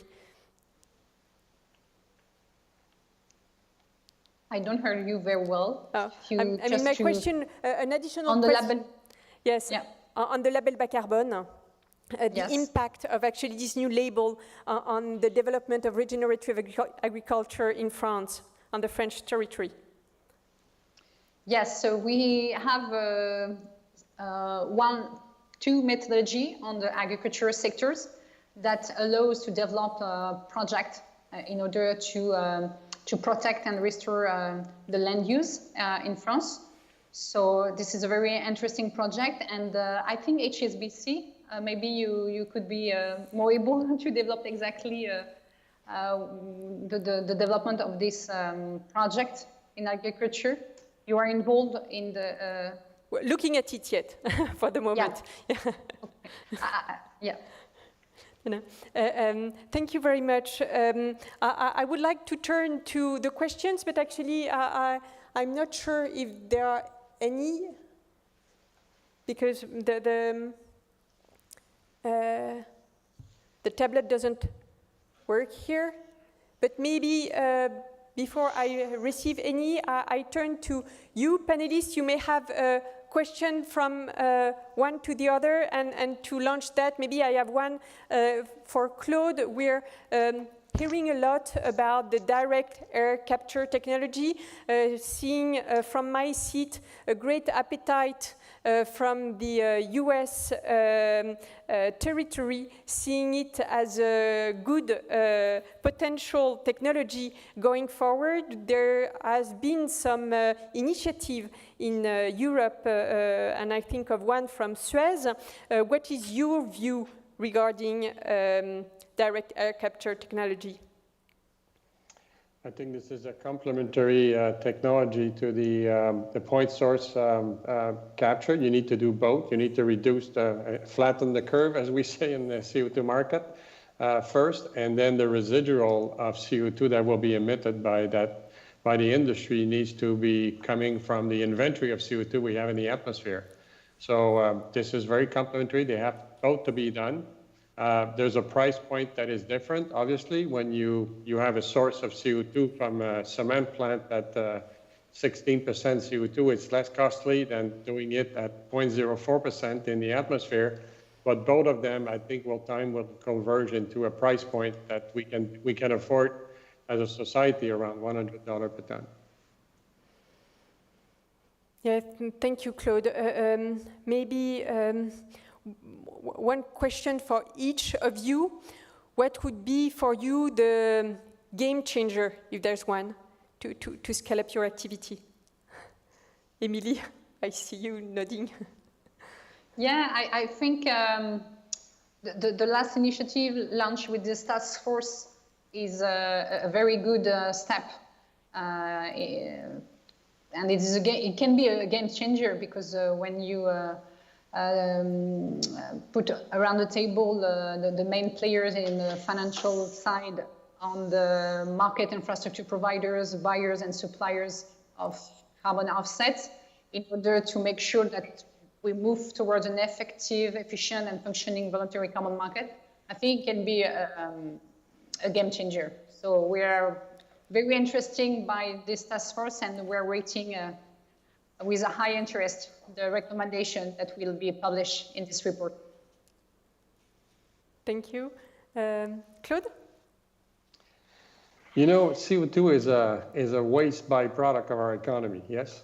And we need to find, it's not a technology challenge anymore. I think we've cracked the code, and there's plenty of companies like ours who know how to do this thing in the price point that the society can afford. The issue now is to crack the code of how to monetize the CO2. And I believe when we do so, we will unlock the greatest investment opportunity of our century. Remember, storing CO2 alone, which is one step of the value chain, is reversing the oil and gas industry in terms of economical value, just for 10 gigaton. We're looking now at 40 gigaton being emitted every year. Of course, there'll be renewables and economy efficiencies and nature-based to reduce that curve, flatten that curve, but there'll be residual, and it's going to be in the range of 10 to 20 or even 40 gigaton, 2 to 3 times the size of the oil and gas industry. Think about it. Thank you, Claude. Martin? Yeah, I completely agree actually with that statement. I think what we need to do is we need to find ways to price in the environmental externalities. So we're starting with carbon on the one hand, also with some environmental externalities, especially related to nature. And I think the moment we have a price then we can actually move finance at speed. And that's what we've seen in the markets where this has been done. And I think at the moment, the real difficulty is that there is a lot of interest. Everybody knows that probably the carbon price will be higher in the future. However, at the moment, there are very little prices around the world in order for immediate action. So I think we need to fix this. And I would even extend this not only to the carbon side, but also to biodiversity and some of the other environmental assets. And I think that's what I would urge the regulatory framework should focus on. Maybe before asking Martin, what do you expect from the COP15? Well, I think we are not there yet. It's the challenge with biodiversity. You mean the biodiversity COP, correct? Yeah. Yes. The challenge with biodiversity is that it's difficult to just define one target. On climate, it's a little bit more straightforward because we have CO2. What target should we use as a world community to move towards for the biodiversity? It gets very complicated, as you know. You're one of the experts in that field. So I think what I really expect is a recognition that we have to find a way to actually, as a world community, move towards really halting this process of biodiversity decline. And we probably have to really work firstly on the type of metrics that we can use in order to measure that. But I think the most important part is the leaders' pledge is there. If we have more countries signing up to then I think technologically solutions can be found. So there's always the same movement. I think first there is the push for really that the problem is identified, and I think we're seeing now so much literature coming out from so many sides that the problem is there. Then we need the policy side to really acknowledge it, and then we can really look for the solutions. And I think we're hopefully just before the second one. Thank you. Mark, what would be a game changer for scaling up financing of negative emissions? I think the key here is for us to focus on not just one silver bullet, but what they call silver buckshot. Right? We're going to need a lot of things and not just focusing on one. The issue of crediting the other co-benefits, and this is a critical point, especially in the nature-based space. I couldn't agree with Martin and others more. An idea 20 years ago at the beginning of Kyoto was around basically credit stacking, where you had a carbon piece of the credit, you have a water piece of the credit, you have a gender piece of the credit. And we're working on those types of things at the moment and actually seeing how the different pieces of finance can flow at different times to those buyers who are interested in those things. So that's a piece of innovation that I think will come, has to come. We're working on it, and so a lot of others. The second one, I think, at the moment, in the middle of the regulatory uncertainty in the international processes, is we need to find programmatic and pragmatic ways to just move forward. Right? The momentum is there. Solar is cheaper than coal in nearly all jurisdictions. You need to just find pragmatic ways forward. And to be honest, under the international architecture, that's available anyway.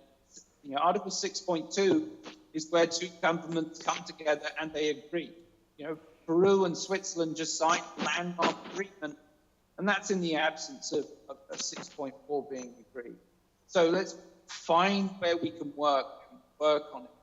I think the important thing in this conversation, because there's a challenge in this as well, right? Where the conversation about offset becomes ahead and bigger than the conversation about real low carbon development. And these things have to go together, right? The offsets have to be a transition answer. It cannot be the final answer. If we, we're just going to keep on emitting everything that we're emitting at 40 gigs or more, and we're not actually producing that, offsets won't get us there. We're stuck in this awful catch-22. The offsets play a role, and I think we need to be really focused on what are those options. And we're working at the bank on other things, such as a meta registry that would actually connect the different registries to enable price discovery, warehouse, and also a club where you bring governments together, where they can agree on how they're going to transact with each other, in the absence necessarily of agreement today. But our encouragement, as an institution with our clients, is let's find ways to make this work. Let's push the capital from both public and private sides and focus on what we can get done. Because the more that we do, the better that influences international discussions and gets us closer. Because these targets are like tomorrow. These are not 50 years from now. We have to make serious reductions and do serious things by 2030. That's right round the corner. Thank you very much. The message is clear. I mean, there's a lot of companies, cities, countries that are committing to carbon neutrality. So the demand for moving fast and seriously is there. The supply is there too. The mean to meet the demand and supply is under construction. And as you said, there's certainly no silver bullet. And obviously the Mark Carney task force is well placed in the equation. I mean, before closing that panel, if in one sentence you would like our audience to remind something important about financing negative emissions, what would you say? And let's start with Mark. It's part of the economy. It's part of a low carbon economy. This isn't something unusual. This is our future. This is what we need to do to keep the planet going. Thanks, Mark. Martin? I think the time for nature-based solutions and for natural capital is now. So we're seeing lots of momentum, and I think we have to build on that together with investors and with governments to make it work. Thank you. Claude? You know, when we buy electric vehicle, we get subsidies to deploy the electric vehicles. When you do the math, you pay $1,000 per ton for CO2. When we deploy renewable the same way, it's been done through public partnership, and there's a price to it. So I don't think the management of collecting CO2 from the air or industrial and putting it underground has been truly evaluated. We're judging it on the real cost. The other ones are not. So we need LCAs and BCAs to establish the rules of engagement so we can develop this business. Thank you. Emily?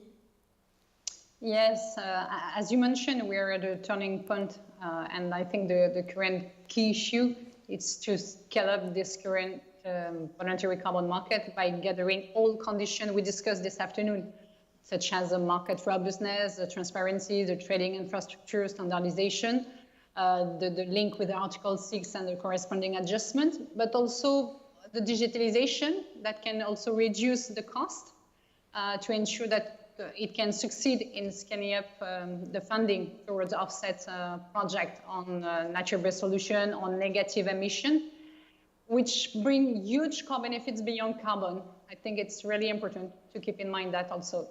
Thanks. Many thanks.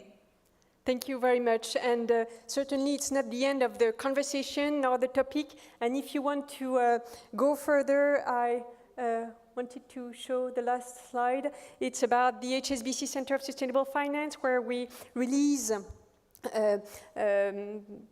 constantly new research that we lead or that we support from external parties. And here are two that you may be interested in. One on CCUS for Paris alignment, and another one, a white paper on building a voluntary carbon offsets market. I would like to thank again my great panel and applaud. And thank you all. Goodbye. Thank you, Maureen. Thank you very much, Maureen, and all of our speakers on this carbon neutrality session. I wanted to highlight 3 additional practical resources. The first is the Net Zero Acetone Alliance, which includes Caisse de Dépôt and other French acetonas, just published a draft target setting protocol and public consultation on how they're going to align portfolios with net zero. And the second practical resource is the COP26 Race to Zero campaign has published net zero criteria. And the third resource is I've just seen new Oxford principles for net zero aligned carbon offsetting to ensure integrity in offsetting. So now we're going to move to a coffee break, and we'll have that until 3:45 p.m. For our in-person attendees, this coffee break is in the NEF. For virtual attendees on our online audience, we're going to see you again at 3:45 p.m. Do come back promptly, because at 3:45 we're going to hear from the CEO of Societe Generale, and we're also going to go deeper and more technical into how capital markets are integrating the green transition. Thank you and enjoy the coffee break.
Welcome back from the parallel sessions and the coffee break. So our topics in the parallel sessions were really important to rebooting the European real economy, and they included carbon neutrality, biodiversity, and fintech.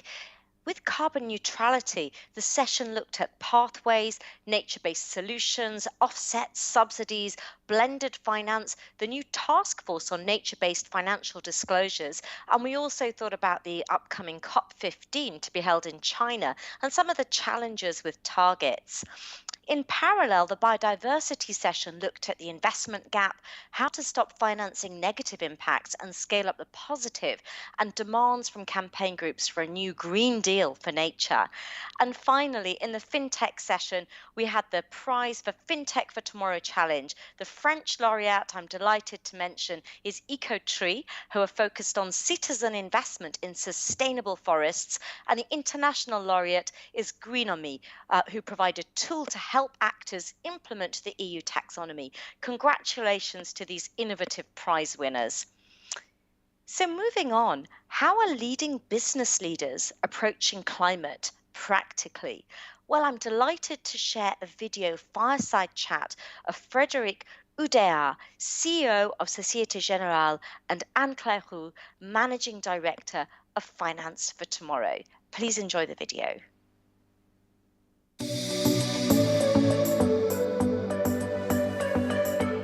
Bonjour Frédéric Oudéa.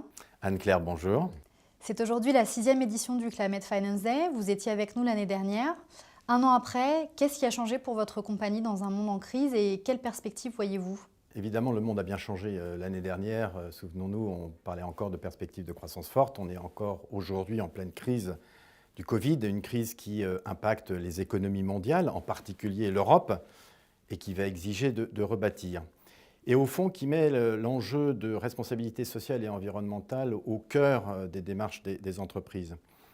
Nous avons défini notre raison d'être avant le déclenchement de la crise. Cette raison d'être, c'est construire ensemble, avec nos clients, un monde meilleur et durable en apportant des solutions financières responsables et innovantes.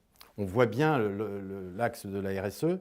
Et quand je dis ça, on va parler climat aujourd'hui, mais ça n'est pas que cela. L'accompagnement des entreprises va être un sujet essentiel dans les prochaines années. On l'a très bien fait, nous, Banque française, au cours des derniers mois, en déployant en liaison étroite avec les pouvoirs publics le PGE, mais on sait qu'il y a encore du travail à faire.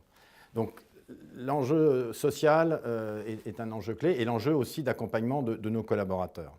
Et puis bien entendu, en ce qui concerne le climat, cette tendance, cette exigence de s'inscrire dans une transition énergétique limitant l'augmentation de la température était présente avant la crise.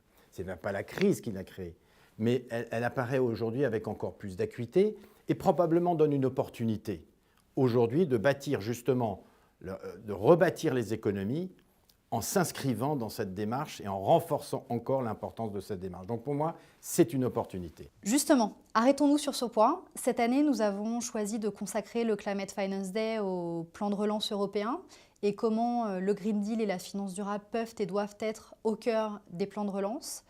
Comment voyez-vous les conditions de succès de ces plans de relance et selon vous, de quelle manière le secteur financier peut y contribuer? Bien sûr. Alors d'abord, il ne faut jamais oublier évidemment que l'enjeu du climat, c'est un enjeu mondial. Et ce qui me soucie évidemment, c'est que les trajectoires d'un certain nombre de grandes économies sont encore décalées par rapport à l'accord de Paris.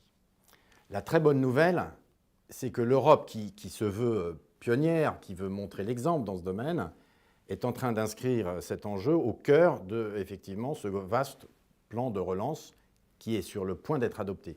C'est une étape décisive d'abord dans la construction européenne, et c'est vraiment l'idée de dire qu'une partie importante des 750 milliards d'euros qui vont être débloqués doit permettre de financer des projets concrets favorisant la transition énergétique et en ligne avec l'accord de Paris. Alors, au-delà évidemment du fait qu'il faut que ce plan soit voté et que l'argent soit rapidement disponible, moi ce qui me semble essentiel, c'est une bonne coopération entre les autorités publiques de toute nature, la Commission, les gouvernements, et la France là aussi veut être pionnière dans ce domaine, les régulateurs en ce qui concerne bien sûr le secteur financier et l'ensemble des acteurs privés, que ce soit des entreprises qui vont aider elles-mêmes à mettre en place ces projets, ou bien entendu le secteur financier, et en particulier les banques, qui a un rôle clé à jouer pour adapter leur offre et apporter les financements adaptés à l'ensemble des projets. Et on sait que ces projets sont extraordinairement divers. Et vous, Société Générale, comment allez-vous accompagner vos clients dans cette transition, justement, et quelles actions nouvelles allez-vous mettre en place pour tenir cette trajectoire? Alors d'abord, peut-être un mot avant cela. Nous avons aussi tenu nos engagements, en repensant à l'année dernière, en matière de sortie du charbon. Nous, les banques françaises, nous avons été au rendez-vous, et Société Générale en particulier, à renforcer ces engagements en matière de sortie du charbon. Et nous examinerons en 2021 justement comment nos clients eux-mêmes s'engagent dans la transformation de leur mix et effectivement sont cohérents avec nos engagements de sortie en 2030 et 2040 selon les géographies. Alors au-delà, on est en train justement de bâtir nous un nouveau plan stratégique 2021-2025. Et j'ai mis la RSE au cœur de la démarche stratégique de tous nos métiers. Ça veut dire quoi? Ça veut dire que chacun des métiers doit réfléchir à la manière justement d'accompagner ses clients concrètement en leur expliquant ce qui est en jeu, parce que nous avons un rôle de pédagogie, et puis aussi en mettant à leur disposition les financements les plus adaptés, leur permettant l'accès aux financements adaptés à leurs propres investissements, à leur développement en matière d'énergie renouvelable, etc. Alors très concrètement, les domaines sont extraordinairement variés, comme on le sait. Ça passe des grandes infrastructures, de la transformation des villes, c'est la mobilité avec notre filiale ALD par exemple qui change le mix de ses flottes de véhicules, c'est bien entendu la rénovation des bâtiments, les financements adaptés à la fois collectifs ou individuels à des particuliers qui souhaiteraient faire leurs travaux. Bref, c'est encore une fois s'inscrire dans cette démarche de réflexion sur, dans les prochaines années, de quoi vont avoir besoin nos clients pour eux-mêmes accompagner cette transition. Ce qui est très important aussi, c'est évidemment d'avoir un cadre. De ce point de vue, Société Générale a travaillé depuis 2018 avec 4 autres banques, BNP, ING, Standard Chartered et BBVA, dans le cadre du groupe qui s'appelle Katowice, pour définir une méthodologie d'alignement des portefeuilles. Et prenant un scénario de référence, qui est le scénario de développement durable de l'Agence internationale de l'énergie, et appliquant cette méthodologie, nous prenons l'engagement aussi d'aligner tous nos portefeuilles de financement, justement, sur ce scénario. Et dans les prochains mois, et en liaison avec ce plan stratégique, nous allons inscrire l'allocation de notre capital dans cet alignement. Nous commençons par le portefeuille aussi le plus carboné, en ayant traité le charbon, qui est l'extraction du pétrole et du gaz. Et nous annonçons une réduction en valeur absolue de 10% de notre empreinte actuelle en matière d'extraction de pétrole et de gaz. Donc c'est un engagement extrêmement concret, à court terme, par rapport aux échéances de 2050, dont on parle souvent en matière de neutralité des émissions carbone, et totalement aligné avec cette perspective de plan stratégique. Et dans ce cadre, je précise aussi que nous avons pris la décision d'arrêter les financements d'extraction de pétrole et de gaz onshore aux États-Unis. Donc vous voyez des actions très concrètes aussi d'alignement des portefeuilles au-delà de la définition précise de tel ou tel mode de financement. Je rappelle nos engagements aussi en matière de financement des transitions énergétiques, 120 milliards d'euros que l'on va contribuer à lever via notre bilan ou des émissions obligataires vertes entre 2019 et 2023. Un ensemble donc de moyens financiers considérables, une nouvelle fois, pour accompagner nos clients dans leur propre transition énergétique. Ce sont des annonces importantes que vous faites aujourd'hui. Comme pour le charbon, on voit bien qu'il y a un besoin de transparence et de suivi des engagements pour répondre aux attentes de la société civile. C'est tout l'objectif de l'Observatoire de la finance durable que Finance for Tomorrow lance aujourd'hui avec les différentes fédérations professionnelles, dont la Fédération bancaire française. Une réaction sur ce projet? Oui, d'abord, je suis heureux qu'effectivement, une nouvelle fois, la place de Paris, les banques françaises soient totalement en avance dans ce grand mouvement que l'on souhaite global et montrent la voie d'une certaine manière. Et là aussi, on a tenu nos engagements. Il y a un an, on indiquait que oui, dans un an, l'Observatoire du financement durable démarrerait ses travaux. C'est le cas demain en commençant donc cette trajectoire de transparence. Moi, ce que je voudrais dire, c'est qu'il est indispensable qu'on arrive à définir de manière rationnelle, par un dialogue et par la transparence avec l'ensemble des parties prenantes, cette transition énergétique dont on a besoin, qui doit être aussi comprise par tous et inclusive à la fois économiquement et socialement. Nous sommes, encore une fois, dans une crise économique grave. Pour que cette transition réussisse dans les 30-40 prochaines années, il faut qu'elle soit comprise. Et de ce point de vue, l'Observatoire va certainement contribuer à montrer de manière rationnelle une nouvelle fois, je l'espère sur une méthodologie comprise et admise par tous, la contribution de chacune et de chacun. Et la Société Générale sera très heureuse de participer de manière très active à ces travaux. Merci Frédéric Oudéa et merci à la Société Générale pour son soutien au Climate Finance Day. Je vous dis à l'année prochaine. Merci beaucoup, oui, en espérant qu'on ait mis derrière le virus.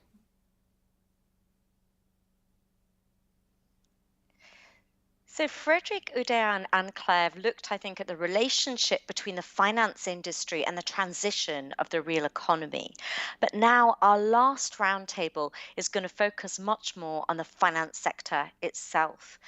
The EU Action Plan on Sustainable Finance is a huge and important step in financing transition, and the platform's launch is one way to deliver on the European Green Deal. The PRI's Nathan Fabian is the new chair of the EC Platform on Sustainable Finance, and we see this as a really key area for PRI to focus on. So why is the platform so important?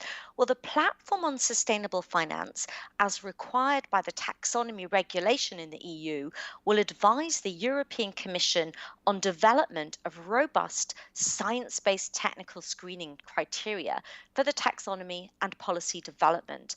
The platform has two further objectives: to monitor capital flows to sustainable finance and to undertake policy development on sustainable finance. For the first time, we're going to know how much of our capital is sustainable and how much is not. And the platform will also collaborate and influence international actors. So I'm delighted to invite Jean-Jacques Barbaris, Head of Institutional and Corporate Clients Division at Amundi, and also Vice President of Finance for Tomorrow, to moderate our next practical roundtable on how capital markets are integrating the green transition today. Jean-Jacques, the floor is yours.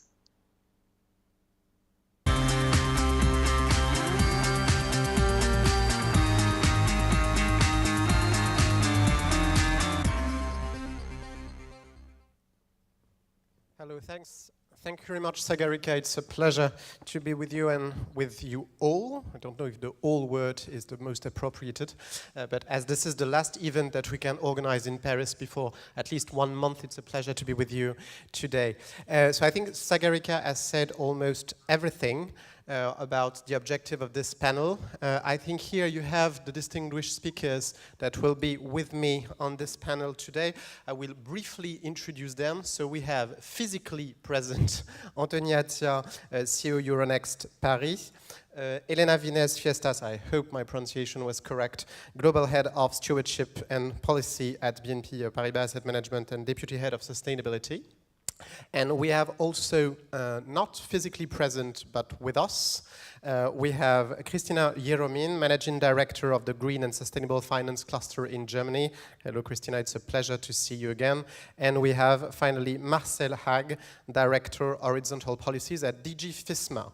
So, I think Sagarika has given us the objective of our session. The first objective, as we are the last session of the day, is to make you stay until the end of the event. That's the first one. The second one, which is a little more intellectually ambitious, is to share with you what have been so far the practical, I would say, elements of implementation of the European Sustainable Finance Action Plan, and basically what it has delivered so far and what we're expecting it to deliver in the future. So the ambition today is really to go as much as possible into practice, and maybe also at the end of the session to draw some orientations for the future so that we have something to discuss next year at the next Climate Finance Day that I hope will happen in a more, I would say, calm context. So to start the conversation, I will ask the first question to Mr. Haag that is with us today, because I think here it's probably the good moment to ask you, so far, what is the assessment you're making of the Sustainable Finance Action Plan? So basically, what do you think it has delivered? What are the ambitions you have for the plan in the future, notably in the context of the Green Deal? And the third question, it's a long question, is what are your expectations for the people in the audience? So what are you waiting, what are you expecting from them to deliver the objectives you are? Please, the floor is yours. Yeah, thank you, Jean-Jacques, and it's a pleasure. It's a pleasure to be here, albeit only virtually.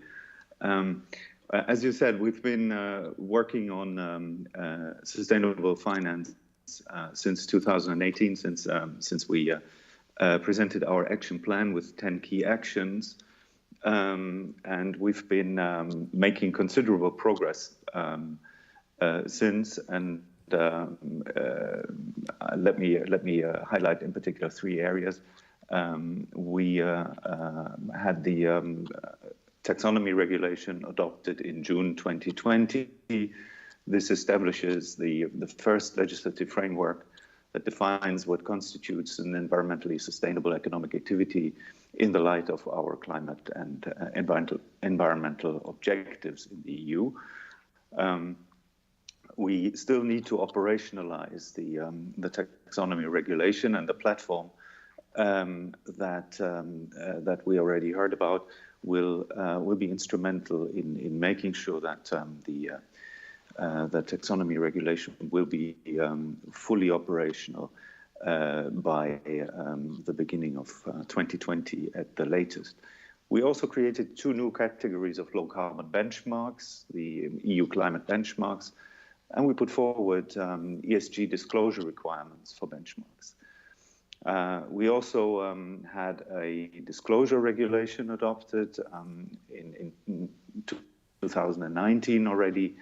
That regulation requires disclosures on sustainability by financial market participants and advisors towards end investors. And we are working on a range of other tools that build on these key actions. Now, what are the challenges today? Clearly, our climate and environmental challenges have not gone away with the COVID-19 pandemic. On the contrary, the pandemic has shown how increasingly precarious our relationship with nature is, and the enormous investment needs linked to the recovery we see as an opportunity to make further progress on our sustainable and environmental agenda. The European Green Deal has increased the EU's climate ambition for 2030 and 2050. We made a proposal for a European climate law that aims to make Europe the first climate neutral continent by 2050. And the Commission President von der Leyen has recently announced an increased ambition for our intermediate climate target for 2030 and proposed to move to a greenhouse gas emissions reduction of at least 55% by 2030. All of this means that we have to mobilize funding for investments into green and climate-related projects, and it's clear that the private sector has to come in. The public sector does not have the capacity to finance the investment that we need, and here our ambition is to put forward, building on our sustainable finance strategy of 2018, a renewed sustainable finance strategy that we will come forward with in the early part of next year. And it's clear this strategy has to be more ambitious, it has to be comprehensive, and it has to help us strengthen the foundations for sustainable investment by creating an enabling ecosystem with appropriate tools and frameworks. We have to make sure that climate and environmental risks are in the future fully managed and integrated into financial institutions and into the financial system as a whole. So we've come already a long way, and I think it is fair to say that that Europe is a leader in the area of sustainable finance. But we need to move forward, and we are moving ahead confidentially. Now, your last question was about what can market participants contribute to making our sustainable finance strategy a success. And I would like to point to one area, and that is the lack of data availability and the reliability of data. Here, the EU can provide a framework to ensure that to increase transparency, to ensure that data is available and reliable, but to fill out this framework and bring it to life, we need all the market participants to contribute and be part of this. So that's in a nutshell what I would point out to, and maybe I stop here. Thank you very much, Marcel. And I think concretely speaking, what we are seeing is that, as you mentioned, a lot of the elements that all market participants were asking for, meaning regulatory requirements to be put into place, are more and more into place. So this is something that has fundamentally changed. And so I think this is more and more something that is not behind us, but at least the framework is there. I think that's a very concrete achievement that you mentioned. And the little call to action to everyone that you're raising in the end, I think is very important. Let's not hide ourselves behind the data question. We're also part of the solution regarding data. So I think that's also something which is very important that you mentioned.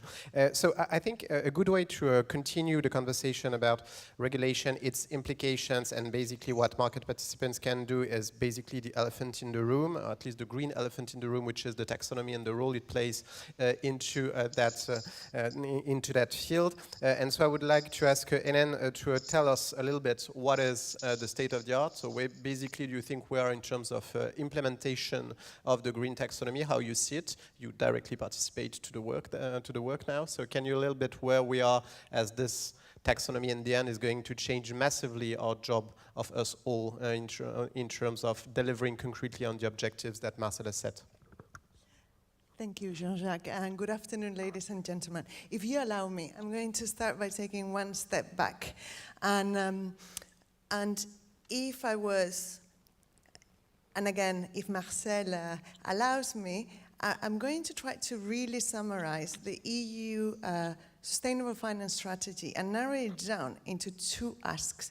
There are two asks, I believe, to us, financial actors. The first one is to de-risk our portfolios, whether we're talking about credit or we're talking about investment portfolios. And in the case of climate change, this is about decarbonizing our portfolios in line with the EU objectives, which is carbon neutrality by 2050. But at the same time that we decarbonize our portfolios, what is expected of us is to increase our investments in the activities, products, services, and technologies that would allow not only companies, but also the society as a whole to transition.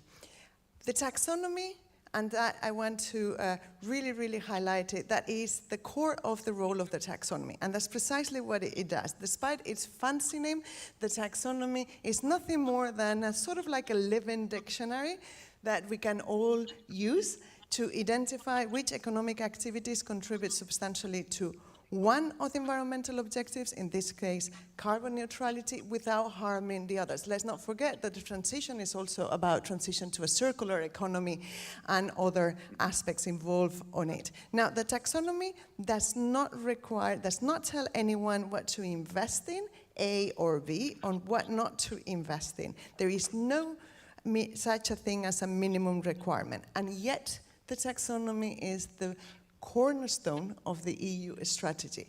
And I think that in order to understand the value of the taxonomy, and going into your question, you need to understand the ecosystem that surrounds the taxonomy, what I call the ripple effect, yeah?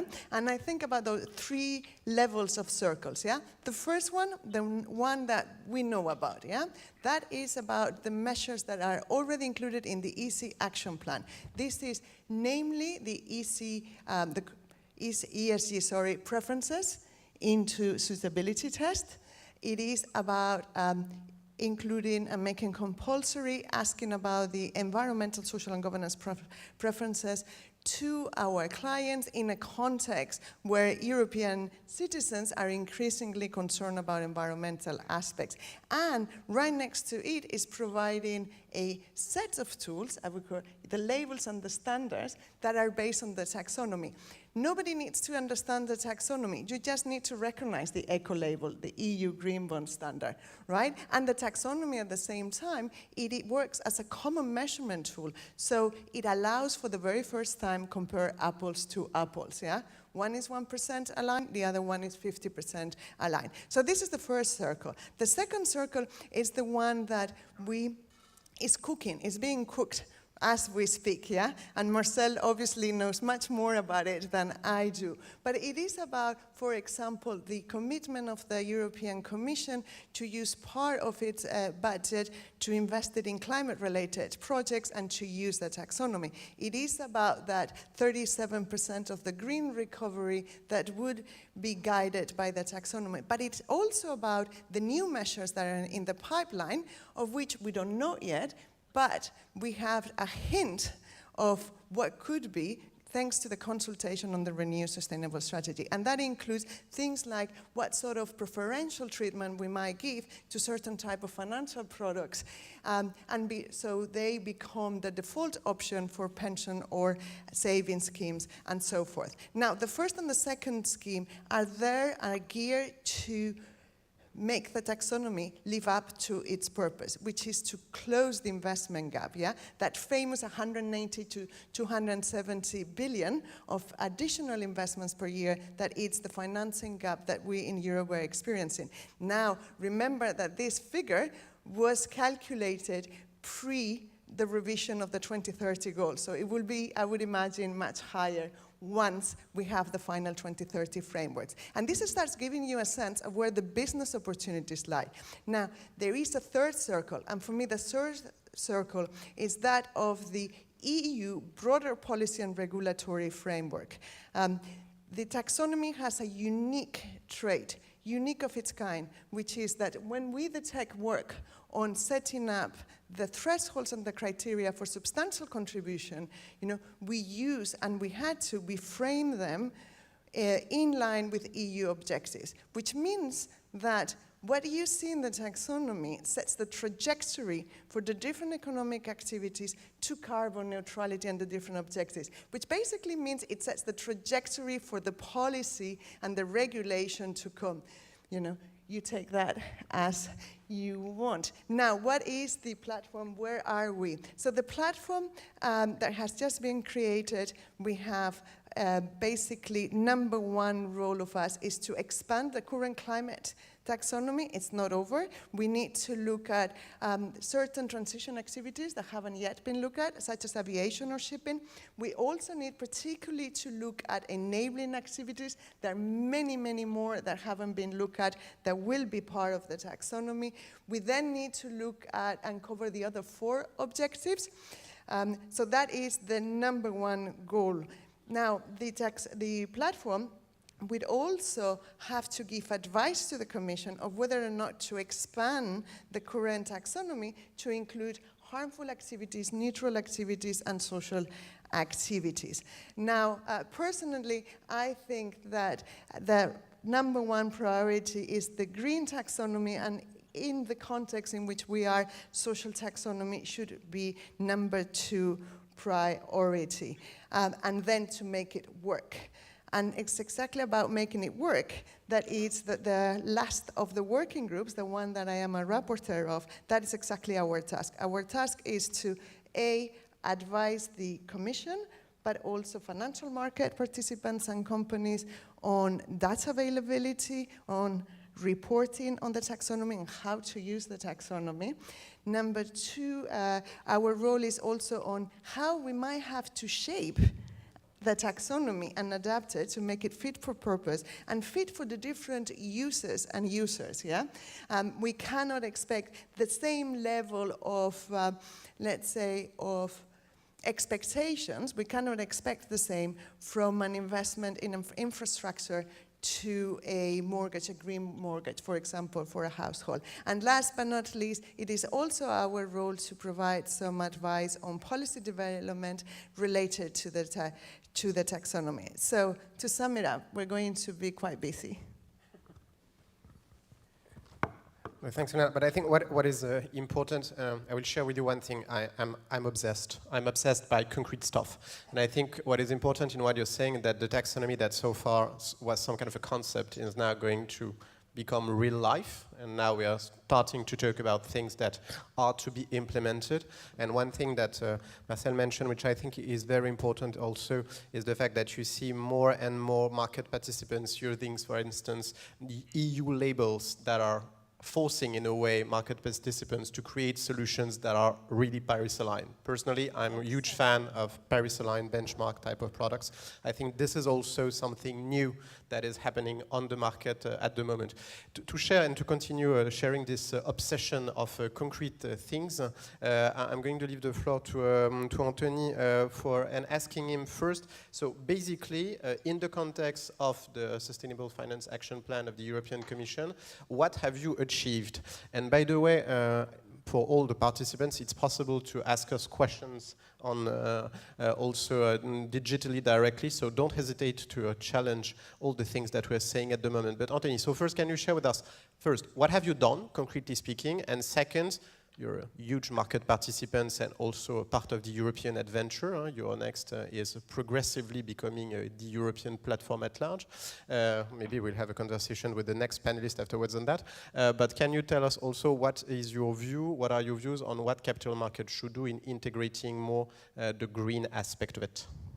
Thank you, Jean-Jacques, and thank you very much for organizing this kind of panels and event where we're becoming more and more concrete. Year after year, we talk about real things and not just about aspirational objectives, which are still important. So very happy to share with you some very concrete elements. But maybe a few words about stock exchanges and their roles. 10 years ago, there were even at the time a lot of expectations about exchanges taking a very active role in promoting green bonds, promoting green economy, and a lot of the exchanges were kind of puzzled in front of these expectations, because except by launching green bonds, we didn't really know what to do and how we could contribute actively. And we had painful discussions at the time with regulators and some market participants about should we invite existing listed companies to change and transform? Should we punish them? Should we delist them? Which was like a very extreme discussion. Fast forward 10 years today, it's a very mature discussion that everyone is having. We have concrete actions, and we can have these concrete products that everyone has been launching one after the other. And so what is our role is to make sure that capital is allocated towards direction that have been given through the different levels of strategy, regulation, directive at the European Commission level. And so I'm going to share a few numbers with you that show that the market is actually pushing us, and this is very good. Between 2018 and 2019, the sales volume of ESG structured product in Europe have tripled. So that's an interesting number. The flows into ESG ETF account have account now for 22% of the total net inflow to ESG fund. So this is quite large. Not enough, obviously. And the asset under management on ETF related to ESG underlying has quadrupled, multiplied by 4 over the same period of time. So the market is pushing us. And so it's all about calibrating supply and demand. It's all about providing product and helping issuers to make sure that they can navigate in this taxonomy. And so a few examples of what we do. So on the demand side, the sustainable bonds segment that we all launched, but in particular in Euronext Dublin, has met a huge success, and so it is channeling some of the 260 billion euros in annual funding goal to the 2030 goal. So that's one of the very interesting elements. The current sustainable bond franchise is not large enough, but it's growing significantly. We have worked a lot with our issuers as well, and not just the large ones. The large ones are have a lot of budget that is dedicated to transform their financial reporting into non-financial reporting, to indicate how they're going to support the transition, everything they need to do about the not only the E but the S and the G as well. But the smaller issuers, such as the SMEs, the listed startup, the famous unicorns, they need help in order to navigate into this universe of complex constraint, regulation, and expectation from investors. So we have launched services to support them, from data-oriented services to advisory to tools. We're working with our colleagues from the Federation of European Exchanges at FESE, so together with Deutsche Börse, with the Spanish exchange, the Swiss exchange, etc. We're working into setting up standards and guidelines for issuers to be helped. On the supply side, so that's the investor side. It's probably the most challenging part, the most difficult part, where they are expecting clear, measurable, scientific way to navigate benchmarks. And so the first wave of tools is all about indices. So on Euronext, we've launched many years ago. We've launched a low carbon index that we've reshuffled to be aligned with the Paris objective. It's called the Low Carbon 100. It's for the European large cap listed large caps that are working on transitioning. And so this index has met a huge success, and on the back of that initiative, we are launching a series of ESG indices, and the last one is called the ESG 80, and it's also the support of a futures market in order to leverage and to manage your risks. Obviously, ETFs are one of the key products to support these changes and channel these investment, and all the exchanges are doing a lot on that front. This is I was about to say this is easy. This is just taking existing flows, products, supply and demand, and working towards aligning it with the objective and the taxonomy. The difficult part is what's ahead of us, in order to make sure that greenwashing is not a conversation anymore, because it's controlled, and it's controlled to become zero, obviously, and creating European standards so that the European sovereignty in terms of a green economy is maintained is one of the key challenges ahead of us.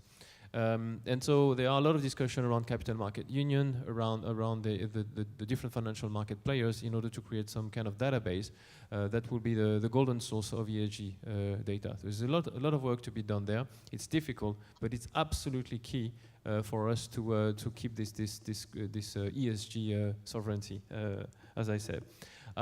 And maybe one last element, Jean-Jacques, if I still have 1 minute. Thank you. Here we're talking about transparent capital market because it's measurable, it's transparent, it's regulated, very regulated. But this only works if we have a level playing field with private markets.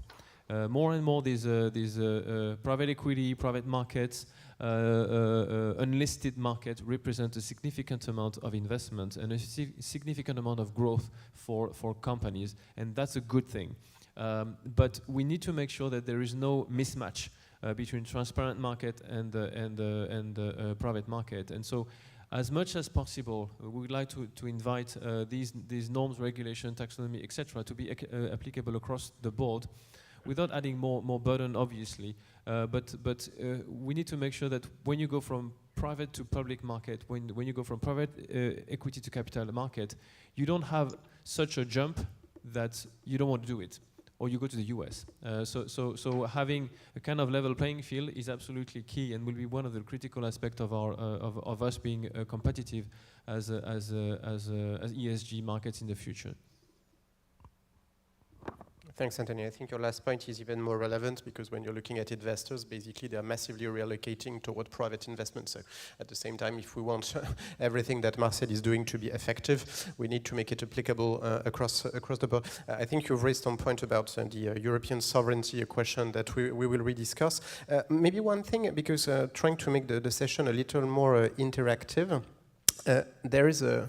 By the way, for the organizers, there are unanswered questions since the beginning of the morning. So I'm going to take a question that was raised this morning at 8 o'clock, but I think which is very relevant, which is a question that I presume was asked by a colleague from an NGO, which is, how can customers be really sure that their financing is on the trajectory of climate neutrality in 2050 in line with Paris Agreement? I think it's a very good question. I think the answer, how can they be sure?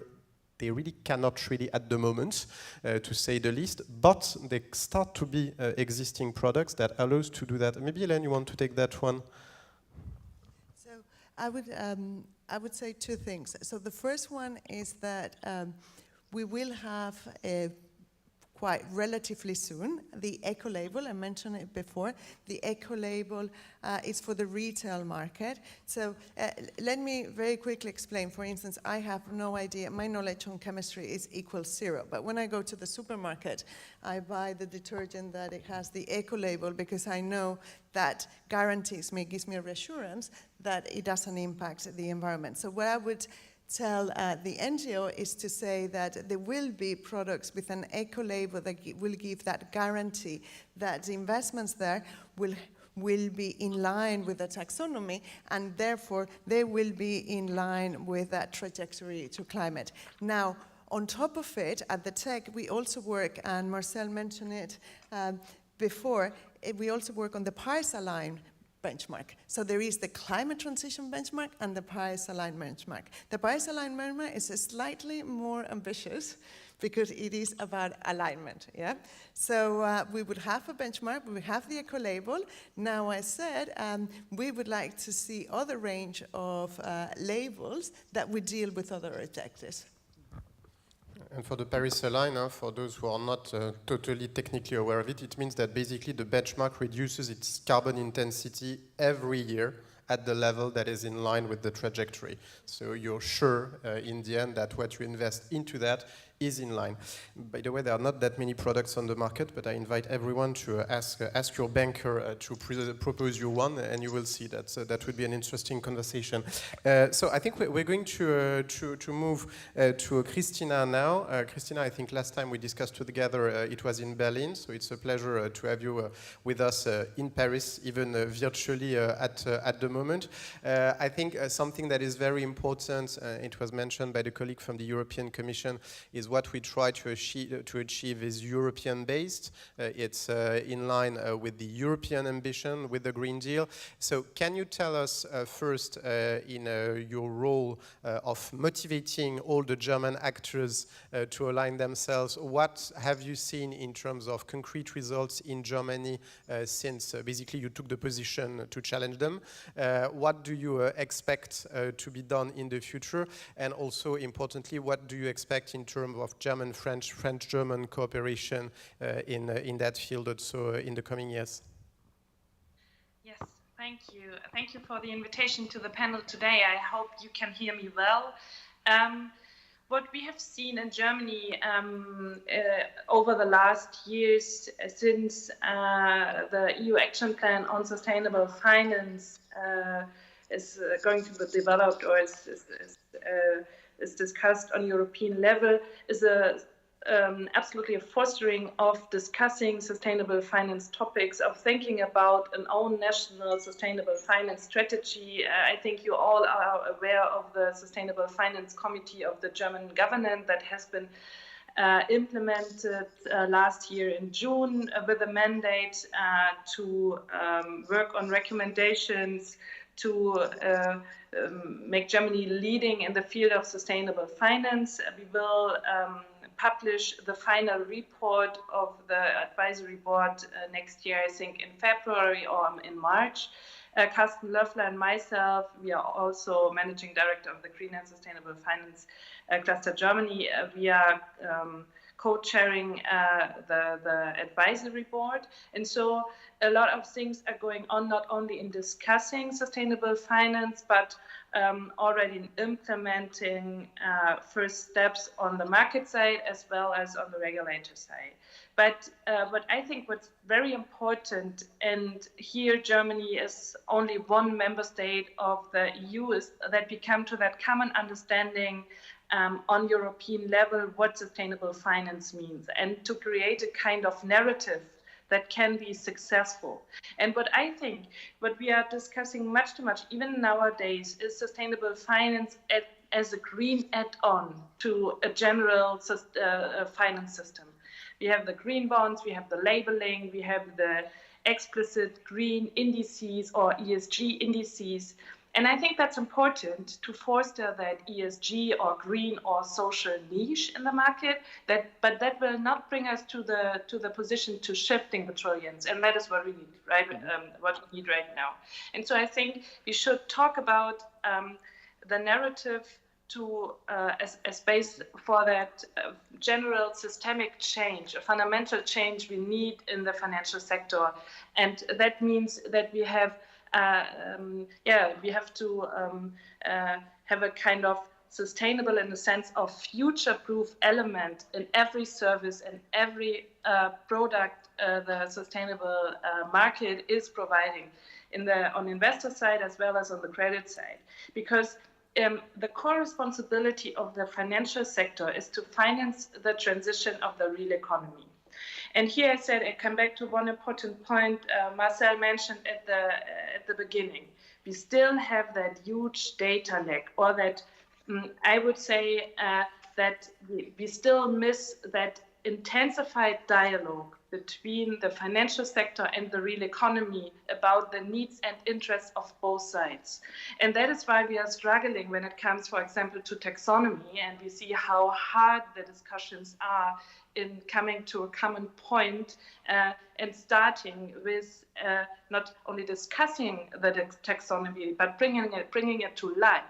And really, we have these discussions in Germany. I know you have these discussions in France, etc., etc. And that is what I meant. I think we are, even if the time is running out, we still are not on that point that we all have that common understanding what is needed now. And what we need is that fundamental change of our economic system and the financial system as one central pillar of that holistic topic. And that is, I think, one absolutely important point we have to sharpen over the next months and years, because there are already really important dynamics and instruments in place, like the risk management, the classical financial reporting, etc. And we have to find a way to integrate ESG, and some of us still say non-financials. I mean, what a kind of mislabeling. When we are talking about ESG, then it can't be non-financial, because coming from the Green and Sustainable Finance Cluster or coming from Deutsche Börse, where I'm managing the sustainability topic, it must be financial when the whole market is talking about that. And so we have to find a kind of relabeling of what we are talking about. And one systemic problem is still the short-termism in our sector, especially within international capital markets. And we have to define the melting points, the central points where we can come to that short-termism and turn it in a mid to long-term way of doing business. And I think transparency, risk management, and coming to more forecasting, more forward-looking way of reporting on a mid to long-term view is absolutely important to overcome that short-termism that is still a central dynamic in our market, and that is why we are still earning money, a huge amount of money with core business that are not future-proof. And I think that is something I would like to discuss, to have your perspective on these points, how you see that narrative, that general or fundamental narrative coming to life in our discussion, or are we still focusing on the niche? Thanks a lot. But I think, in a way, the taxonomy helps us to overcome these oppositions or the fact that we are not fully aligned. And I'm not going to mention what of the debate we may have on the taxonomy between Germany and France. But there is one very good question that is being asked by the audience in that field, and that's maybe for you, Marcel, to answer. The question is, how will financial actors use the taxonomy to assess projects that are not in the EU? And how do you apply the same standards to countries that are not developed in the same way? Could be an error. What do you think? So I think it's interesting because the Commission is negotiating also the taxonomy with the Chinese authorities, trying to find, I would say, a coherence between the two. And Marcel, so can you tell us what are your views there? And do you have someone to send to the White House in case Mr. Biden is elected next week to sell them the European taxonomy day one? Well, I mean, I'm not going to answer the last question. Let's first see what comes out of the what the election results will look like, and then give the new administration some time to get in place. Whoever will be ahead of this. Will be heading this administration. No, the taxonomy is not based on geographic consideration. On geographic consideration. So there is a possibility of developing products based on the taxonomy that are not European, if you like, in their scope. So the opportunity, the possibility is there. The taxonomy is science based and not geography based. And clearly, ultimately, our objective should be to develop a taxonomy that is applied internationally, globally. The financial markets are global markets, and if we want to achieve the transparency and the comparability and make it easy for investors to take the investment decisions that they would like to take without becoming climate scientists, without becoming experts for all aspects of environmental policy or other ESG-related policy, then we need a taxonomy that is global in its nature and ambition. Now, let me say a word of caution. Indeed, we are in a dialogue as part of the international platform on sustainable finance with 13 other jurisdictions around the world, including China. But very clearly, the objective is not to develop a legally binding joint taxonomy. That's not part of our mandate. So what we are trying to foster and encourage a mutual understanding of what we are doing, explaining in particular what the EU is doing, but also listening to what others, including the Chinese, are doing, and make sure that we are clear about the commonalities and differences of our different projects. And then take it from there. And I don't want to exclude that that more ambitious steps can be taken at some later stage, but for the time being, the ambition is that one. Thanks, Elena. You wanted to react on that? Yes, I just wanted to, of course, I fully agree with what Marcel said, but from a very pragmatic point of view, one thing that in the tech we realize, and now we're bringing forward to the platform, is that there are certain type of criteria, particularly when we look at the do no significant harm that relates directly to EU regulation. Now, that makes it hard for a non-EU player to apply the taxonomy, to know exactly what does it entail. So one of the things, and this is part of our working group, one of the things that we're going to work on is on doing some equivalence tables to translate that regulation. What does it mean? You know, is there an international standard? Is there a standard on other countries? What exactly is it asking? This is just one example on how we can, by doing certain modifications or adaptations and providing certain tools, we can facilitate the adoption and the use of the taxonomy. The other point very quickly I want to say is that we understand that different geographies might want to develop a taxonomy that reflects their own objectives. Fully agree that when it comes to particularly climate change, you know, science should be driving those objectives. Yet, what we really think that we should all share is to share the skeleton of the taxonomy. That means the double conditionality framework, which is substantial contribution without harming any of the other environmental objectives. Number two, it is essential that we also share the activities, the classification of the activities. We need more equivalences on that. And finally, the environmental and the financial metrics.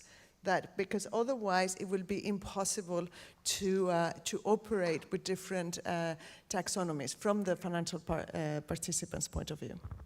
I think it shall not be seen as trying to impose a standard. It's to be seen as sharing the same grammar, to use the expression that you were mentioning. And afterwards, I think, to come back to the question that was raised, of course, the European Union might be criticized trying to do the job, but at the end of the day, it's always to the first Christian that you send the biggest lion. So I think it's good to be in the driving seat on that front. I have a question for Christina coming from the audience, so I'm going to ask it directly to you because I don't want to leave questions unanswered before moving to the last part of our conversation. The question is, how do you see Germany supporting small banks, e.g. Sparkassen, to finance the transition?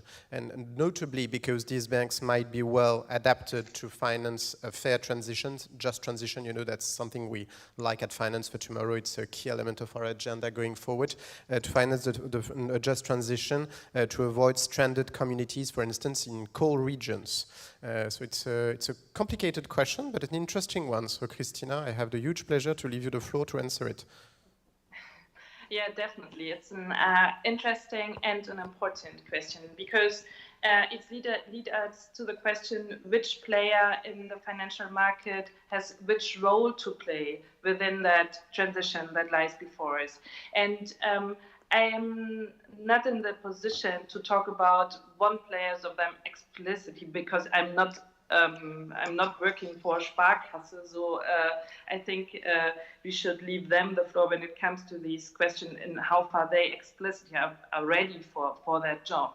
But what I see is in discussing these topics with members from the Sparkassen world, then even for them, it's hard to find these material data or these material aspects they have to integrate in their credit strategy and their credit portfolio. And that is why also the taxonomy in a, so to say, a smaller frame would definitely help here to better understand how to deal with these aspects towards the small and mid-cap companies. And I think the awareness is rising on the side of the Sparkassen and Volksbanken in Germany, but there is still a kind of hesitation in how far they are really, they are able to deal with these sustainability aspects successfully. And so far, I can see they're like all other players in the market, they are trying to find their way forward. But I think there's room for improvement, like we see it on all player sides. So that's not only a thing of the Sparkassen and Volksbanken, but they have a special role to play. They have a special responsibility in a special environment in facing and financing the mid to small cap companies and being a bit active in the retail business. And so I think what I see is that they are building up expertise in the field of sustainability and ESG investment, and that they will walk the path like all of us will do in the next years. Okay, thanks. It was a good answer to a tough question. So thank you very much for that. We have 10 minutes before the end of this session, and so when we were preparing it, we discussed together the fact that for this final part of the session, I would like each of the participants to share one idea, but one idea and a concrete one, on how to make the Sustainable Finance Action Plan of the European Commission successful. So you really have one idea, concretely speaking.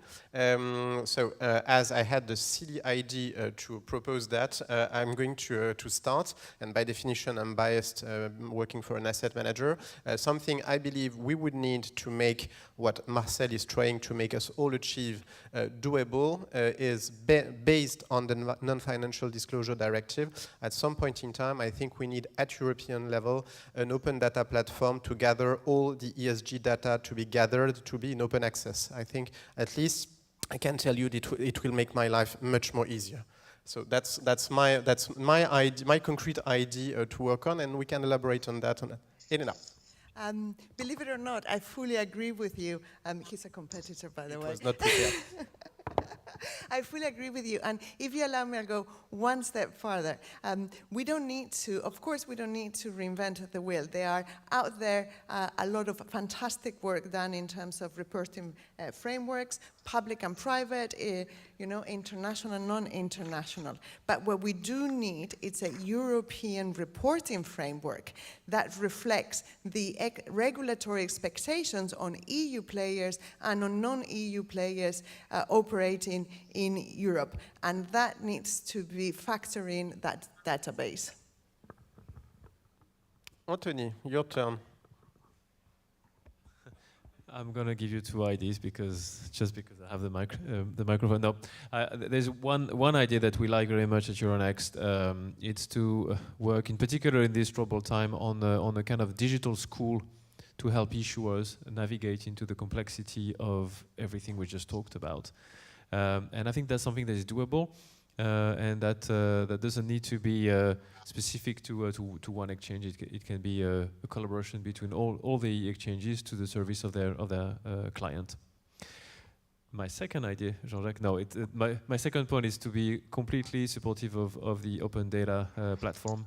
It makes so much sense, and through that, I would also like us to ambition to resolve the norm and standard problem.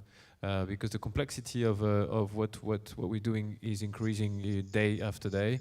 It makes the non-European players a bit on edge because they like that we are taking the lead, but they hate that it's so complex, and it reflects into this common wisdom of European bureaucracy, etc.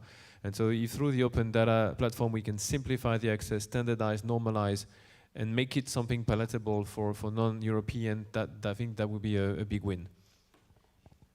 By the way, I think it can make also the life of issuers much more simple. Just coming back, because as we didn't share the ideas before, believe it or not, so the digital school is new to me. So it means in practical terms, you imagine something where basically I'm the CEO of an SME.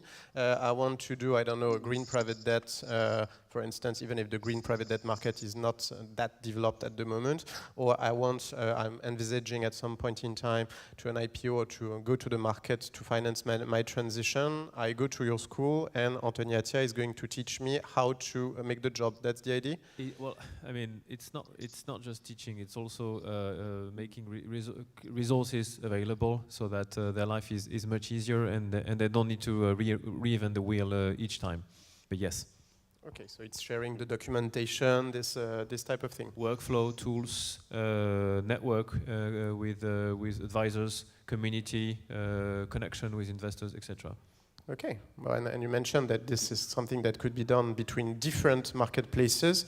So Christina, on your side, what is your idea? Is it to join your forces with Anthony to create that school, or do you have another one? I think joint forces is always a good idea, and we should think that joint forces in a broad way. So I think what we definitely need is instruments to measure and strategically steer that structural change within our own sector, as well as the guidance of the real economy through their transition. And that we need on different levels and with the different needs and interests on stakeholder side, the different stakeholders in mind. And I think there is still taxonomy definitely is one core pillar of that instrument set. But there are a lot of other things to do, like building up expertise, like bringing the topic to the retail market, etc., etc. But strategically steering and an efficient way to go through that transition, that should or must be our aim, and then we have to choose our weapons to do it successfully. Christina, if your idea is notably to ensure transparency on the structural changes, are they happening or not in the financial markets and among financial participants, I think we're going to do a little of free marketing, but basically, please create, like Finance for Tomorrow, an observatoire de la finance durable to see and to monitor what you guys are doing in Germany. I think we are more than happy to share the intelligence on that as much as needed. I think we still have 2 minutes, and afterwards we're going to have the final speech by François Villeroy-de-Galhau. But before closing the session, Marcel, we're waiting for your idea, your concrete idea, or your concrete expectation for all of us to make your action plan workable. Yeah, I think open access to data is indeed essential. And I already mentioned at the beginning of our panel that we need market participants to fully contribute. The EU will provide a framework. The Commission has as one of its proposals to make further progress on capital markets union proposed end of September. To create a single access point for company data. This, I think, will go quite some way in the direction that all of you described, especially when you factor in the future development of the reporting framework for companies. I think that will bring us pretty close to what you suggested. I think. We should also at least mention very briefly financial literacy.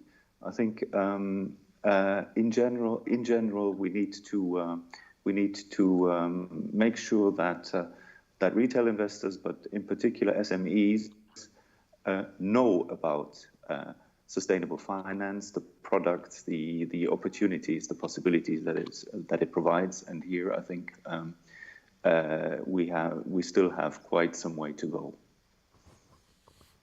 Elena, you wanted to add one last word? Yes, I had not a second idea, but a ask or a dream.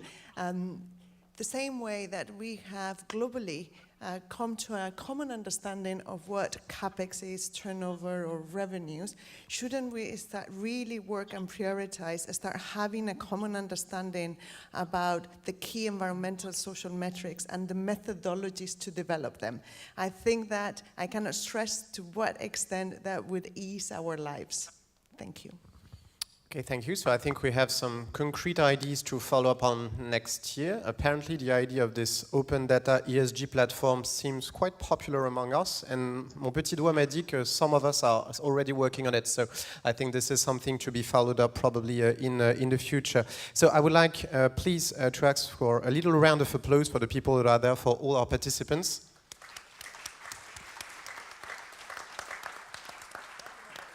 Thank you very much. It was a pleasure to be with you. Sagarika, I think I leave you the floor now. And before that, good night, good luck, and have the nicest lockdown possible. Thank you, Jean-Jacques, and all the panelists. I particularly enjoyed Christina's contribution as a fantastic example of sustainable finance leadership by Germany as the chair of the European Union. Well, we've got questions in the chat on tax credits, carbon pricing, sustainability funds returns versus other funds, US financial institutions destroying the Amazon, a debate on nuclear, oil and gas companies financing green projects. I'm so sorry we don't have time to ask our speakers all of these questions, but they tell you what are the popular and live topics that you, the Finance for Tomorrow community, are thinking about. Well, so far we've heard from the European Commission and from government representatives, but central banks and supervisors play a significant role in mainstreaming and requiring management of climate risk in the finance sector. Mark Carney, former Bank of England governor, is making TCFD and mandatory climate reporting one of the key themes for next year's COP26. We've seen through Article 173 and PRI's reporting framework what a difference a requirement to report on climate risk can make. In 2020, PRI introduced compulsory climate reporting based on TCFD for all signatories, and this resulted in over 2,000 global investors reporting a 3.5 times increase. Well, back in 2017, the Network for Greening the Financial System was launched at the One Planet Summit here in Paris with 8 visionary founding members. It's grown to an impressive global network of 60 plus members across 5 continents, and the network is promoting good practice. If you look on their website, you'll see a range of publications on environmental risk analysis, macroeconomic, financial stability impacts of climate, climate and monetary policy, guidance on climate scenarios, and NGFS members are also implementing socially responsible investment and starting to join PRI. Well, with that, it gives me great pleasure to introduce Mr. François Villeroy de Gallo, Governor Banque de France, to share the NGFS story. The governor has himself played a major role in launching the NGFS with others, with Banque de France acting not only as a pioneer in the space, but also as the secretariat for the NGFS. Governor, the floor is yours.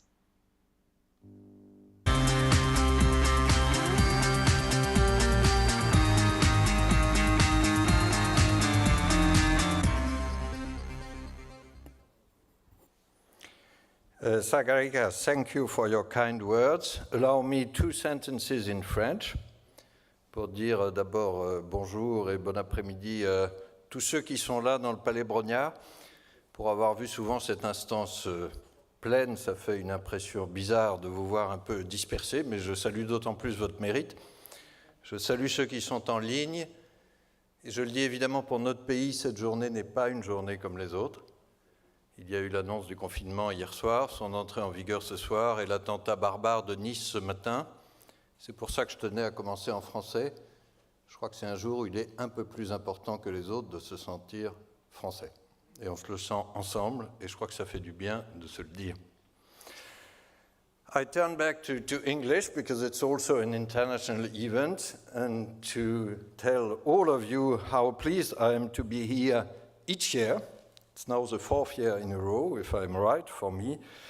Obviously, a lot has happened over the past months, as well as in the last hours.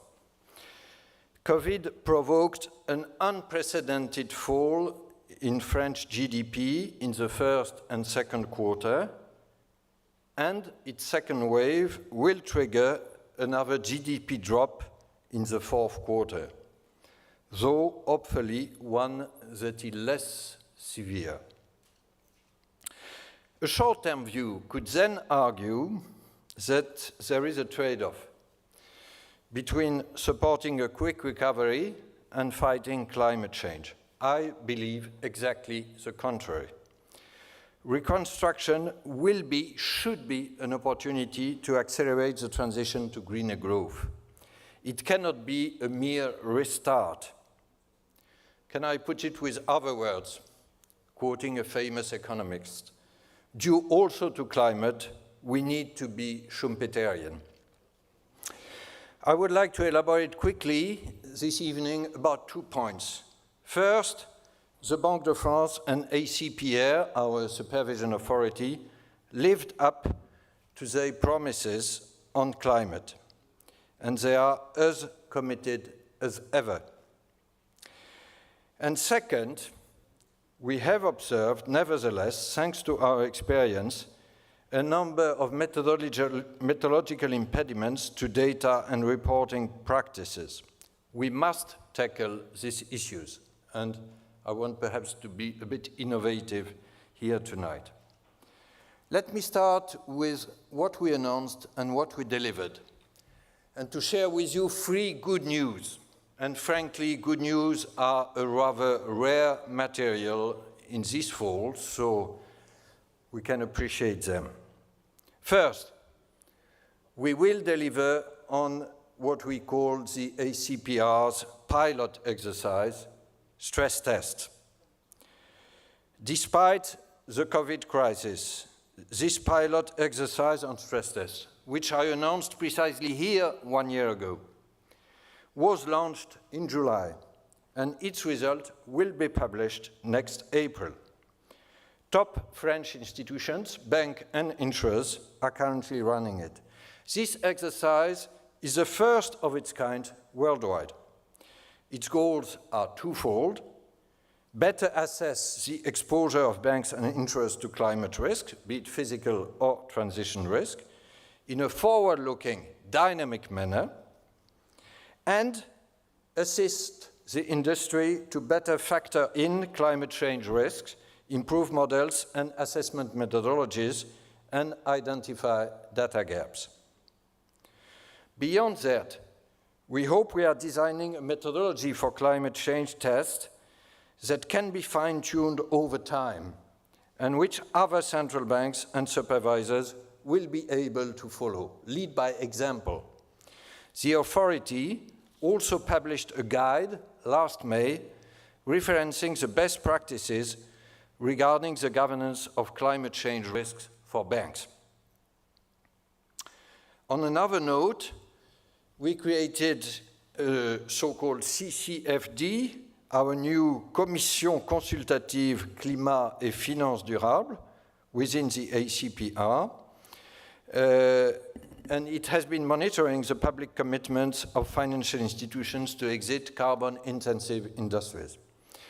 You saw it perhaps today, the ACPR-IMF preliminary joint report stresses the progress made by the French financial sector, but also the need for harmonization. Second good news, the NGFS, and Sagarika, you just mentioned it, Network for Greening the Financial System, it's keeping its momentum.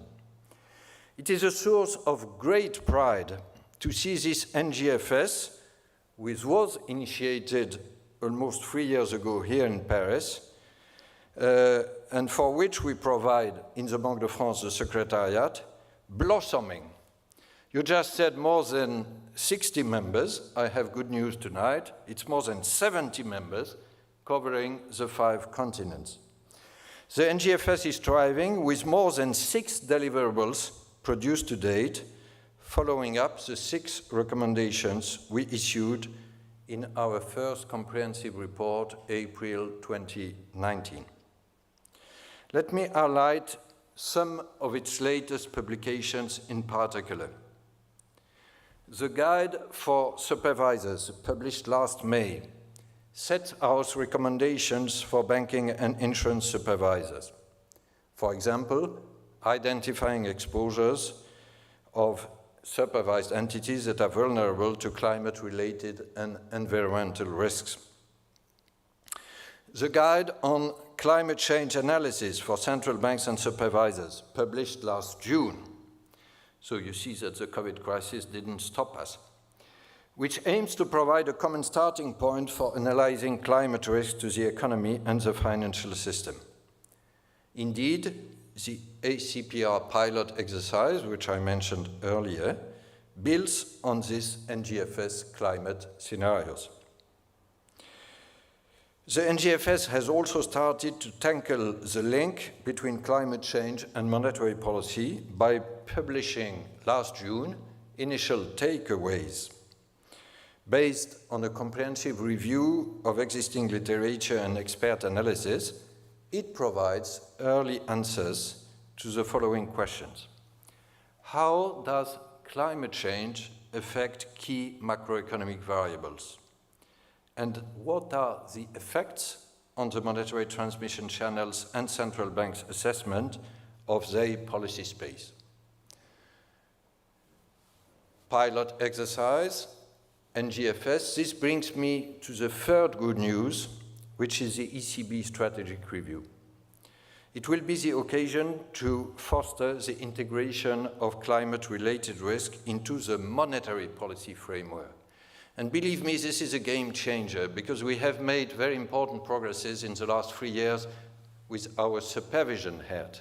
But now comes the time of the monetary policy hat. The ECB, under Christine Lagarde's presidency, decided to integrate in our present strategy review how monetary policy can contribute in the fight against climate change. Here I want to say it very bluntly. Don't listen to those who say that this would be for central banks mission creeping, or that dealing with climate change would require a preliminary change of our mandate. I refuse this call for inaction.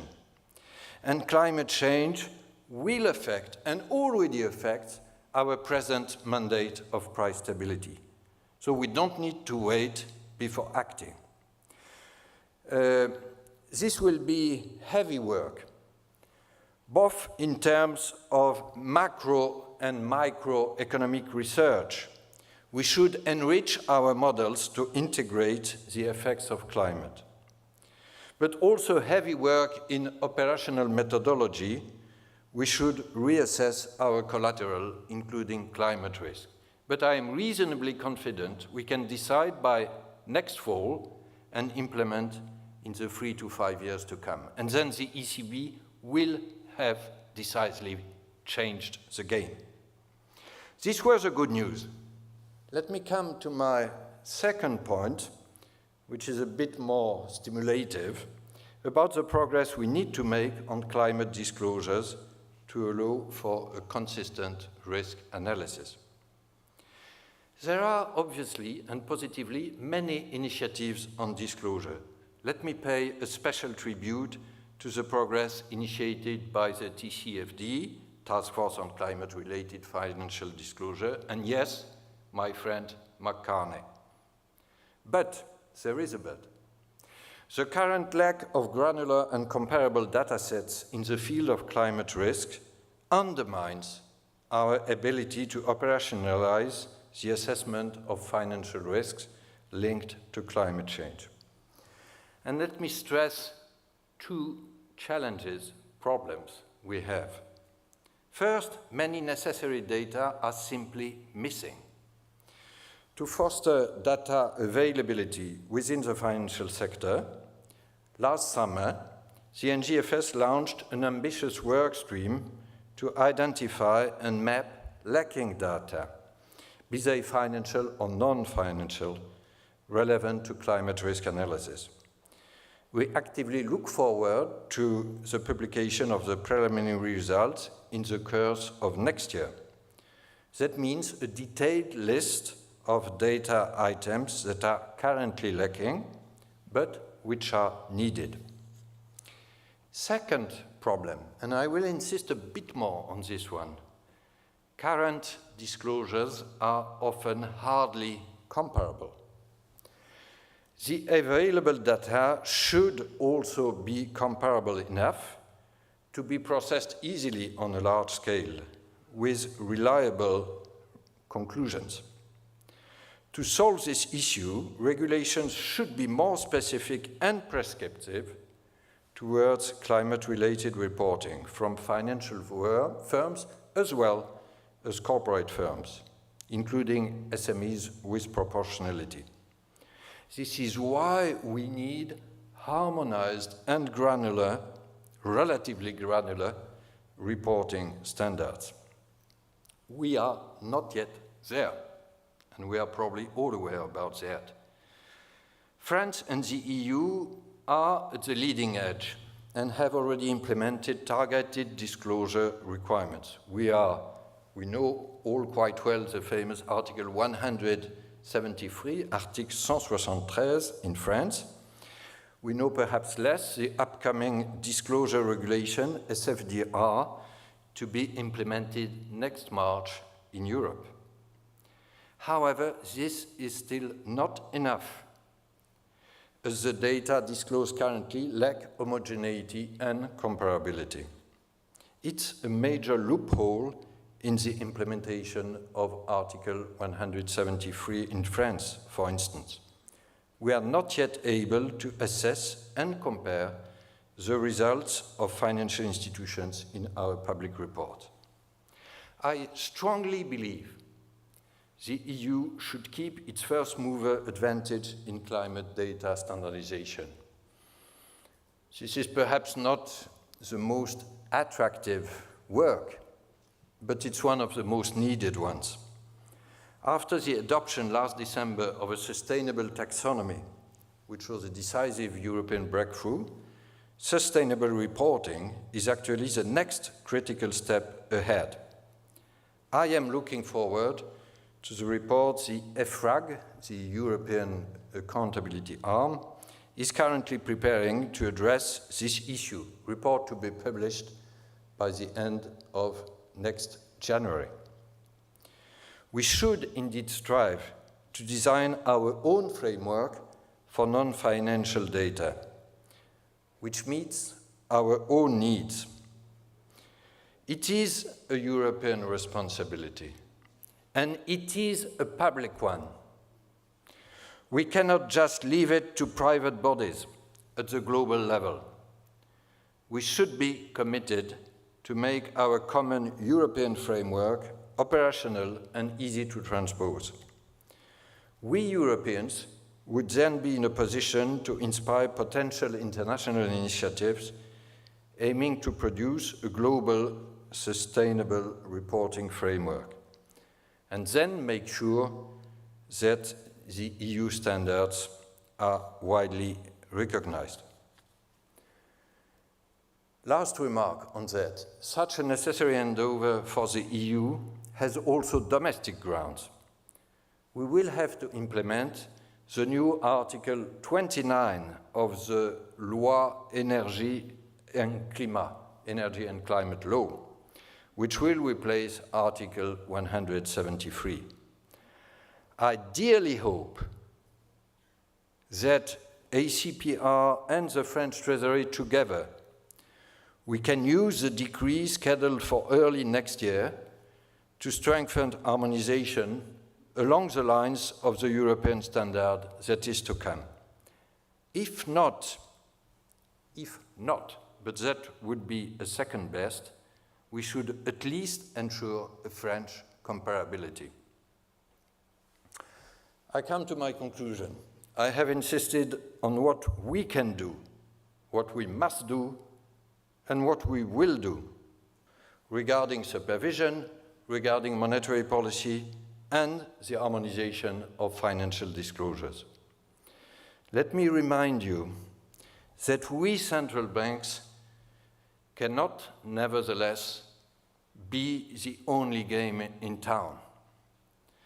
To give an obvious example, only an accurate carbon pricing, with probably a carbon tax, will allow for a full integration of climate risks into any business decision.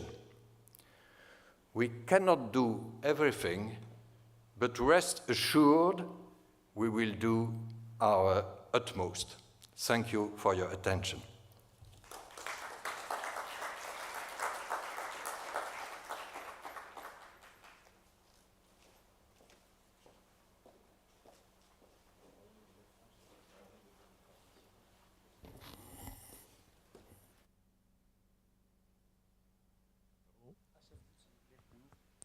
Hello, everyone. Just a few words before we actually give the final word to the Mayor of Paris.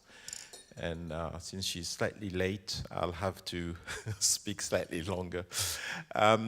First of all, we've had a very great day. We started with regulation and the European Commission and European policies and French policies with the Minister Olivia Grégoire and went into significant issues with the just transition, with all the institutions, the private institutions, the insurers showing what they're doing today to tackle this problem.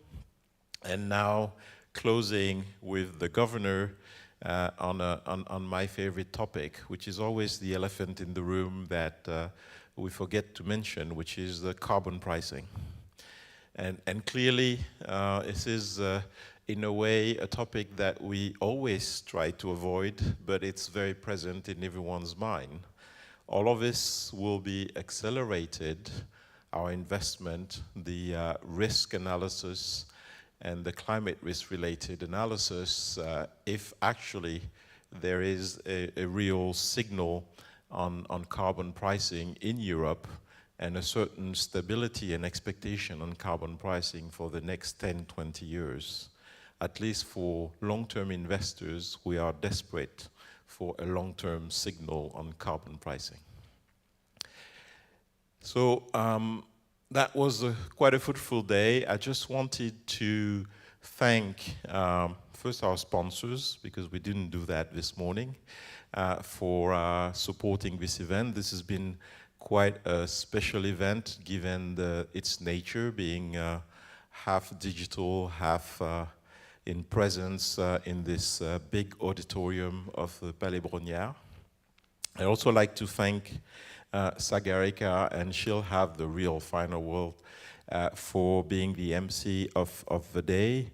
And of course, we don't want to forget the Finance for Tomorrow team, because they've been working very, very hard for the past few months on preparing this event with the uncertainty on whether it could happen or not and how it could happen. So we're quite lucky because we got the last day of Paris being open for business for this type of event. So I'm quite glad that we're able to be quite successful. So thank you for the team. Thank you Anne-Claire and all the team for doing all this work.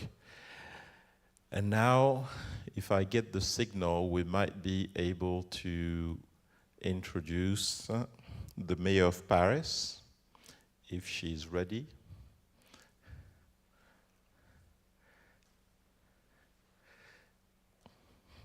She's still on her way, so you'll have to put up with me for another few minutes while the mayor is coming to close this event.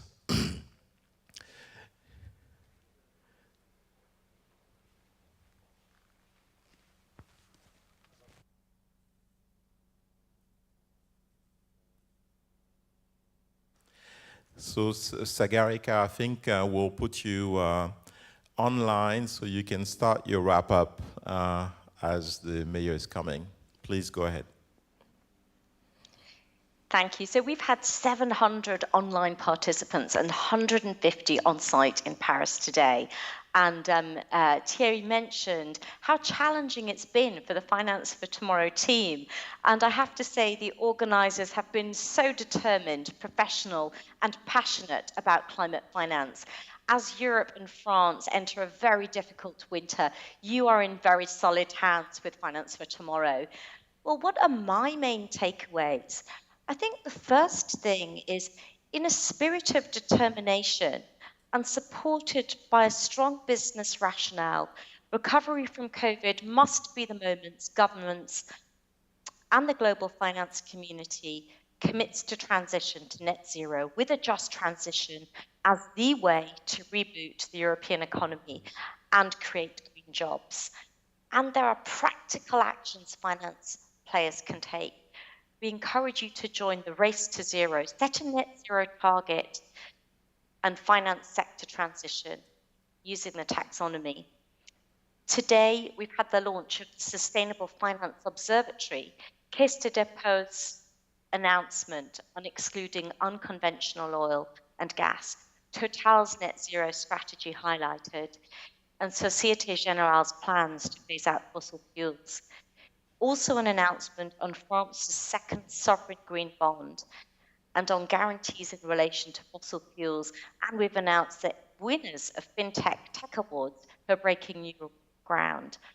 And in the bigger picture, we should mention China's net zero by 2060 announcement and Japan's net zero by 2050 announcement. As we approach lockdown, I really hope you find a way to stay resilient, keep your sanity, and remember you're part of the Finance for Tomorrow community and PRI Global Network. And over the next 3 months, as we read the news flow, which changes all the time, it's an opportunity to really think hard about and influence recovery from COVID in Europe. What will you and your organisation do to step up in net zero towards the anniversary of the Paris Agreement on 12 December 2020 and towards Paris Climate Finance Day and COP26 in 2021? Thierry, I wonder if you have some additional reflections. I'm almost running out, but I can always find something to say to keep you busy. The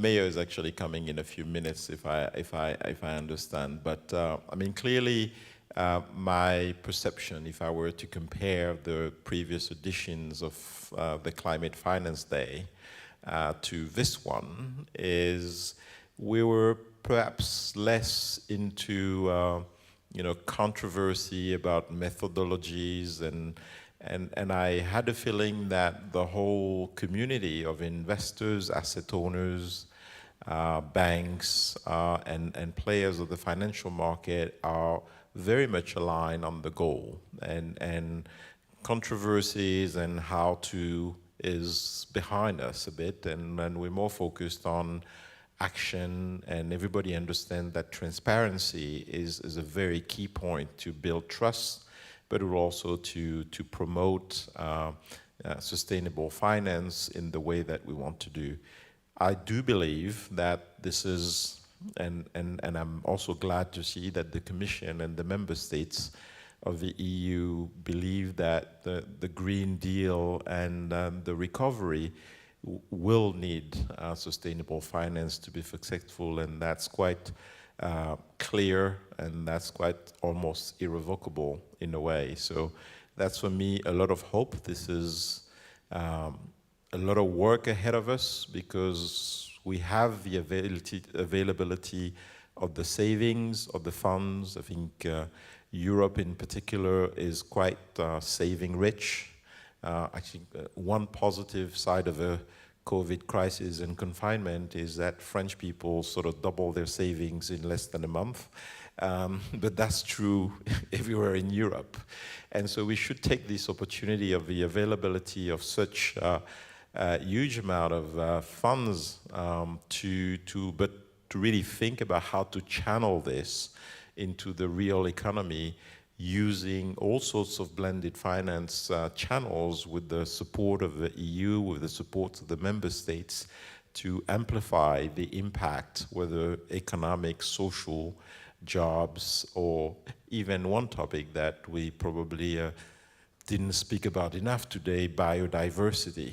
The entire spectrum of investment in relation to sustainable development goals as a whole is ready for investment. Now let's find the right pipes, let's find the right methodology to measure the impact, but let's just do it. So I think that's my keyword for the day. And Thierry, I know in the past that young people in France have been very active. So there was previously the petition by business school students in France from the elite business schools writing to business leaders. What's your sense about young people and also consumers today in France? I mean, it's clearly a major change. I have the honor of being on a board of one of these engineering schools that is actually focused on climate and sustainable development, the École des Ponts, and it's very, very clear when you see students coming for the first year that this is a real issue for them. This is a real concern, and even when, I mean, I meet a lot of business school kids and students from engineering school, they all very much focus when they look for a job in finding a meaning and in finding a sense of mission that is related to climate. So I do see this next generation actually moving forward much faster than we have, although I'm not so much of the old generation, but the 20-year-olds are pushing, and they're pushing in the right direction, and in a sensible way. I mean, they're perhaps less in the protesting camp than they are in let's do things differently, and I have a choice between working for a company that has no policy on climate or no policy on sustainability versus one that has, and they do choose the companies they want to work for, and that's quite a positive thing. And I think at PRI, we've already made some substantial changes with COVID, including obviously business travel and stepping up digital events, how we connect with our PRI signatories. As a business leader, what does COVID teach you? What has it told you about sustainability and about behavior? I mean, I was actually very much driven by the employees getting together back in June and assessing. We've had a huge survey across all our offices around the world, whether the US, South America, Africa, or Turkey, or the European ones, a huge survey in terms of what are the good practices that they would like to keep post-COVID, because everything went digital overnight. And in fact, we can see the pattern changing. Since June, I think people are more careful about how they travel, are more careful about their own carbon footprint. Business meetings are always preferred online when you need to actually take a plane or long distance. They're very, very keen on and this is a generational thing, I suppose, but they're very, very keen on engaging with each other online more frequently than usual team meetings that would happen in a normal meeting room. So a lot of that, they've actually picked up about 10 or 15 initiatives and practices that they wanted to keep sort of post-COVID. So that has been, I mean, working from home also is a whole different approach to that thing. So I think it's had a substantial, long-lasting impact on the way that people want to conduct business, and that's also been quite positive. Yeah, and I think the other area that I've really picked up, particularly with our US PRI signatories, which has been interesting, has been how COVID is reshaping their approach towards risk management. And I've spoken with some US portfolio managers that have said, you know, we ought to have a black box where we think about very unlikely but high impact risks and what happens if there's a sudden forceful policy response. So I think our whole approach towards climate risk management may indeed even be enhanced after this crisis. Oh, absolutely. I mean, in the sector that I work in, which is infrastructure, climate risk management is a almost level 0 level of risk, because unless you do that, you don't actually have an asset over 20, 30 years. So it's been a practice over the 10, 15 years that has been developing, but it's been really accelerating with the new trend. And I think now it's a lot more, it used to be an engineering design issue rather than an overall asset and asset management issue. And so now it has really become a financial risk issue because it has become a full asset management issue. So that also a trend that has been developing quite well, and I'm sure you have the same sort of feedback from the other PRI members. Indeed. Thierry, I wonder if you could give us an update on the mayor or deputy mayor. Although I do have another question, which is I want to ask you what kind of cocktails all of you in Paris are having tonight. Well, the good thing is it was only 150 in the room today, and most of them, as you said, being online. So it's probably going to be 50 of us left, and the room is big enough for us to have about 2 meters around each of us to be able to have a cocktail. So I'm sure we can enjoy whatever is there with great pleasure. And just checking on the mayor, are we...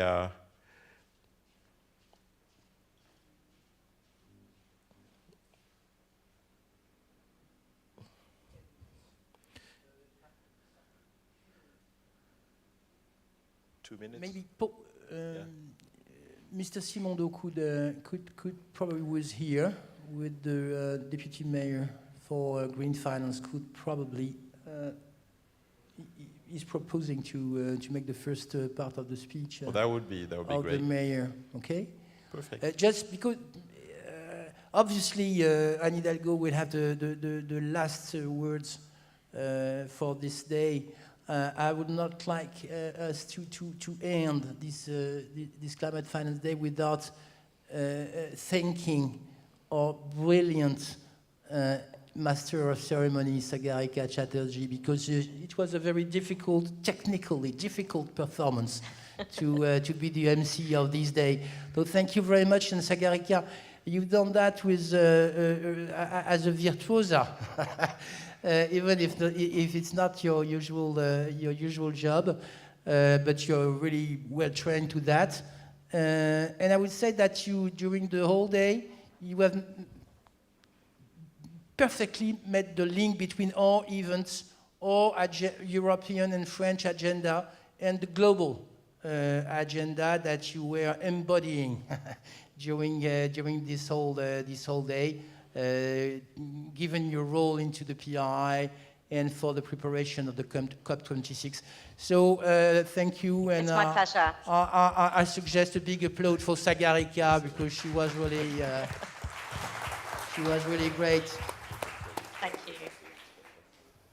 All right, so so we have one of the mayor's deputies starting the speech, and the mayor is on the way. Thank you for doing that. Thank you. Bonsoir à toutes et à tous. Merci de nous accueillir ce soir. La maire de Paris, Anne Hidalgo, va nous rejoindre. Comme vous savez, la journée était très particulière, à la fois les enjeux de préparation du nouveau confinement qui commence demain sont très importants pour notre ville. Par ailleurs, la situation en termes de sécurité, de risques terroristes dans tout le pays est extrêmement préoccupante également. Et ça demande une mobilisation totale de la maire de Paris, comme des nombreux acteurs des territoires du pays. Je voulais être avec vous et puis saluer toute l'initiative de cette journée. Je vais commencer par me présenter. Donc, je m'appelle Paul Simondon et je suis, depuis les dernières élections municipales, adjoint d'Anne Hidalgo, la maire de Paris, chargé des finances, du budget, et pour la première fois pour la ville de Paris et pour la première fois pour une grande ville en France, chargé également de la finance verte. Et pour marquer, y compris dans les objectifs de notre collectivité, l'objectif de faire de Paris une place éminente de la finance verte, de la finance responsable et de la mise au service de la transition écologique et solidaire des outils financiers. Comme vous le savez, la ville de Paris a déjà, de ce point de vue-là, démarré de nombreuses initiatives sur lesquelles nous travaillons avec Finance for Tomorrow, que je veux saluer pour l'organisation de cette journée. Les outils que nous mettons en place se font non pas juste pour notre ville, mais bien en réseau avec d'autres villes de France et d'Europe. C'est d'abord le green budgeting avec une capacité de cibler sur notre budget quelles sont les lignes qui ont un impact le plus favorable à la transition écologique et à la résistance et à l'adaptation au changement climatique. Cette initiative a été prise depuis 2 ans avec d'autres collectivités françaises et sur lesquelles nous avançons. Et comme de nombreuses villes ont vu leurs équipes renouvelées en juin dernier, de très nombreux territoires en France sont intéressés par cette initiative. C'est bien sûr le recours aux obligations vertes et durables. La ville vient d'émettre là, il y a quelques jours pour 300 millions d'euros d'obligations sustainable. Et c'est la 3e fois en quelques années. C'est pour nous une manière de montrer, de qualifier les efforts d'investissement que nous faisons. Tout l'effort d'investissement de la ville de Paris est fait pour adapter la ville de l'Accord de Paris à la transition écologique, que ce soit aussi bien sur le bâtiment, sur la transformation complète des mobilités. Vous savez à quel point notre équipe municipale s'est engagée là-dessus et à quel point le territoire parisien s'est vu transformer à une vitesse que certains trouvent même un peu rapide, on peut le dire, mais pour cette transition sur les mobilités. Et là-dessus, nous sommes à la fois acteurs financiers, émetteurs de ces obligations, acteurs politiques pour promouvoir les réglementations sur ce type d'obligations vertes et sur une prise en compte la plus efficace possible. Et puis, en dialogue avec les acteurs de la finance, nous pensons réellement que la place de Paris peut avoir, de ce point de vue-là, un rôle totalement prépondérant. En étant en cette période quand même particulièrement difficile de crise sanitaire, de conséquences économiques et sociales assez terribles pour des pans entiers de notre économie, pour des activités qui vont à nouveau se retrouver à l'arrêt, en étant en responsabilité au niveau d'une métropole comme la ville de Paris, nous voyons à quel point nous avons une responsabilité pour mettre au service d'une économie solidaire, d'une économie résiliente qui va réussir à survivre à des crises de ce type, comme à la crise climatique, et de mettre au service d'une telle transformation de l'économie les outils de la finance.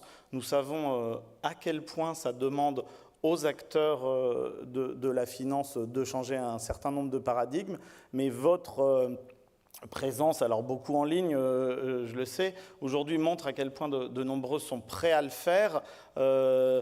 c'était assez avant-gardiste il y a quelques années d'être sur les sujets de finance verte.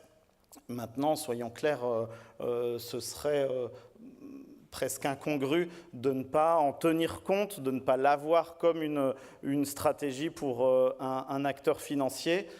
La question que les citoyens posent, et donc que les responsables politiques,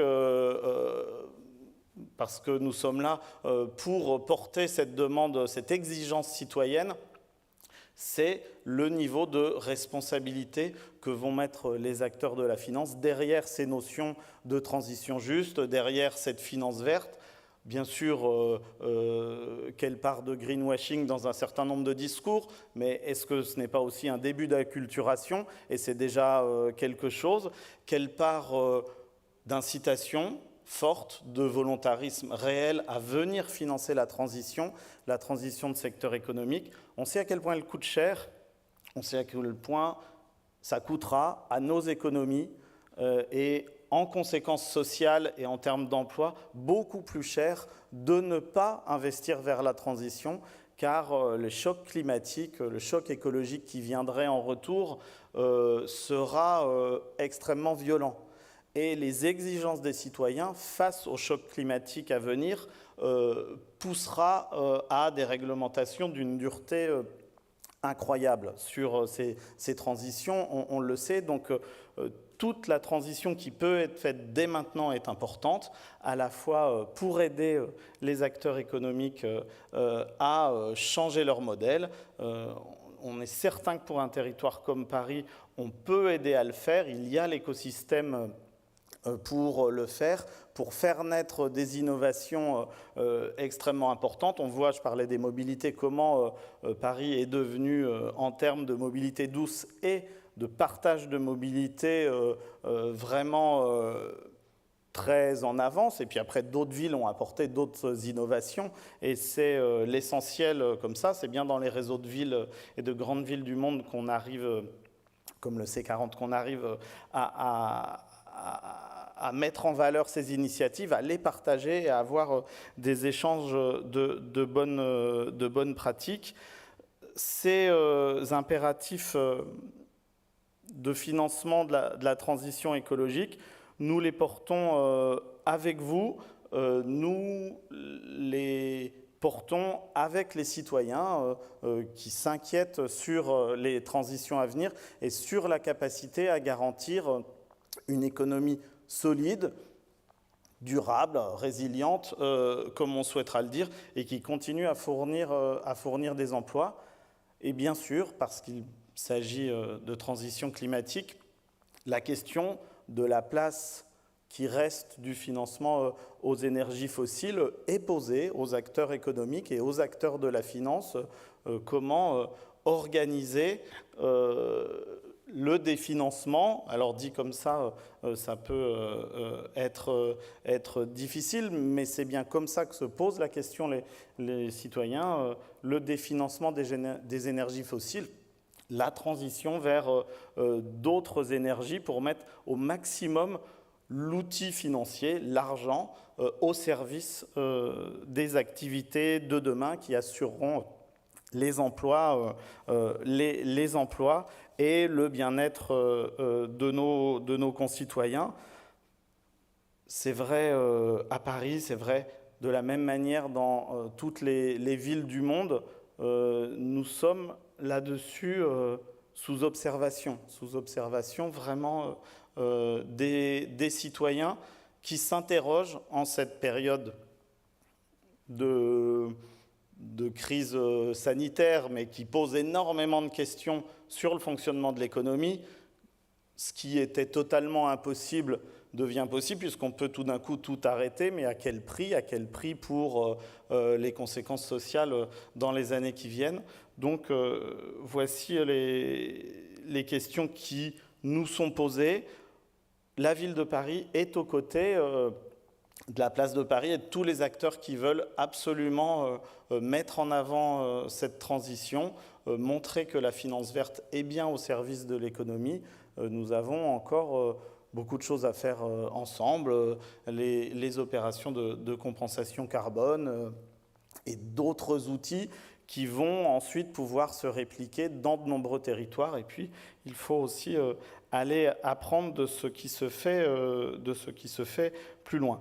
Voilà, je ne veux pas faire plus long, je voulais vous présenter les principales priorités que nous pouvons avoir à Paris, et nous allons être rejoints dans quelques instants par la maire de Paris qui tenait à être avec vous ce soir, malgré cette journée, je vous assure, relativement bouleversée, c'est normal, vu l'actualité.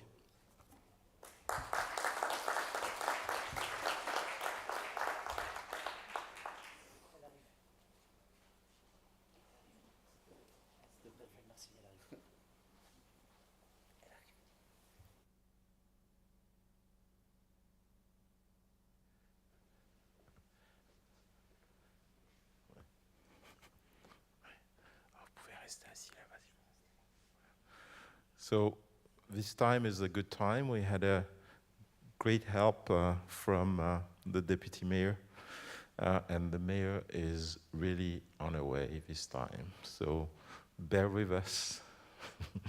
The best is to come. I know it's difficult. I mean, for people in the room, at least there is the reward of a cocktail afterwards. But for people online, I can understand that they may be impatient. So, this has been a pretty hectic and terrible day for France, and it is quite normal that things get shambled.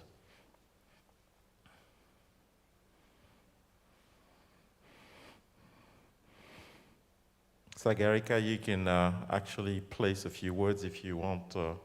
I can hear, oh, here she is.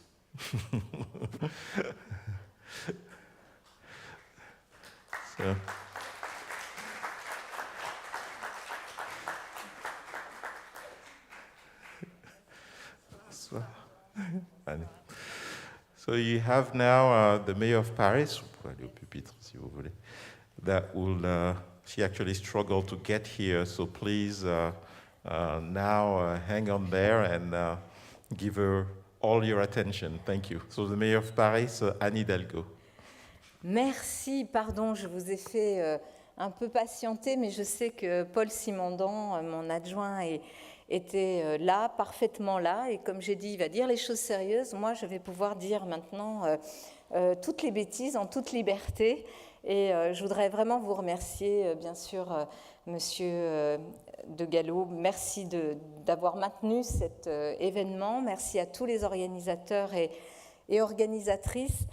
J'interviens, je crois, en conclusion de l'ensemble de vos travaux utiles, importants, à un moment utile et important. Un moment où nous sommes confrontés ici dans notre pays, mais sans doute au-delà également, à 4 crises en même temps. Une crise écologique, une crise sanitaire, une crise sanitaire qui débouche sur une crise économique et sociale sans précédent, et aussi, dans beaucoup de démocraties, une crise démocratique. Donc j'ai conscience que le moment est très particulier pour intervenir sur la question notamment de la finance verte. Vous connaissez mes convictions et vous connaissez mon engagement, notamment à partir des actes que nous avons pu poser ici à Paris et que j'ai pu poser depuis déjà 6 ans et que nous allons évidemment poursuivre dans cette nouvelle mandature. Ce que je voudrais dire en premier lieu, c'est que d'abord, nous devons avoir une volonté sans faille, mais vraiment sans faille, un déterminisme absolu pour changer de modèle et réorienter nos économies.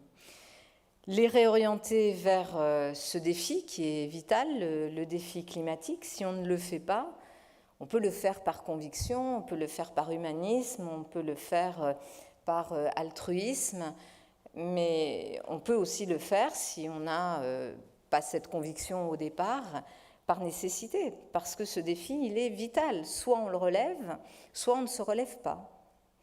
Et le « on ne se relève pas » vaut pour tous ceux qui s'en sortent bien aujourd'hui, comme pour ceux qui ne s'en sortent pas très bien aujourd'hui dans la marche générale du monde. Donc il faut accélérer la transformation de nos économies, accélérer de façon très concrète la décarbonation de nos économies, faire à présent le pari qu'il faut sortir de façon accélérée. Maintenant, il faut accélérer parce que le temps nous est compté, sortir notamment des énergies fossiles, de cette économie qui s'est construite sur la base notamment des énergies fossiles, de leur appropriation par quelques-uns, mais pas au profit de tous. Donc il faut accélérer ce mouvement.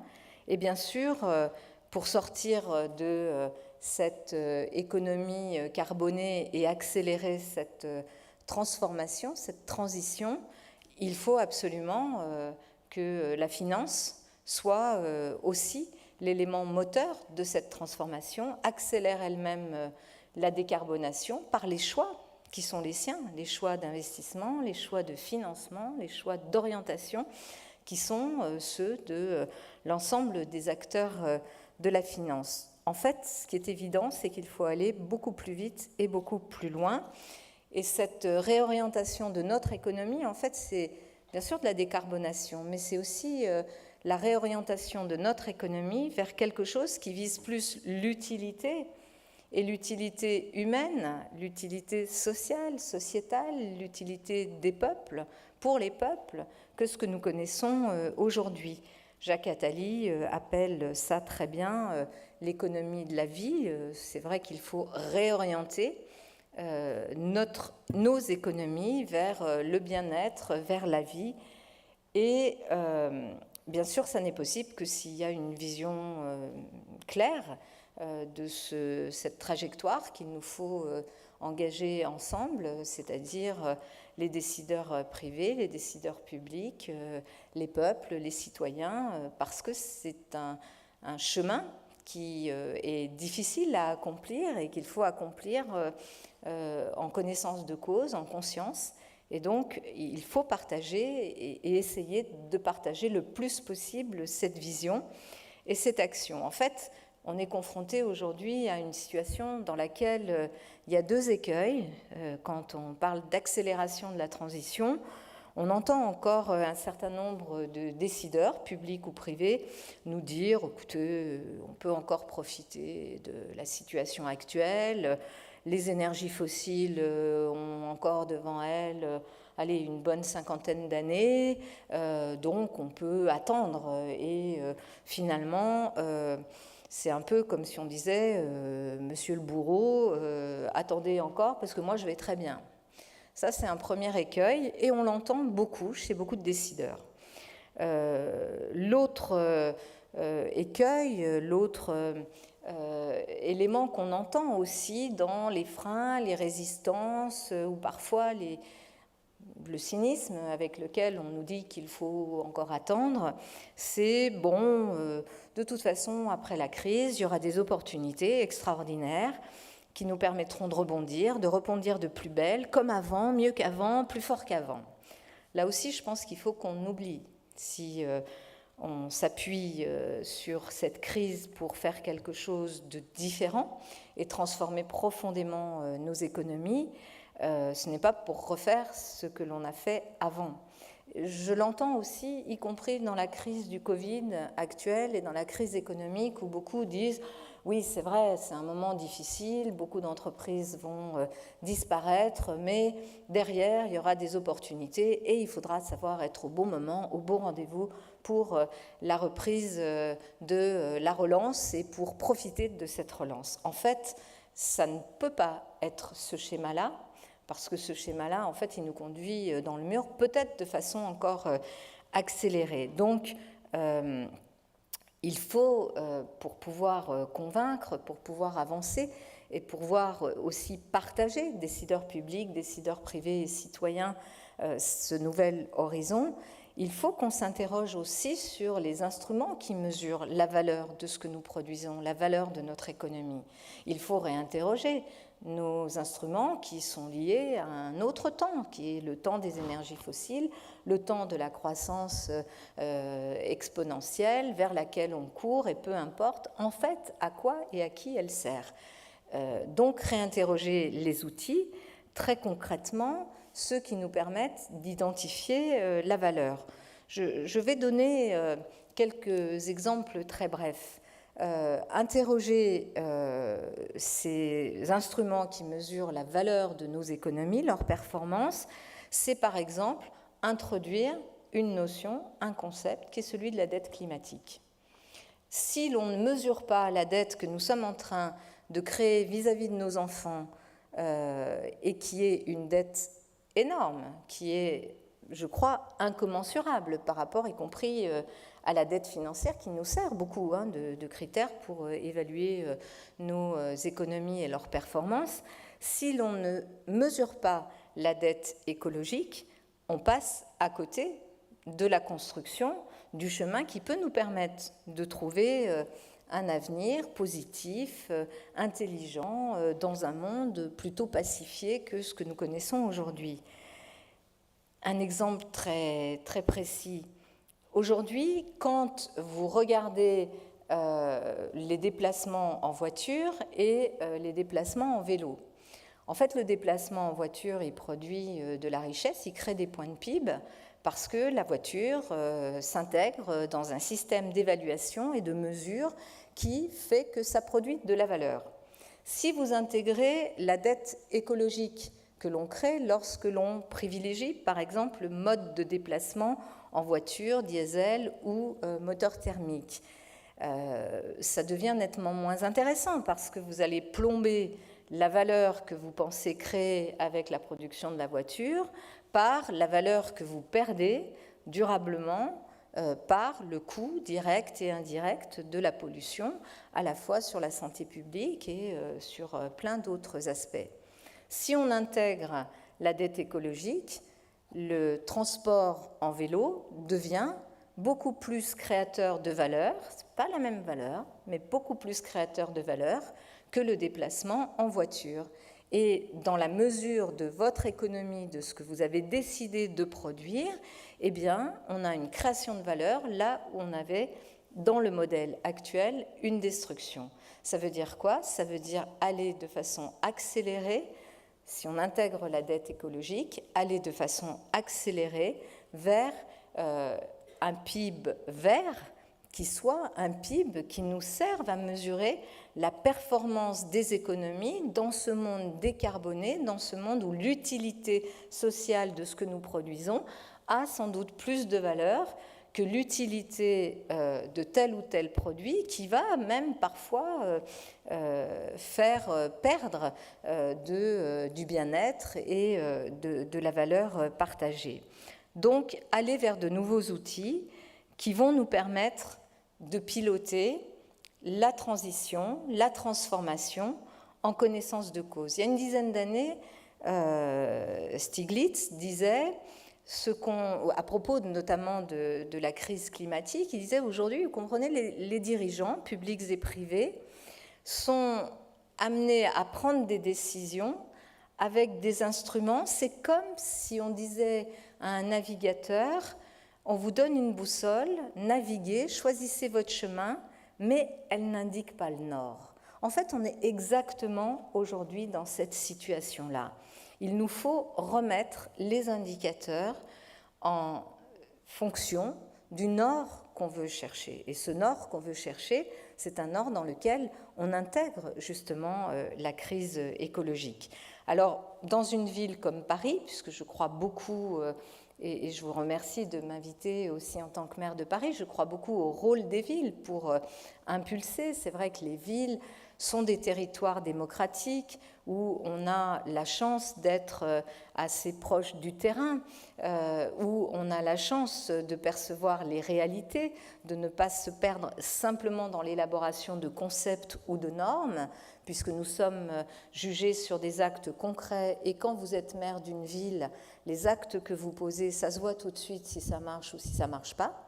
Et donc, à l'échelle des villes, et d'une ville comme Paris, nous avons commencé à nous doter d'outils qui, à notre échelle, partagés d'ailleurs avec d'autres villes, partager aussi parfois avec des entreprises, nous permettent de mieux comprendre ce que l'on est en train de faire et où poser nos priorités. Par exemple, nous avons intégré ce travail avec Positive Planète de Jacques Attali sur les indicateurs de positivité. Nous avons fait ce travail d'audit très précis, nous allons le refaire chaque année pour mesurer l'impact, l'efficacité de nos politiques publiques, aussi à partir de critères qui sont des critères qu'on pourrait renvoyer au bien-être, mais vous le savez tous très bien comme moi, que tout peut être rationalisé, y compris des critères de bien-être peuvent être des indicateurs objectifs, rationnels, nous permettant de fonctionner ensemble. Nous avons aussi à Paris travaillé beaucoup avec l'OCDE et Angel Gurria autour de cette idée de la croissance inclusive, en essayant d'embarquer et d'impliquer beaucoup de grandes villes. Et j'ai eu l'honneur de travailler sur ces projets-là.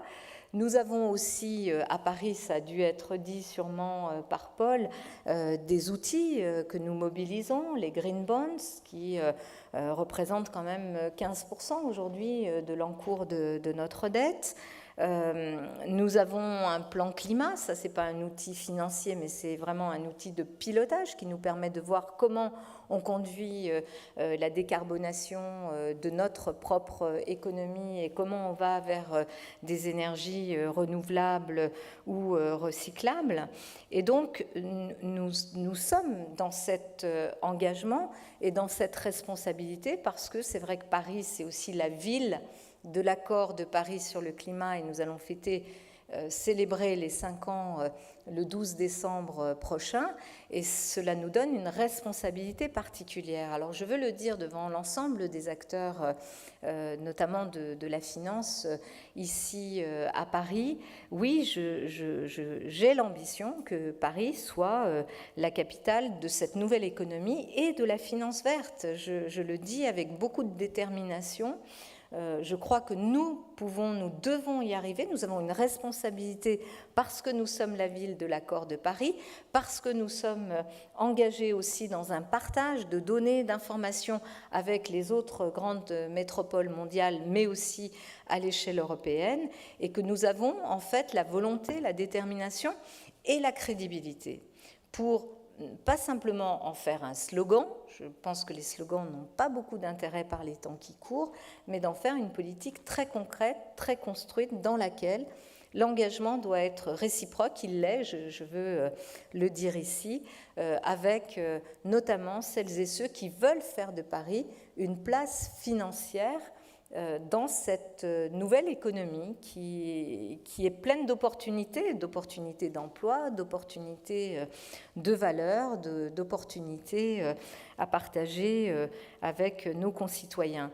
Et dans les projets qui peuvent nous permettre d'accélérer cela, qui sont des projets qui montrent, qui sont autant de preuves concrètes de discours qui pourraient n'être que des discours, il y a la mobilisation qui est la nôtre, notamment sur les Jeux olympiques et paralympiques. Et c'est vrai que je pense que les Jeux de 2024 sont pour Paris, mais plus largement pour l'économie européenne, un moteur possible de l'accélération de ces transformations dans lequel la finance verte soit aussi un élément moteur. En tous les cas, je crois que nous avons cette possibilité, cette opportunité, dans un moment qui est plutôt un moment d'anxiété générale, de peur et de blocage par ce virus des échanges économiques et qui porte atteinte très fortement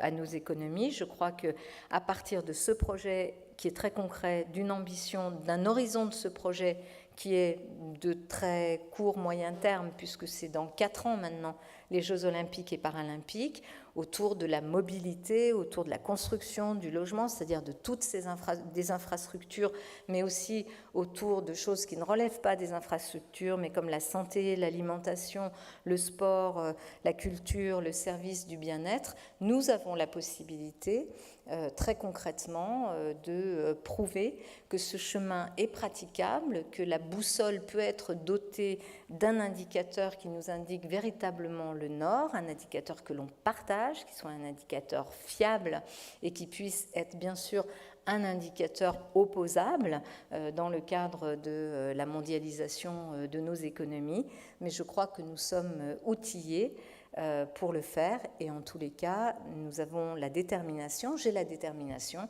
je suis à vos côtés et je vous remercie.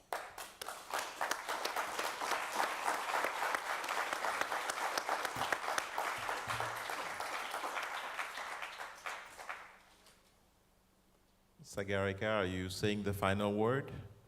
Because we're going to the cocktail. Sure, very happy to do that. Well, I wanted to say merci, thank you, Madame Maire, thank you, Anne, for your words, urging us not to wait for the executioner and to act now. Thank you also for coming at the end of your day when the health and jobs of people in Paris are at stake and your city needs your leadership in so many areas. To you, the audience, we really hope you enjoyed Paris 2020 Climate Finance Day. We've shared announcements, insights, practical examples from France, the EU, and we've put this into a global context and a COVID context. We've made this an international day because at this time, both our local understanding and our global connectedness are more important than ever. We cannot fade into insularity given the global nature of climate change. If you are in person in Paris at the Palais, please enjoy a cocktail in the Nef. For our virtual audience, we hope you enjoy your evening. I suggest getting yourself a comfortable place on your sofa, a drink you like, and calling a good friend. And one day, when there is a vaccine, we all will meet again in Paris and have a glass of Sancerre together. Thank you very much, and good evening.